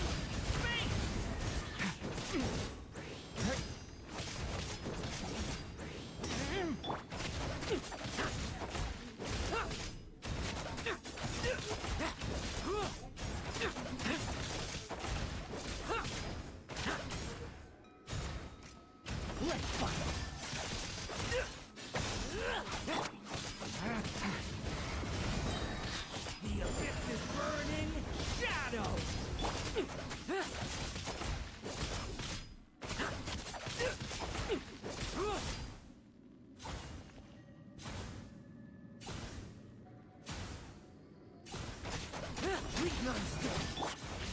Stay back!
To the slaughter.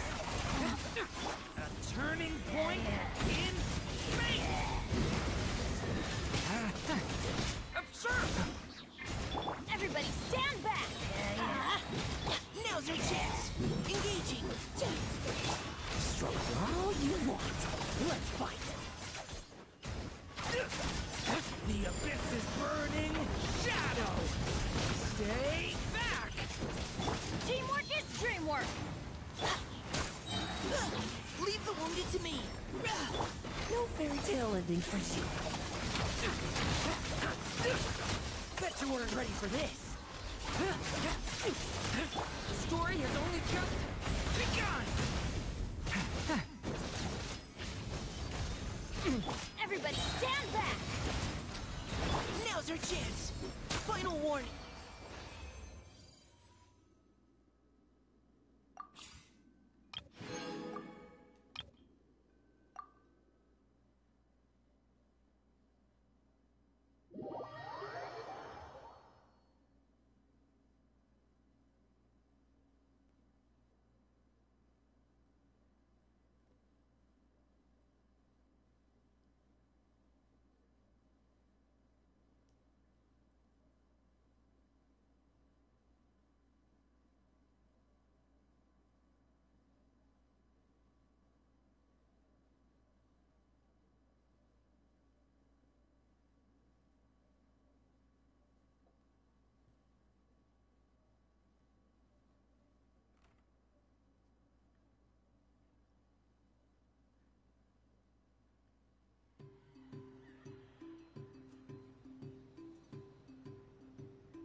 Word to the wise. Leave me alone and don't stand down. Go! You're free now! Yes, you are. Freeze! All right, you asked for it. Gold, mine to the moon. Burn it down.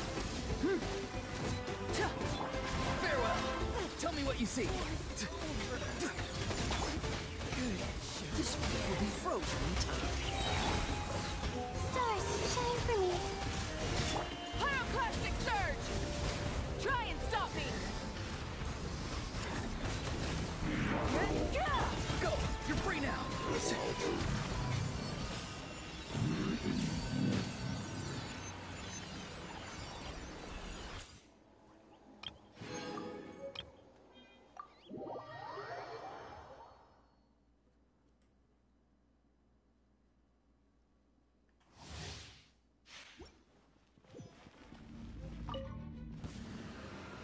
Leave the wounded to me. Yeah. Get back!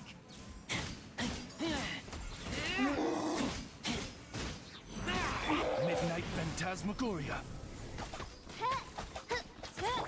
Can't handle your dreams, huh? Yeah. Let's keep going, team. Neutralizing threat.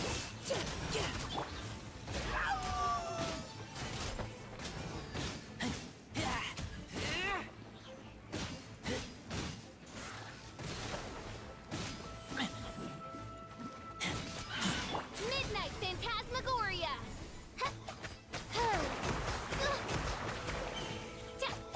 Sayonara Special! Leave the wounded to me.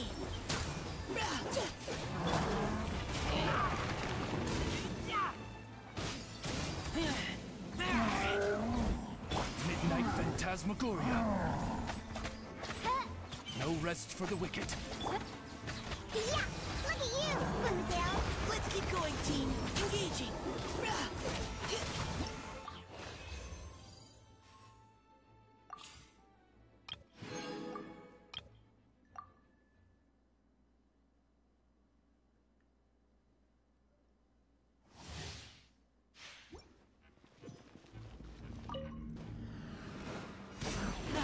Teamwork is dreamwork! Hey, yeah! Out of the frying pan, into the fire! Let me weave you a purse.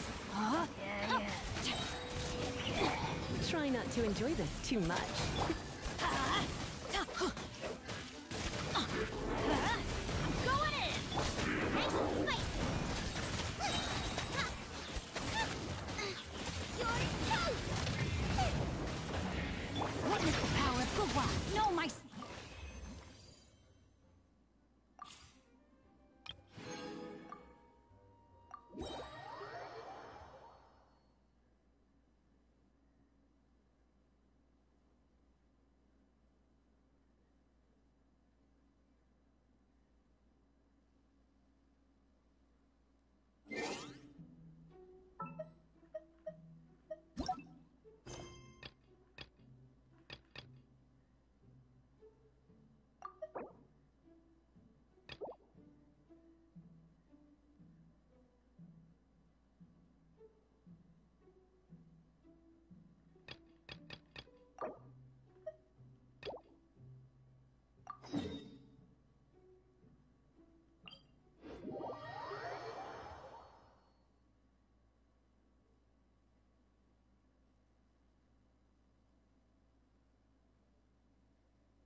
Children, come, come.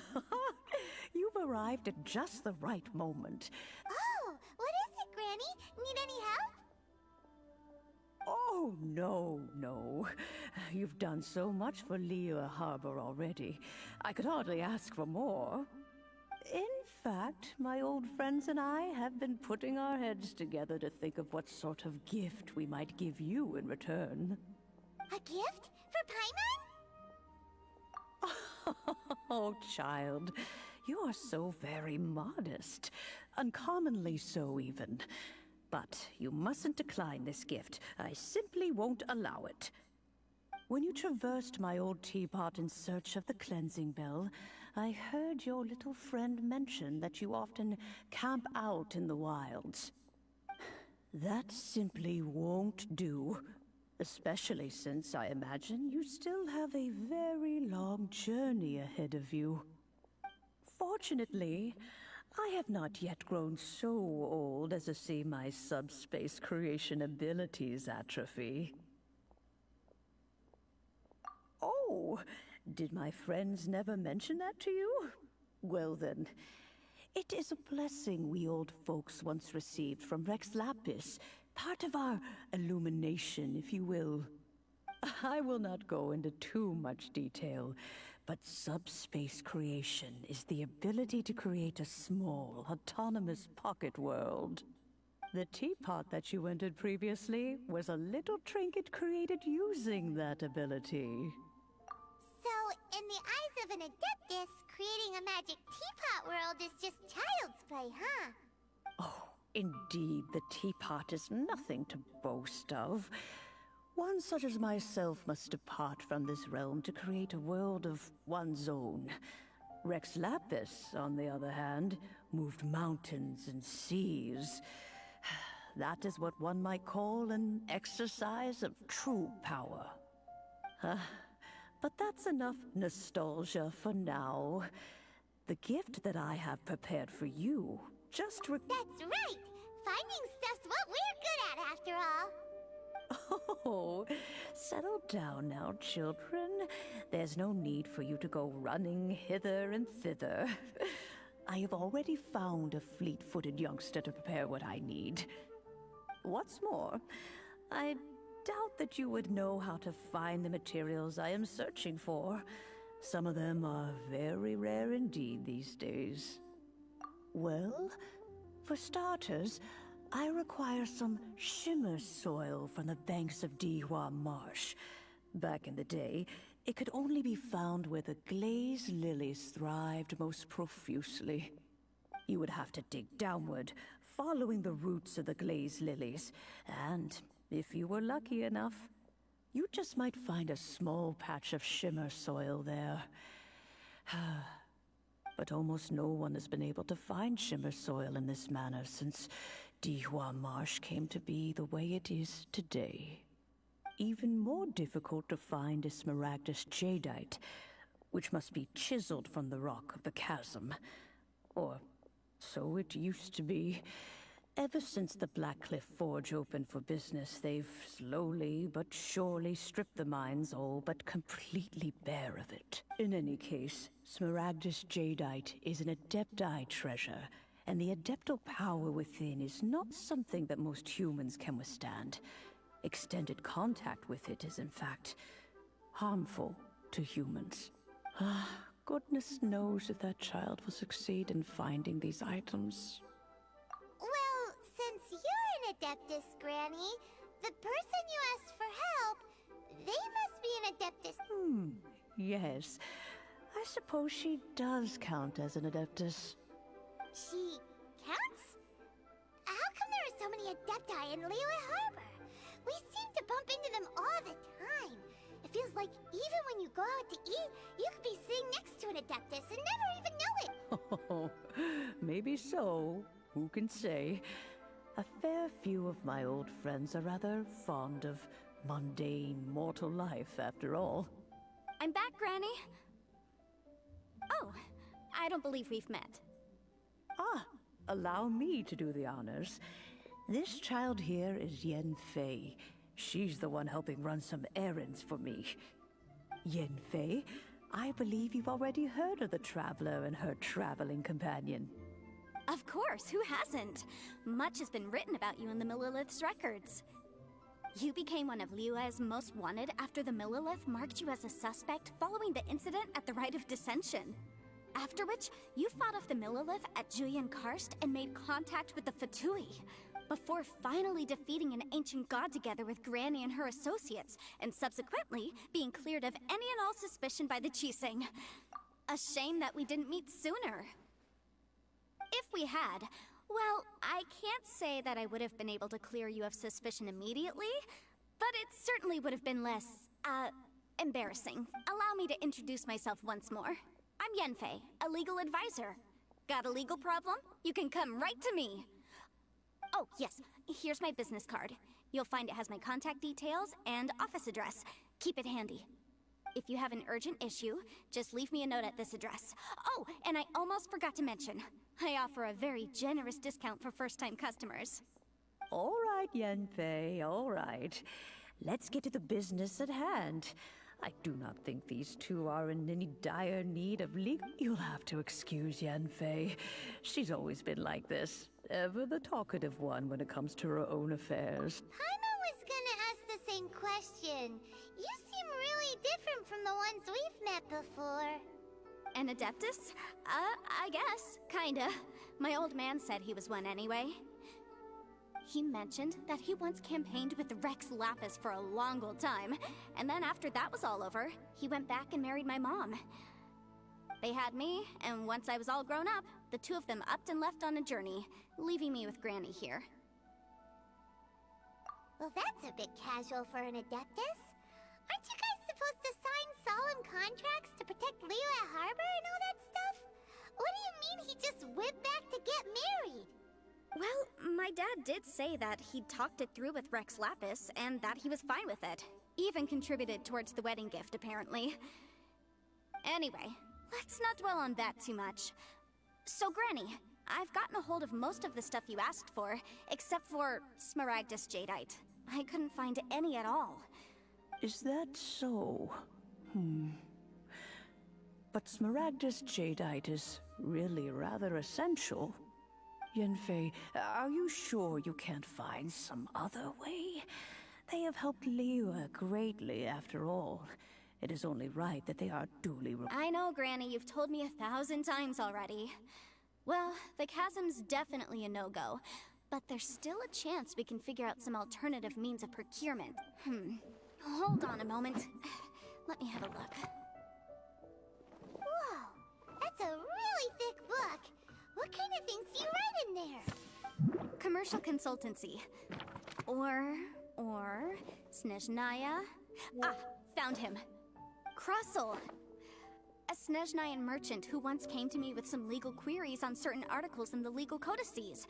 He mentioned that he was considering acquiring some Smaragdus Jadeite to make hairpins, and wanted to know if there were any legal ramifications that he should be aware of. Said he was planning to sell them in Snezhnaya. So, I guess I'll go look for him. With any luck, he'll have gotten his hands on some Smaragdus Jadeite, or might have an idea of where we can find some. Oh, you want to join me? I suppose that's no problem, but it's best if you just stand by and watch. If you try to get involved, you'll only risk placing yourself in legal jeopardy. Wow, an Adeptus imploring us to avoid incurring legal liability. Well, that's a first for sure. Best we be a little more careful than usual while we're with her.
Let's finish this, swiftly.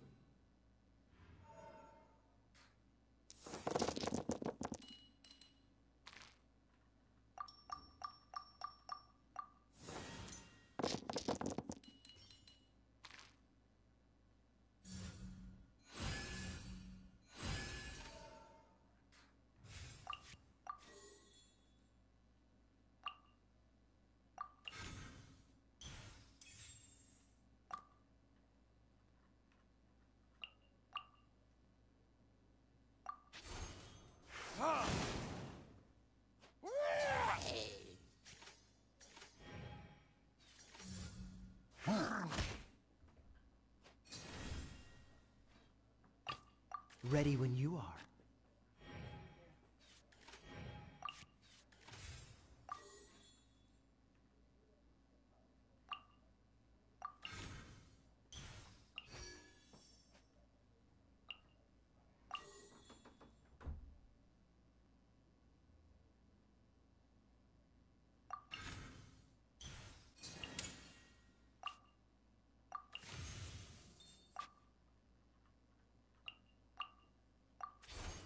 Freeze!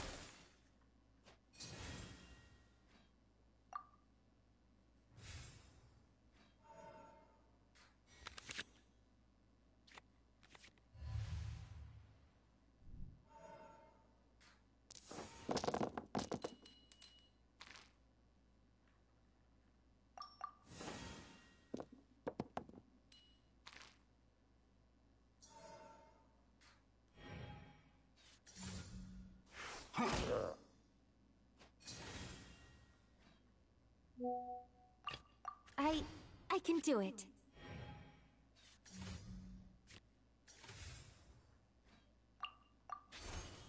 Stand clear!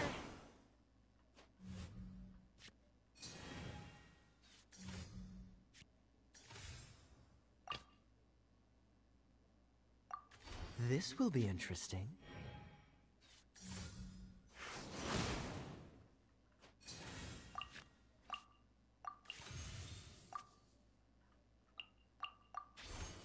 Freeze!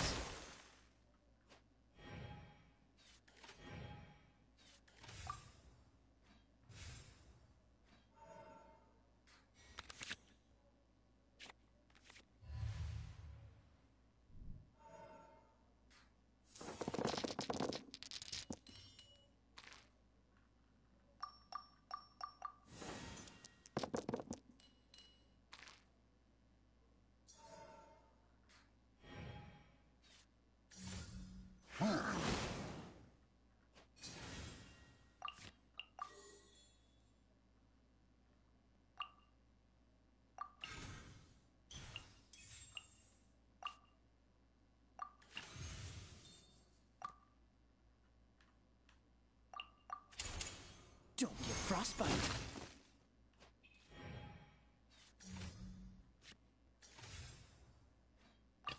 Let's finish this, swiftly.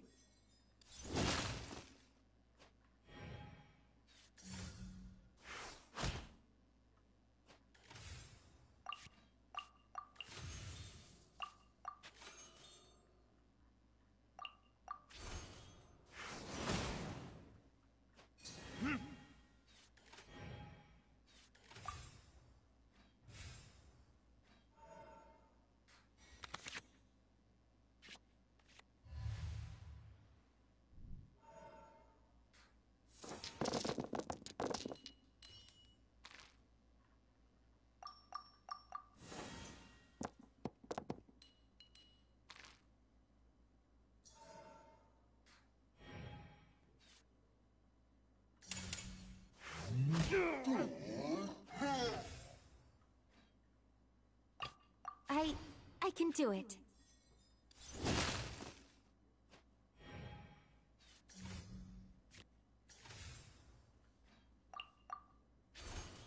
Stand clear!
This will be interesting.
Let's finish this, swiftly.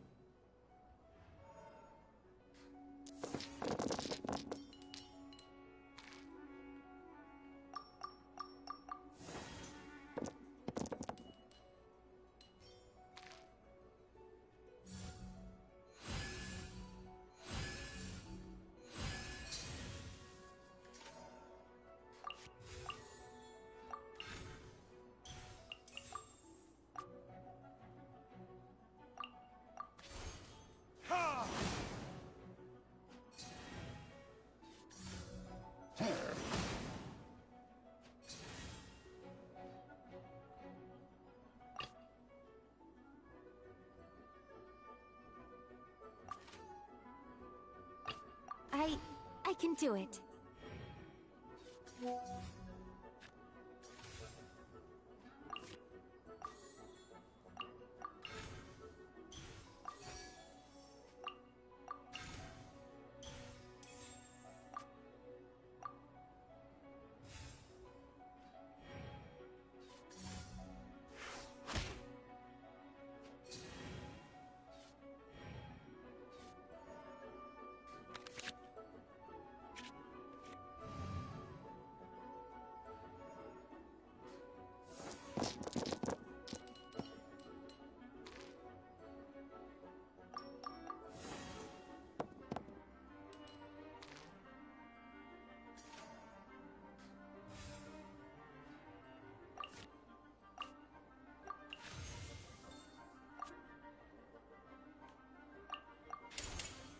Swirl, Mark 2!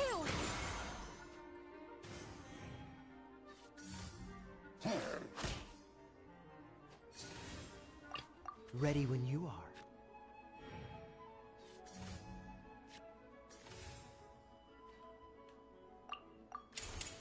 This moment will be frozen in time.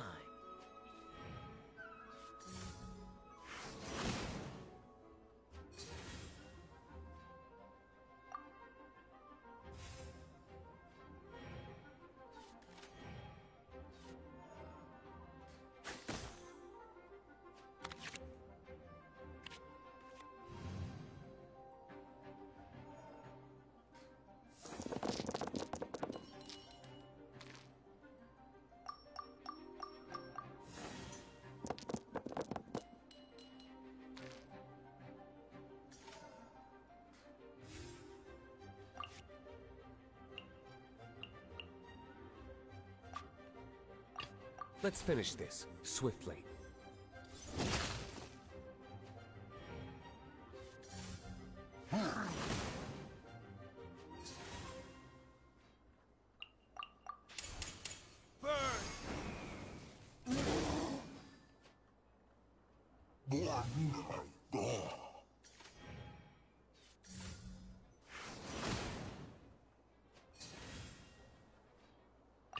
This will be interesting.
Dodge this!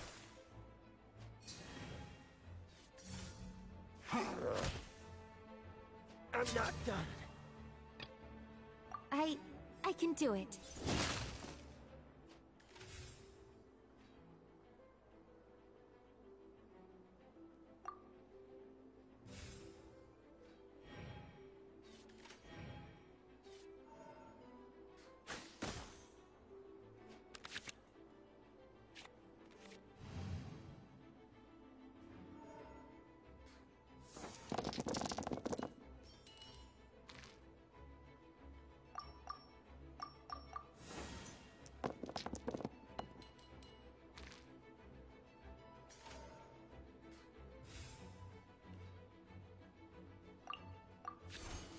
Animo Tech 6308!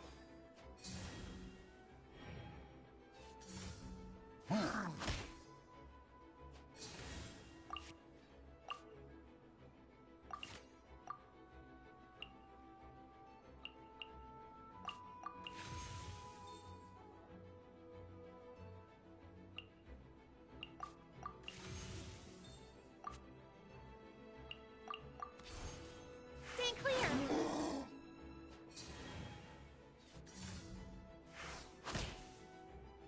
Need to make adjustments.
Let's finish this, swiftly.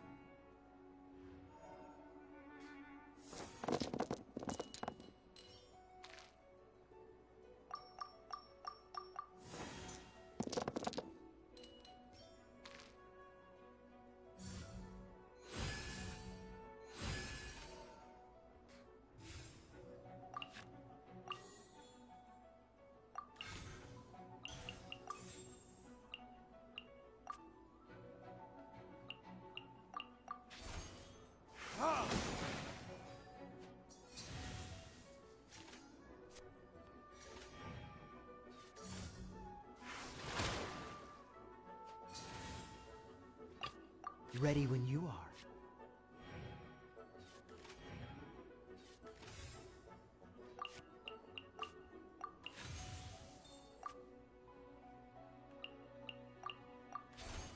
Freeze!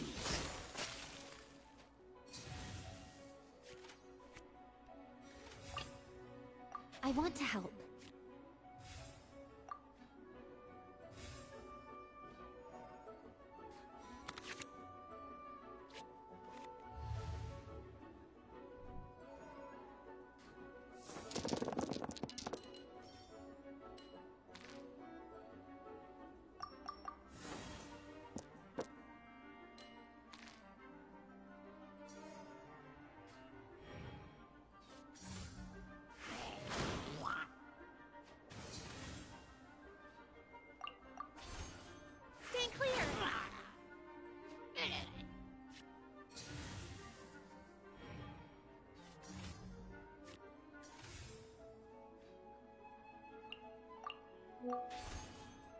Tech 6308!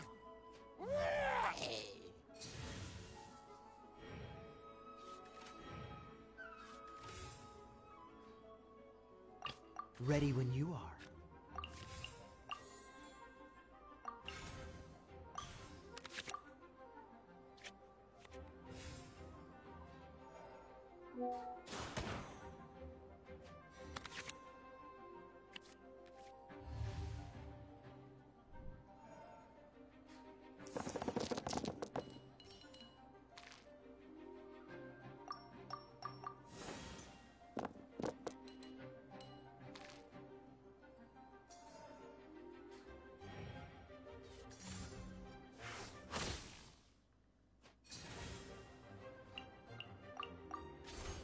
Dodge this!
Let's go.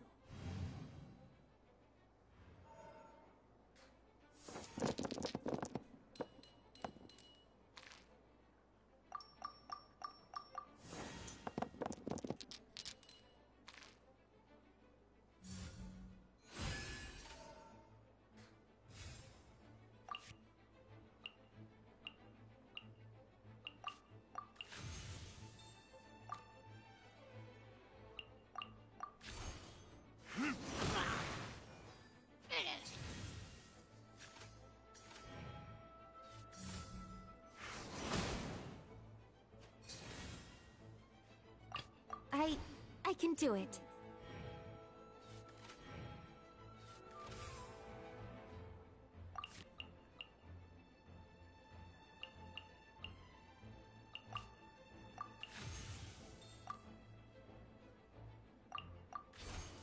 Absorption test!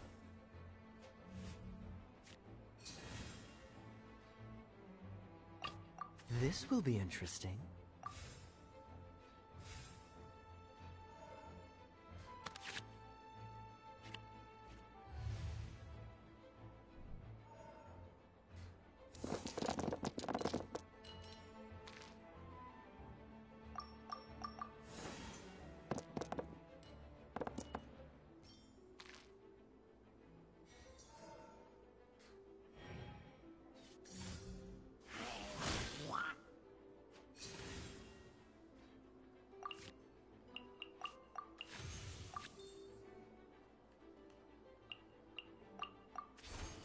Dodge this!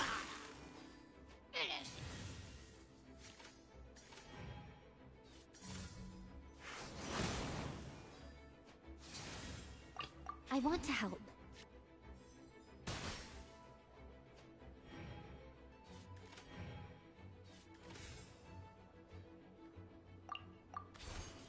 Stay clear!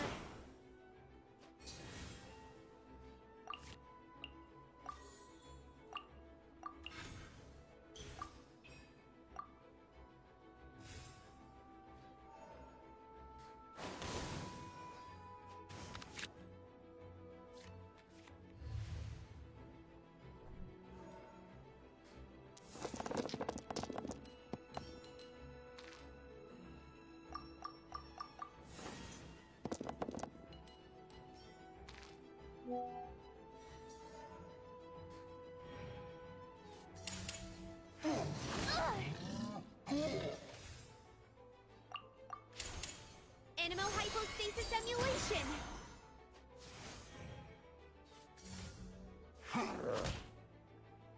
My research has failed.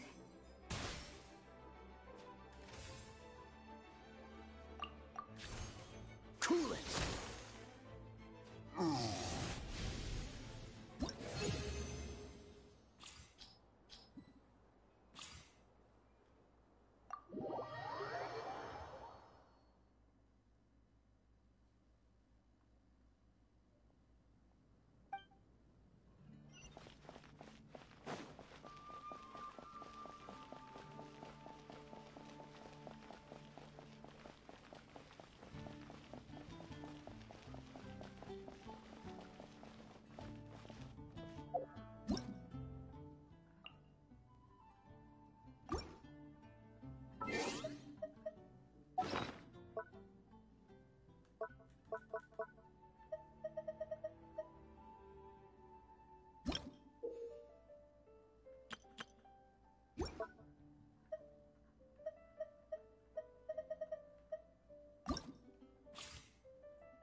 you.